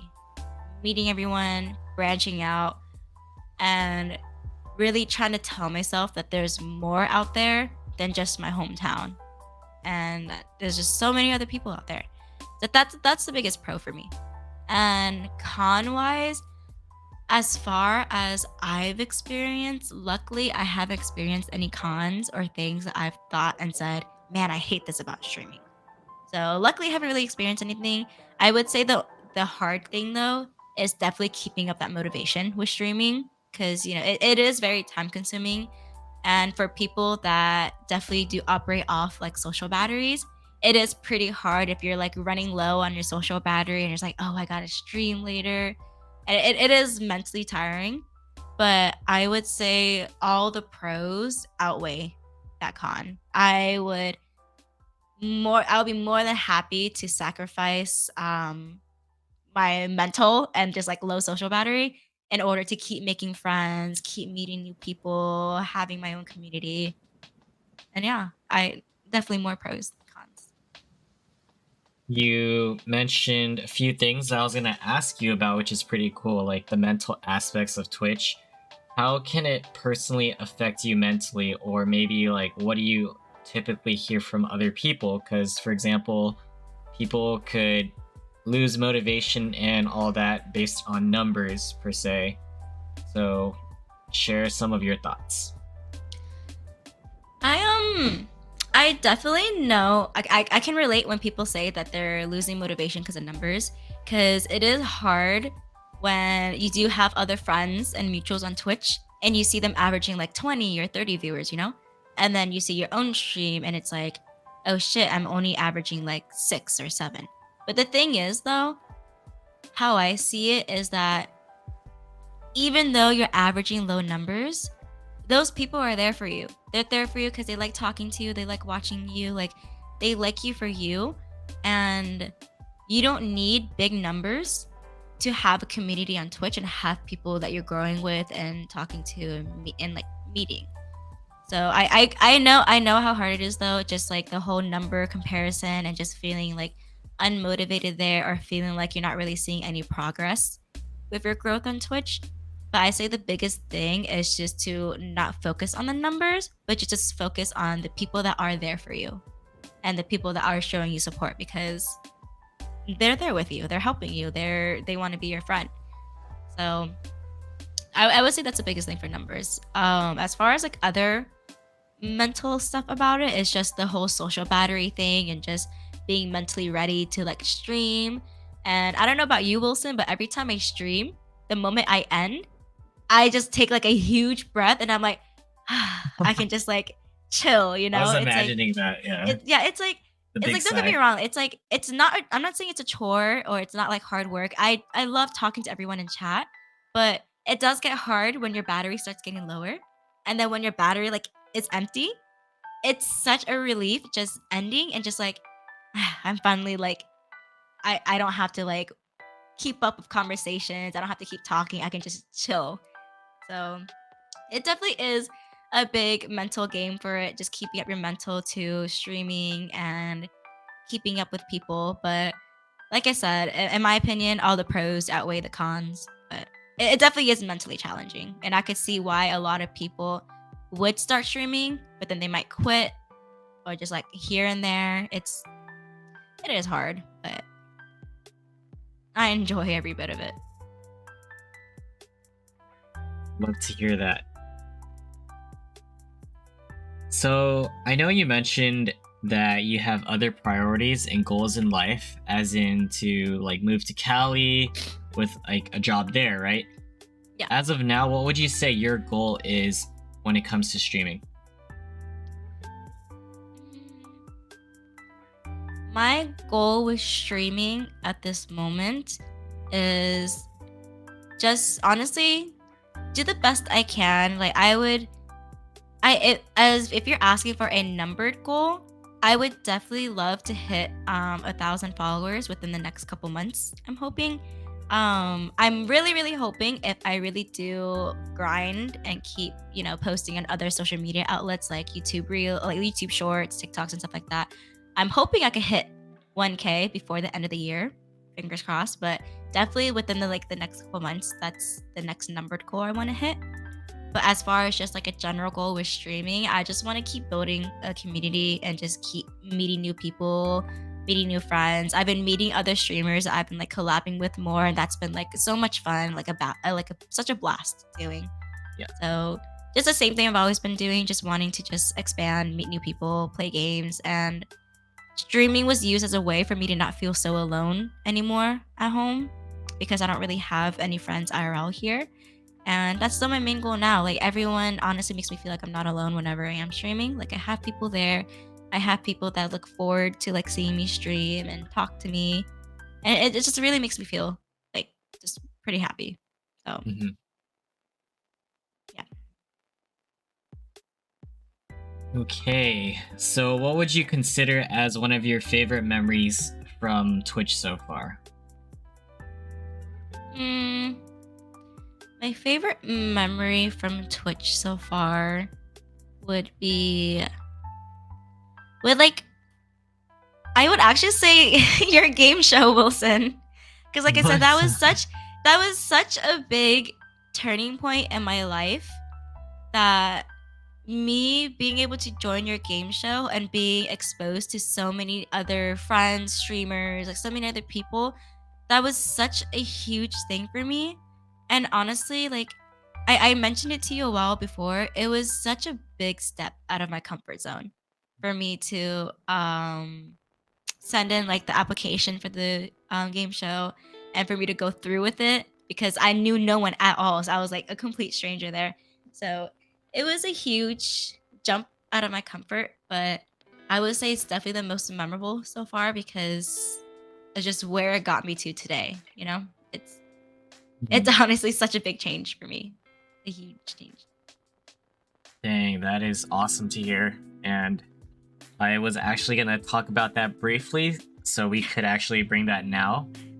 Um, I don't know if people in the stream know about it, but why did you decide to sign up, and what was your thought process overall? Because I'm Okay, sure so it stumbled across your feed or something, right? But then to actually commit to it's like a whole new thing. And then also talk about the experience of being on it. I guess you can have your own expectations. Yeah.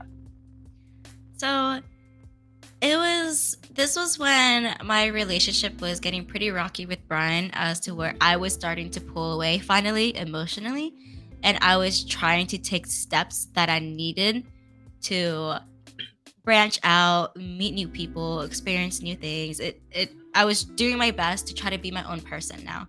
So I honestly never used Twitch as a social media. But the thing is, I feel like Twitch is not Twitch, Twitter. Twitter is the biggest marketing platform, in my opinion, for Twitch. And I think it's the easiest way for people to connect and just meet other streamers. And just Twitter is such a big platform that I feel like a lot, like maybe a lot of people looked over, or at least I looked over it. So I decided to start being more active on Twitter.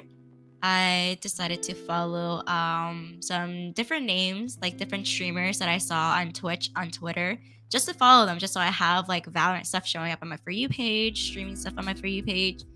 And yeah, so the crazy thing is though, I did not follow you, Wilson, and I did not even follow Annie on Twitter at the time. So the two main ones, I feel like the main figures for the game show there that I would know because I know Annie prior to the game show. I didn't even see it from you guys. I don't know who liked it or who retweeted it, but in some way, someone that I randomly followed liked or retweeted your game show application.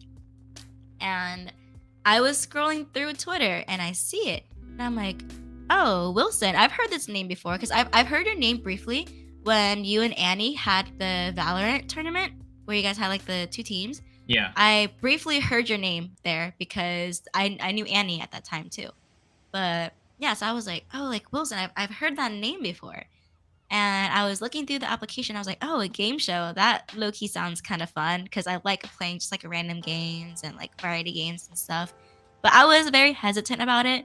So I actually messaged my best friend, IRL. I messaged her. I was like, yo, there's a game show going on.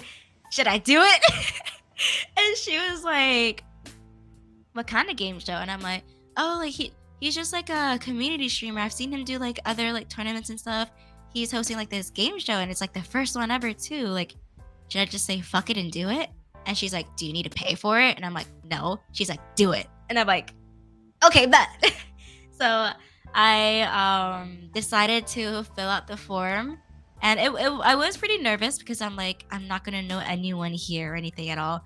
And honestly, I didn't think that all the contestants would be basically everyone you guys already knew. I thought it was going to be like a bunch of random people as well too. I thought I wasn't going to be like the only stranger. I know Smiling was new too to the community at the time as well for the game show. But I think everyone else basically like, already knew each other. Of each other, something like that. Yeah. But the thing is, I was like completely new. But I thought there was going to be other new strangers too. So I was like, it's fine. It's fine. I'm going to see like other new strangers. I won't be the only one. It's okay. It's okay. But yeah, so I still filled it out, even though I was like nervous about it. And yeah. And the days leading up to it, I was actually pretty excited. I was like, oh, like the game show's going to be soon. Like I'm going to stream for the first time in a while. Maybe this is like my start to start streaming more. Like I'm really excited. So I was really, really stoked for it to come. And like I said, my expectations, I thought everyone else was gonna be strangers too, but I'm just like the odd one out. Mhm. But yeah, and I was on my honest expectations were I was gonna have fun and just play like random ass games. And I'm really competitive too. So I was telling myself, I'm like, Melissa, you have to at least make it in like the top 3s. Like you have to. So I went in there with a very competitive mindset. Yeah, so honestly, I don't know how, but I've been so lucky with that wheel because everyone used the wheel to eliminate people. Yeah. So I got so lucky with that wheel. Like the wheel was the only reason why I even made it to the top 2 because I just had lucky RNG right there. Yeah. So, yeah, but yeah. So and then I genuinely enjoyed the show as you saw with everyone as well too. I really enjoyed the games. I had a great time. I had a blast. And yeah, it was literally, it sounds corny, but it was quite literally the door opening to like a whole new side of Twitch and like a whole new community, everyone else that I've met. And yeah, I'm honestly glad it somehow ended up on my Twitter and I decided to like start using my Twitter more. Dang. It's funny how things work out. Yeah. That is not corny. I'm just saying. That is actually awesome. That's personal goals for me. Like I've always told people that although I love making new friends and stuff, the fact that I could help my friends make new friends as well through this process is like a goal. So that's sick. I'm a lab rat of yours, Wilson. You pulled me out of the shadows. You saw my application. You're like, who is this? Who is this girl? And then you still took me anyways. But wait, why did you even like accept? Did you just be honest, Wilson? Did you just need people, or did you have like more than exceeded amount of applicants? You can be honest. I got the perfect amount. Like as soon as I saw the names come in, I was just like, all right, you're in. Like you didn't even look at my application. I did. I looked at everyone's application. Look at it. No, I knew most of the people that applied, and then you were probably, from what I could remember, one of the only people that I didn't know too well compared to the others who applied, so I was surprised. Like, I was surprised too, because like with my Twitch too, prior to that, I don't think I streamed at all the last couple months or something like that. So I was like really surprised that like you told me that I was in it. I was like, oh bet. Yeah, I That's knew pretty of you, locked down. so there's that, but you also have streamed before and have socials, so Yeah. you can easily look through that to be like, okay, this person's real. No trolls, Oh, so you we're stalked good. me to make sure I wasn't like some catfish. Yeah, I respectfully stalk everyone. Everyone that signs Imagine up I for my was a stuff. catfish. I mean, if Oh you're my still God. on the game show, then it's cool. That would be kind of funny if I just turned on my cam and you're expecting me, but then you just see like a 50-year-old man with a beard in a dark room. I would still take that 50-year-old man, bearded man in the dark room as long as he's chill, alright? I'm just saying. That would have we're- been pretty funny. Yeah, we're here to make That would've been friends. Hello, Melissa. great. No, it's Melvin. Yeah, something like that. Okay. I love that story though about the game show. I feel like that's one of like that is going to be forever in my memory Wow. I've heard I'm forever personal in your memory, stories. Wilson. from everyone. Crazy. Yeah, of course, gonna- of course. Are you gonna write me into like your little like deep dark secret journal that you have a lock on? Yeah, I know about it. Maybe I could get one. Thanks for the No, I know you idea. already have one, Wilson. It's okay. I know you already have one. Sure. We'll see about that. We'll see. Melissa. There you go. All right. Talk about your thoughts and just opinions when it comes to this topic. Guys versus girls on Twitch. However you want to take that. Guys versus girls. It does suck to say, but I definitely would say that I feel like girls do have it easier on Twitch. Like I said, it sucks to say, and it's not fair at all. But just because of the demographic of people watching Twitch, girls do tend to have an easier time on Twitch. I'm not saying it's super easy for every girl, but if you're comparing it boy versus girl, I would say at times girls would have it a little easier. And with guys, I feel like it's a lot more pressure too. Because just from what I've heard from talking to other guys, whichever guy does stream, I feel like they're very stressed. Like if they are really trying to make it on Twitch and like get bigger, they feel like they have to either be really good at the game, or they feel like they have to be like super super interesting. Like they can't lack in either or they have to find like their own niche as soon as possible to be able to like have them like be able to distinguish themselves between other streamers. So I feel like guys definitely feel a lot more pressure to feel like they have to perform well or hit a specific expectation to be able to grow. While with girls, they just kind of like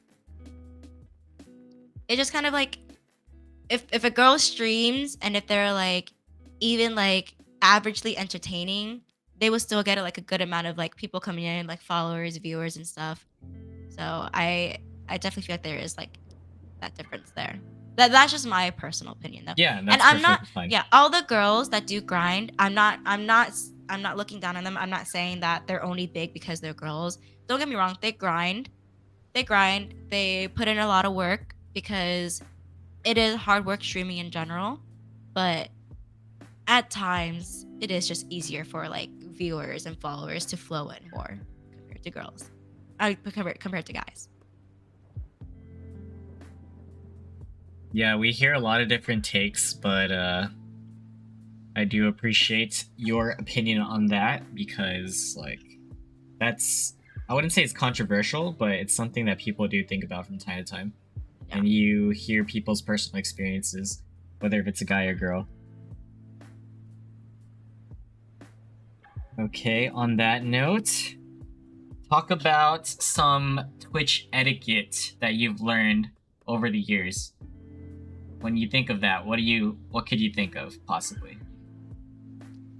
Twitch etiquette, what I think of like first comes to mind is just being in people's chat. You want to, whoever streamer's chat you're in, you want to respect the streamer's boundaries and make sure to kind of like not say anything rude or not say anything like overstepping any boundaries when you're in someone's chat, you know?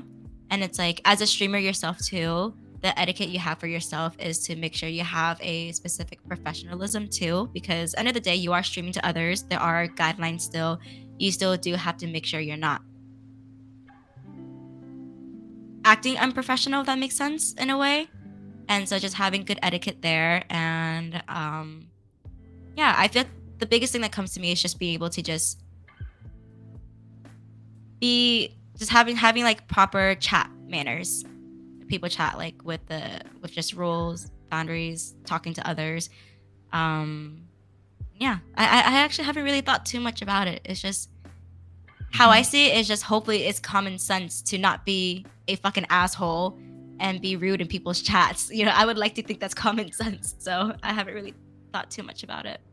Yeah, it's either etiquette or unspoken rules. So I feel like that's always interesting to talk about what people could come up with, and then you just go, "Oh wait, that's so true." When it comes to Twitch. All right, if it comes to mind, just let it be known. Okay. All right, have you ever dealt with any trolls or hate from your time on Twitch? If so, how did you handle the situation? I am so lucky and grateful that I have not experienced any of that. Mhm. Any hate raids, any trolls, anything like that. I luckily have not received any of them. I do have a couple trolls here and there that be like, "Oh, you're boosted," or um, "Oh, like you suck," or "Nice tits," or something like that. Like just like the typical like one like those small comments here and there. But my Yeah. mods usually just delete it, just ban it, and then that's really it.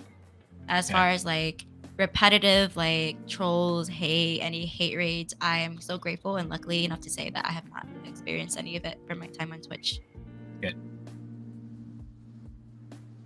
All right, just a few more things. What advice would you give to those who are just trying to get started with Twitch or are just trying to grow? Um, my biggest advice, definitely this is easier said than taken, but do your best not to look at numbers because everyone grows at their own pace. And honestly, with you starting off on Twitch, the amount of effort you put in will show. If you're just starting out and you're just streaming like 1 or 2 hours a day, or not even trying to like actively meet new streamers, meet new friends, not actively trying to make clips and kind of like try and post on different social medias, as in like TikTok, YouTube, Instagram, anything like that. If you're not really putting an effort in, it's gonna show, and it's gonna show in your growth. But if you do your best to stick with it, you put in the effort that you can, and your goal should always be to just meet new people and grow a community. Because if you're thinking, oh, I just want to get big for numbers, I just want to get big so I could be famous, I want to get big so I can make money, that's only going to take you so far. You might maybe get big thinking that way, but it'll only take you to a certain extent. But if you have goals of just wanting to do it because it's enjoyable to you, because you want friends, you want a community, it will take you far as long as you put the effort in. I say that that's the really big thing, effort and keeping up your mental. Because if you quit so early on, then you never know what could be. Awesome. Thank you for the advice. Okay. Talk about your experience going to San Diego for the past TwitchCon event. Well, not to the convention itself, but like the whole experience. Because this aligns with the topic of meetups, so I just wanted to explore your thoughts of meeting up with people like that in a big group setting and all that fun stuff. For me, I was really, really excited about it because I get really bad FOMO. So whenever I hear that people are meeting up or people are hanging out, I'm just like, damn, I want to go too. So I get really, really bad FOMO.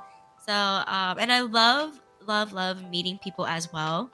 Of course, like I said, if I'm not tired, if my social battery is not drained, or I'm not like going through anything at the time, if I'm just like chilling, recharge battery, I love meeting new people, making new friends. It's something I really, really like doing. And yeah, so I was super, super excited leading up to the days of getting to San Diego. And then just meeting everyone was just so freaking cool. And yeah, I don't know the word starstruck, but it's like seeing like you on Twitch, seeing like Steve, I just saw him in chat, like Steve on Twitch, seeing like other people on Twitch, Crystal, like Nikki, and then seeing them in person, I'm just like, oh my god, hi. I feel like I already know you. I watch you so much. So it was pretty cool being able to like finally see everyone in person, and it was really fun. And everyone was really nice and welcoming except Steve. But anyways, everyone else was really nice. Really enjoyed my time. And yeah, I honestly made so many memories, and I would definitely do it again. I would love to. And the photos are still processing at Walmart. I'm hoping the photos will be done like next week. I'm hoping. And you'll be the first to see them, Wilson. I got you. Okay. But I'm waiting. I'm waiting for the photos Exciting. to finish being developed. All right, awesome. Last two. All right. So this is the question that I typically ask my friends on the podcast. So this is the big one. Okay, you I'm ready? ready. Okay. I'm ready. Hit me. Not literally. How does it feel to be famous? I'm not famous though. I feel like I'm just a rather ordinary old Joe that's just was lucky enough to meet a bunch of new people and be able to experience a bunch of different things. So yeah, I generally don't see myself as famous. I just see myself as any other person, just meeting people, wanting to make friends. Hmm. And I should be asking you that. How does it Awesome. feel to be famous, Wilson? Like the Wilson Chang? Like you already saw how I how I was when I Wow. met you. I was speechless. How does it feel to be famous? This is a Wilson podcast now. Tell us, How's the Wilson. turn has tabled? Yep. How does it feel, Okay. Wilson? Go ahead, tell us. I'm sure everyone can agree that you're famous, but I appreciate that. I appreciate the honest answer. So modest. Okay. Can you talk about the cows that you have in Stardew? Who snitched? Was it chill? Don't worry about it. Just talk about Who the cows. Who snitched? I bet it was chill. I'm not talking until I have my lawyer. I need to know who told you. So which cow came first? Come on.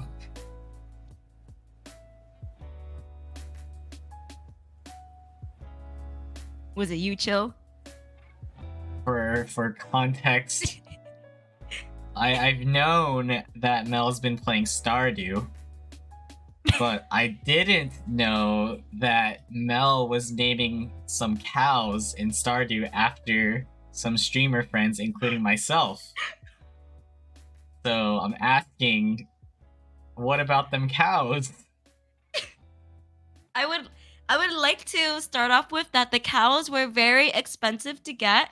The barn was very expensive to build, took a lot of materials. The cow is very expensive to buy, and the hay is very expensive to maintain for you guys to eat every day. And you guys are the money makers on the farm. You guys produce You milk, and we guys. turn the milk into cheese. You guys are the money makers. I will say that. You guys are very important, and we pet you every day. We pet you every day, so you're happy. You're happy on the farm. So it is true that the cow was named after me. Okay. Okay, so look, we got a chicken coop first, right? Mhm. And I was naming the chickens after the people that were playing Stardew with me. So the first chickens were like Will, Hi, Giles, and then I was like, fuck, I don't know who else. And I was like talking to Ace at the time too, so I was like, fuck it. Our fourth chicken's name is Ace. So those are our 4 chickens: Will, Hi, Giles, and Ace. And then we finally, after look, we grinded so hard to make the money and got all the materials so we can make the barn for you, Wilson. So we finally made the barn. And I was like, yes, we could get cows now. Our first 2 cows I bought, first 2, were little baby Wilson and little baby Crushy. Okay. Nice. It's okay, we kept you guys together. Yeah. So you guys are producing milk at the same time, and you guys are growing at the same time. You guys are brothers. So how many Yeah. cows are there? There's 4 cows total now. We got 2 more. I named the 3rd cow Ed, and I was like, who should I name the 4th cow? And I was like, Ed's Duo. So I threw Annie in there. So the 4 cows is Wilson, Crushy, Ed, and Annie. So chickens and cows, nice. Yeah, and then we bought 2 goats recently. We bought 2 goats. I named one goat after Chill because he was in the call with us at the time. Nice. So one of the goats is named Chill, and Adriel. Huh? Yeah, that's his name, Adriel. And the other goat is named Emmy. So it's okay. We take Nice. care of you guys. Yeah, awesome. Just needed to understand the story behind it all, you know? You guys are well taken care of. You guys have a heater in there, full food every day. You guys are pet every day. It's okay. You guys have like a lot of land to roam around. You're living a happy life, Wilson. Awesome. Gotta check this cow out later. Gotta confirm with my own eyes. You're very happy. Alright. So that's a wrap for the social media and Twitch questions. We're gonna finish things off with the last few that I have. Okay, now talk about the tattoos and piercings that you may or may not have. And what do they mean or whatever. I do not have any piercings because I'm scared of needles. I have fear of needles. If I see a big needle coming to me, like a piercing or like a shot, like the COVID shots, flu shots, I cry. I go absolutely hysterical. So I am not good at needles. But tattoos, I have 7 tattoos. My very first tattoo was the one on my back. I can't really show it because of my shirt. It's okay, you don't but have to show. It's kind of like going down my spine a little bit, so it's like around like that big. It's my very first I got when I was only 17. I was like, what tattoo should I get? And I was looking at different artists around the area. And I really like this one artist. His name is Jeremy. And he specialized in black and white artworks. And also, I don't know if it makes sense, but he's specialized in like those geometric-y like tattoos where it's like dotted work, geometric patterns and stuff, and just looks very like symmetrical and everything. He Yeah. specializes in that. And I really, really liked how it looked. So I told him, I was like, hey, I really like your designs. I am a Gemini. Can you incorporate my the Gemini sign into like a spine tattoo? And I gave him complete freedom to it. Actually, I didn't really other than that, there wasn't really anything specific I wanted. And I'm a firm believer that when you get tattoos, you should go with an artist that you trust, that they're able to have artistic freedom on you. Because why would you be going to that artist if you didn't trust their artwork? Because yeah, if there's a specific tattoo you want, sure. But then it's like you're asking your artist to just kind of copy and paste it for you. And nothing wrong with that. But just for me personally, the tattoos I want it to be specific to the artist I'm getting it from. So I gave him freedom on it. I was like, just do whatever you want. I like your art style. Just make sure the Gemini sign is on there. That's it. He designed it. I looked at it. I liked it. I said, let's go for it. So he did that. And he also did a small heart I have on the side of my ribs. It's just like a small heart. He did both of those on the same day. So I got 2 in 1. That was when I was 17. And that was the start to my tattoo journey. After that, I got my next tattoo, which is a pretty big piece. It's a dragon with lotus flowers on my thigh because I was born year of the dragon. And I was like, because every time I think of tattoos, I'm like, what am I not going to regret in like 5 years? And I'm like, I'm never going to regret a dragon. I'm always going to be a dragon. So I defaulted to a dragon with lotus flowers. I actually went back to the same artist, Jeremy, because I trusted him. I told him, dragon, lotus flowers, do whatever you want with it. Complete freedom. And yeah, so I gave him freedom on the dragon on my leg. And it I can actually show this one because I'm wearing shorts. It's a pretty big piece.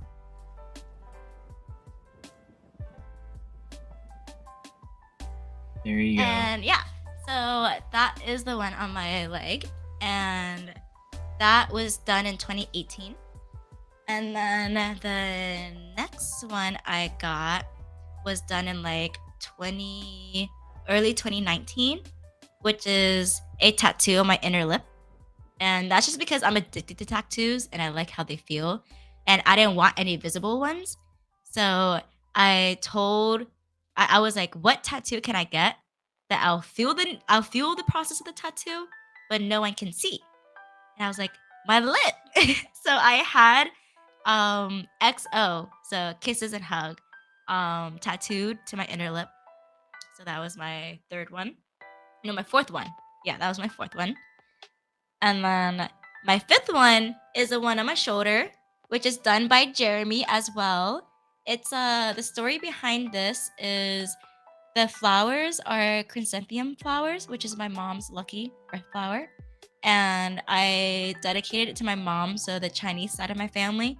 So I asked for a traditional style fan with cherry blossoms, a jade pendant here, because like growing up Asian, like jade is a like very lucky stone for you.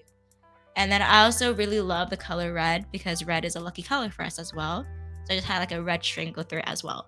So that was dedicated to my mom. And then so that's my fifth tattoo. My sixth is the one on my the sixth was the one on my fingers. 6 and 7. Yeah, 6 and 7's on my fingers.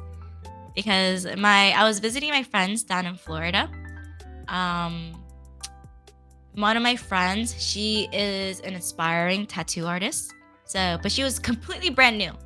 She's never used a tattoo machine before, so all she does is stick and pokes. But she's only done like 1 or 2 stick and pokes. And she's like, yeah, I need to practice some more. I was like, practice on me. So I just gave her my hand and I'm like, practice.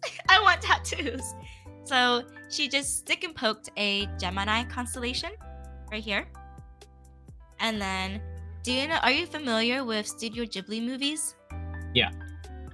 I got My Neighbor Totoro. So Totoro and his little friends on my finger because that's my favorite Studio Ghibli movie. So I had her stick and poke those on my fingers. And those were pretty fun. So that was 6 and 7. And now 8 and 9 I got on the same day as well, which is the dragon on my neck and the koi fish on my arms. So this was done by a different artist because my other artist, Jeremy, he was completely booked for a long time. Yeah. So I went to my family friend and I went to her guy that she goes to. And he said that he was down to tattoo my neck and the koi fishes. The dragon, same thing, just because my zodiac is a dragon. So I'm being a typical, like, stereotypical Asian there. But I really like dragons, so I really, really like it. And the koi fish, honestly, this was just for fun. I just liked how it looked and I liked how it flowed. So I was like, fuck it. But the one on my neck is like right here. And that was pretty fun to get. So yeah, that's my little tattoo journey. I actually have 9 total, not 7. And 9 total. I'm planning on getting a sleeve. That's my plan. Those are the tattoos. Okay. And you also, since you mentioned like the great fear of needles, I was gonna ask you that. What would you consider as like some of your greatest fears? So needles and the dark. I am terrified of the dark. I have no words for it. Words can't explain it. I am so scared of the dark. I have to sleep with either like a nightlight or the lights on. And so that's why you see me degen a lot, because I can't sleep when it's nighttime because it's so dark and I just get scared. So I always either wait till the sun's rising or if I am really tired at night, I'll just sleep with my lights on. But like it kills, like it literally makes the electricity bill go so fucking high when I sleep with the lights on. So I just try to sleep when the sun's up. Yeah, I would say those are my greatest Interesting. fears. Okay.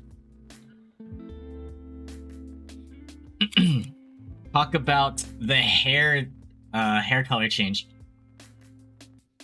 Like the most recent one? Like all of them. Oh, okay. So I dyed my hair a lot. The earliest that I remember dyeing my hair was in elementary school. My mom actually let me dye my hair because my mom always dyed hers, and she never saw harm in me dyeing my hair if she did it for me. So in elementary school, my natural hair color is really dark brown. It's not black, but really, really dark brown. And so she just gave me like little blonde highlights, like little golden highlights back in elementary school. And I just kept those. And then in middle school, that's when I had a little emo phase in middle school. Like 7th, 8th grade, I had a little emo phase. So I had blue highlights, red highlights, green highlights, like the typical like bright ass colors. So I had that, and I had my freaking side bangs and everything too. So that was a journey there. After that, I kind of let it grow out a bit, and I just kind of kept my hair brown the whole time. And then one day I was like, this was like the start of my ABG phase. I was like, fuck it, I'm gonna go blonde. So my hair was pretty long at the time.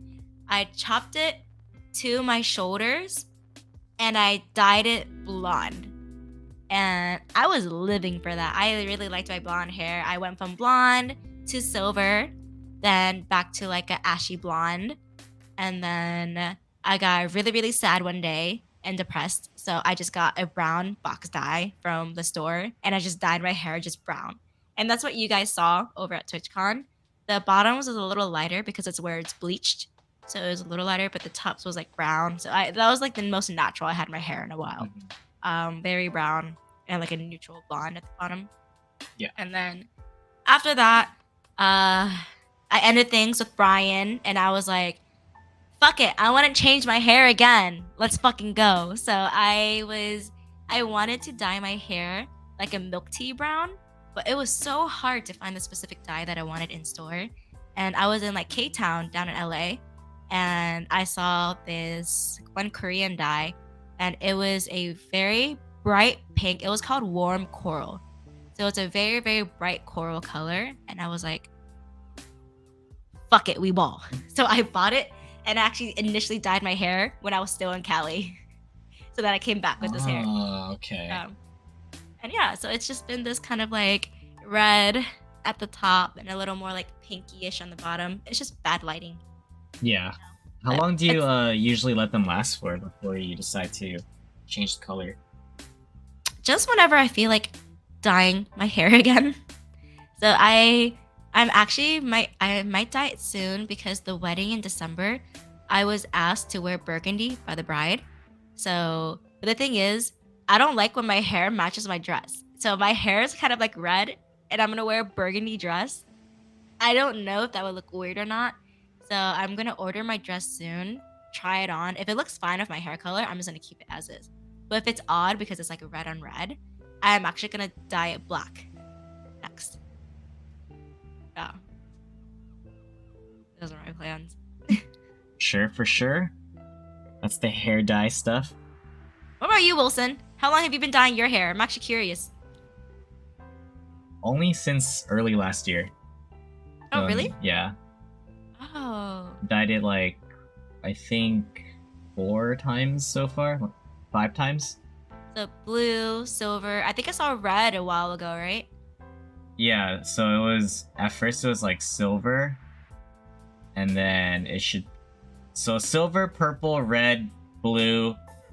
And then this was supposed to be blue-green, so it's just more blue now. Nice. Yeah. What is your next color, Wilson? That's a great question. Not sure. We're gonna have to find out later.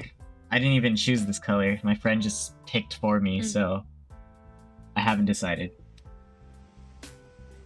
Do pink for countdown.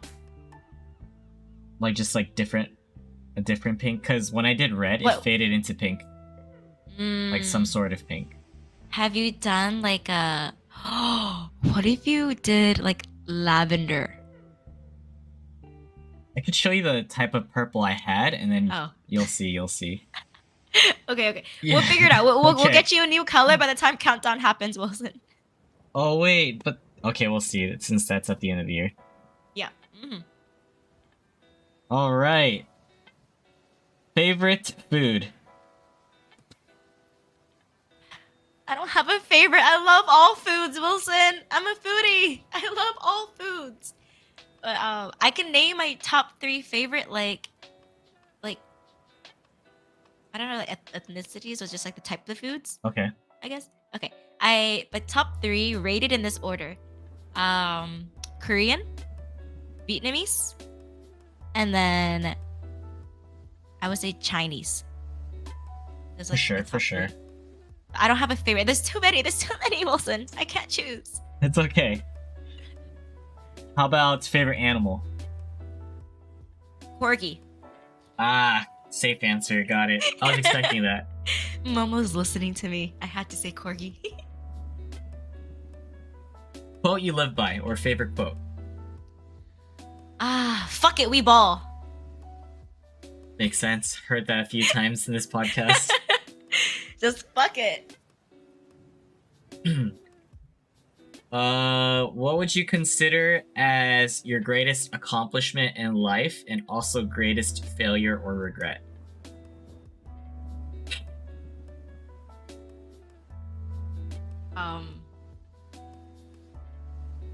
I guess my biggest accomplishment so far is not To this day, I would say that's a pretty big accomplishment.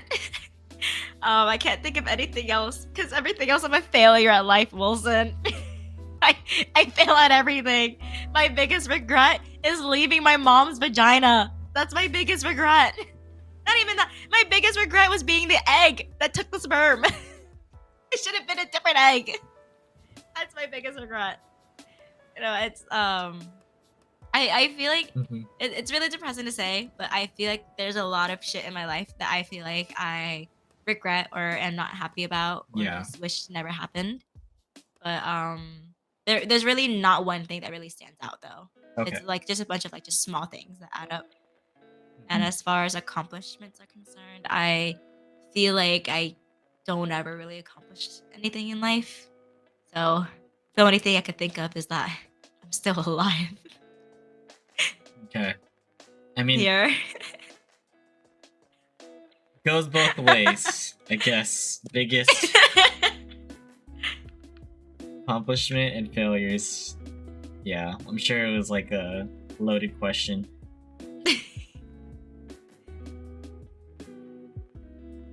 What is something that you think people don't know about you? The first thing that comes to the top of your head. You consider as like an unexpected thing about you, but whatever. that I'm actually a really depressing person. Because like I said, I try so hard to keep on a face and to have people think that I'm like always just happy, in a good mood, living my best life, that I think it's unexpected that people realize, like, that people would think I went through everything that I did and then still able to still smile and like try to be happy and be there for others. I feel like that's something unexpected. Other than that, I feel like I'm a pretty open book. Like if anyone asks me about anything, I feel like I'll be pretty open about it. Like, open, honest, everything. Okay, how about 3 lessons you would give to your younger self?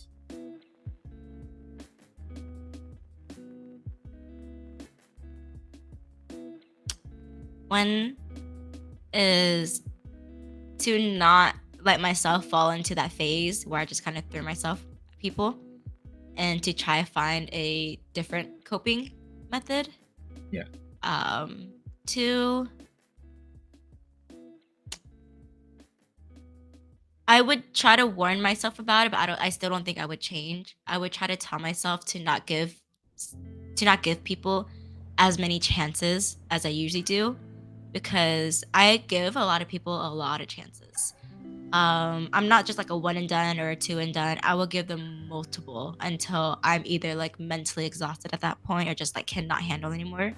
So I give people too many chances, and I'm still gonna keep doing that because I want to believe in the best in people and that people are able to change or do better. But I would try to warn myself to just be more mentally prepared for it and not get as hurt as I did. Yeah. And three, to my younger self, I think I would have tried to tell myself to try to fix my relationship sooner with my mom and have a better relationship with my brothers and stuff. I think I would to try to tell myself that it's played such a big role in my life being older, that I think it would have been really, really helpful to have when I was younger. So I think I would have tried to give that advice to myself to just try to prioritize those friendships or relationships. Yeah. Awesome. Yeah. All right. Down to the last 3 questions. As of now, who are the top 5 streamers that you find yourself watching? It's okay if you don't watch like many streamers or however you want to answer it. Let me pull up Twitch. Because I feel like the main bigger streamers I watch would actually be Kiyun and Soju. I forgot what his full Twitch handle is.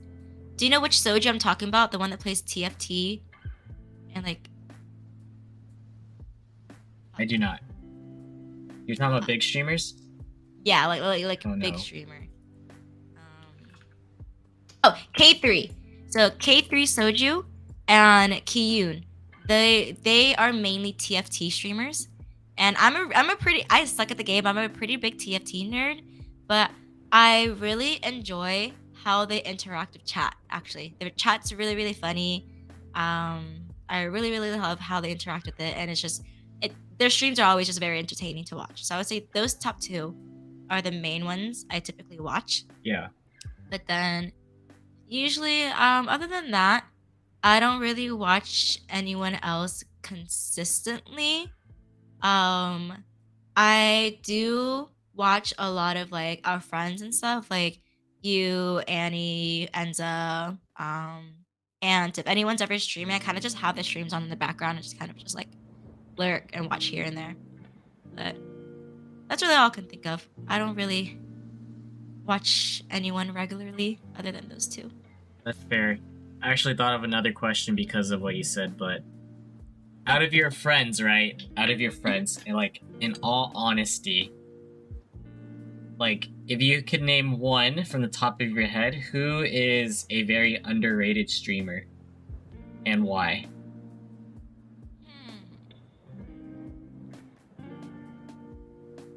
So I'm like scrolling through the following list right now. It doesn't have to be someone I Underrated. know. It could literally be anyone that you think.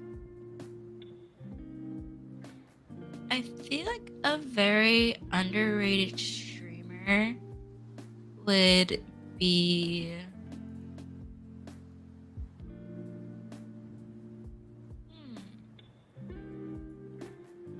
I would say Giles, actually, because yeah, he does have a I would say his following is pretty nice. The fact that he's like isn't he like close to 3,000 now or something like that? But his following is pretty good, but I feel like with that type of following, he does have people stopping his streams here and there. He does. I think he averages around like 20, if I'm not wrong, here and there.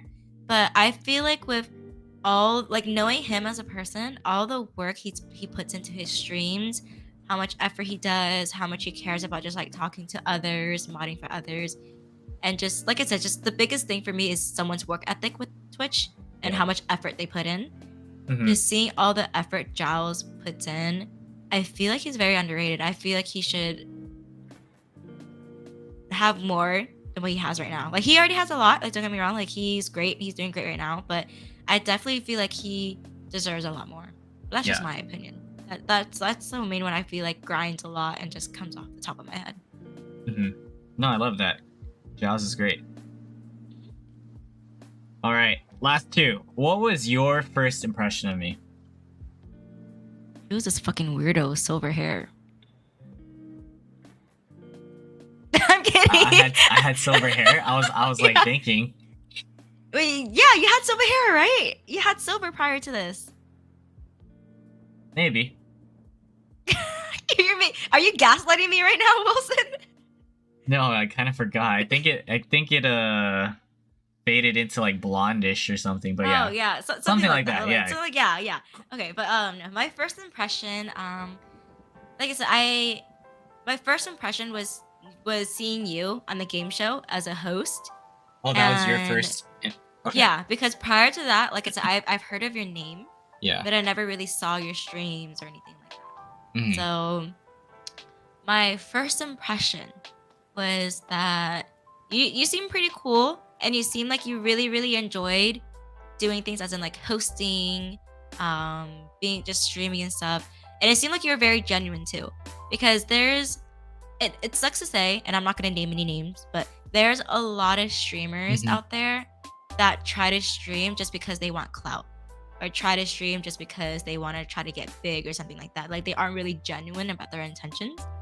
But after like talking to you, seeing how you're hosting the game show, seeing how you're interacting with everyone, how chat was interacting with you, it seemed like you have a very genuine like passion for Twitch, and a very genuine person, and that you were just having fun yourself doing it. And yeah, so you just seem like a very fun person, a great person that I wanted to get to know and be friends with.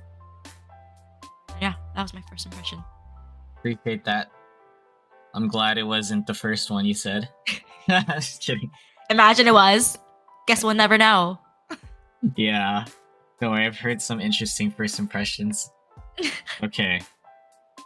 All right. This is the last question. So, using your connections, who would you like to see as a future guest on this podcast, and why? Fuck, you already had so many. You had 72 people already on here, Wilson. Yeah, but there's still a lot of people I haven't had. Way more that I haven't had on the podcast. Have you done Kato? Yeah. Like, just think of someone you really want to get to know more, I guess. Have you done Hi, actually? No, I haven't. Because I've recently started becoming closer friends with Hi. And Mhm. like I said, we've been playing a lot more. And he knows I've been in my bed a lot, so he's always dragging me out to play games. Yeah. And I would hear a couple things from Hi, just kind of like things that he's kind of gone through, like things with his work and everything, how his passions are, and kind of how his morals is as a person. I really look for someone's morals and where they're at, because that speaks a lot for someone's character. So I'm really interested if you're able to. I know Hai is a pretty reserved person. He is pretty private, and I know that there might be some things he might not want to talk about on stream. But if you're able to get him to talk about some things, or at least his morals as a person, I feel like that would be very interesting to see. I would love to see that. Hi. It's gonna be a very interesting one. It would Very, be like very I said, interesting. he's gonna be a tough shell to get through, because like I said, he's a very private person, especially when it comes to a lot of like personal things about himself. But I feel like if you're able to get something out of him, it will be very interesting. I feel like Hai is he's like an onion. He has layers.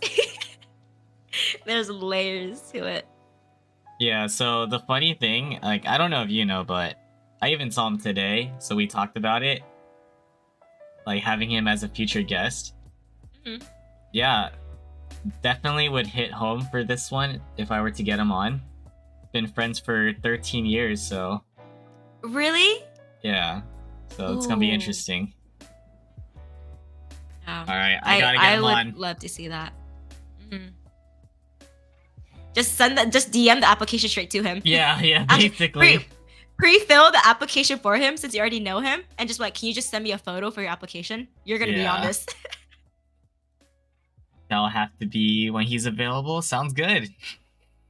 Yeah, he's not available to like DGen hours. Though. I know. He does work a lot. Yeah. All If right. you ever do, if you are able to, I would love to see it. Oh, for sure.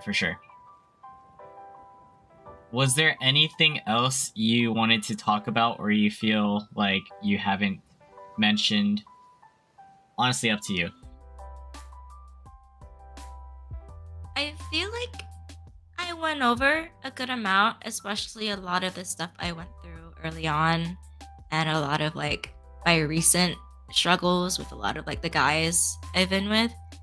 And yes, I feel like we touched on a lot. I feel like you kind of got to know a lot of things I did Yeah. before too. So nothing really off the top of my head, but like I said, I'm an open book. If there ever is anything that you ever had any questions, like if you're like showering later and it's like, I need to ask Mel this, you can just ask me and I'll be more than happy to answer. Same with anyone in chat as well. If there was anything I kind of like touched on or mentioned that you guys are interested in, I'll be more than happy to talk about it some more. But I feel like we hit a pretty good amount. Okay, am I your longest podcast episode, Wilson? We'll see after the editing. Mine, like, I subtract the cuts, so yeah. Oh, okay. Well, we'll see, but I'm pretty sure it's up there, really up there. I'm trying to beat records here, Wilson. Yeah, okay. Don't worry. I'll give you opportunities right here. So I'm gonna give chat this opportunity. If you guys have any preferred, more serious questions for Mel, please tag me and ask away. What's the copy? What was the copying for? Because usually people would troll and ask questions like, would you step on them or something? Oh, look, there you go. There's Emmy. Yeah. Yes, I will, Emmy. Like, obviously, you know, Mel's gonna say yes, but like, people just ask these type of questions. Yeah, so. It just be like that. Yeah. It's okay. If anyone actually has questions, like you guys might be curious about anything specific, just tag me and ask. But this will be on the YouTube segment to end things. Do you have any plans afterwards? Me? Yeah. No. Why did you still have some more questions privately, Wilson? Oh no, I usually just ask my guests because like okay. after podcasts, I don't even know what I would be doing. So we'll see. Low key, I've been holding in a poop for like the past hour. So as soon as we finish this, I'm probably gonna go straight to the bathroom. Nice. Okay. But I saw Vinny ask if I'm gonna move. I do have plans to move to Cali. I don't know how soon. It might be sooner than I think. Actually, a little hint. I'm not gonna give you guys a date, but it actually might be sooner than I think. But I definitely do have intentions on moving to Cali. That's dope. And I remember someone asked earlier, and Simon told them to ask at the end, but we lasted so long. Someone asked if I accidentally wore the wrong uniform to work. I never wore the wrong uniform, but I did wear the wrong hat because I wore visors at the different jobs. Like Chipotle has a hat, Duck Donuts has a hat.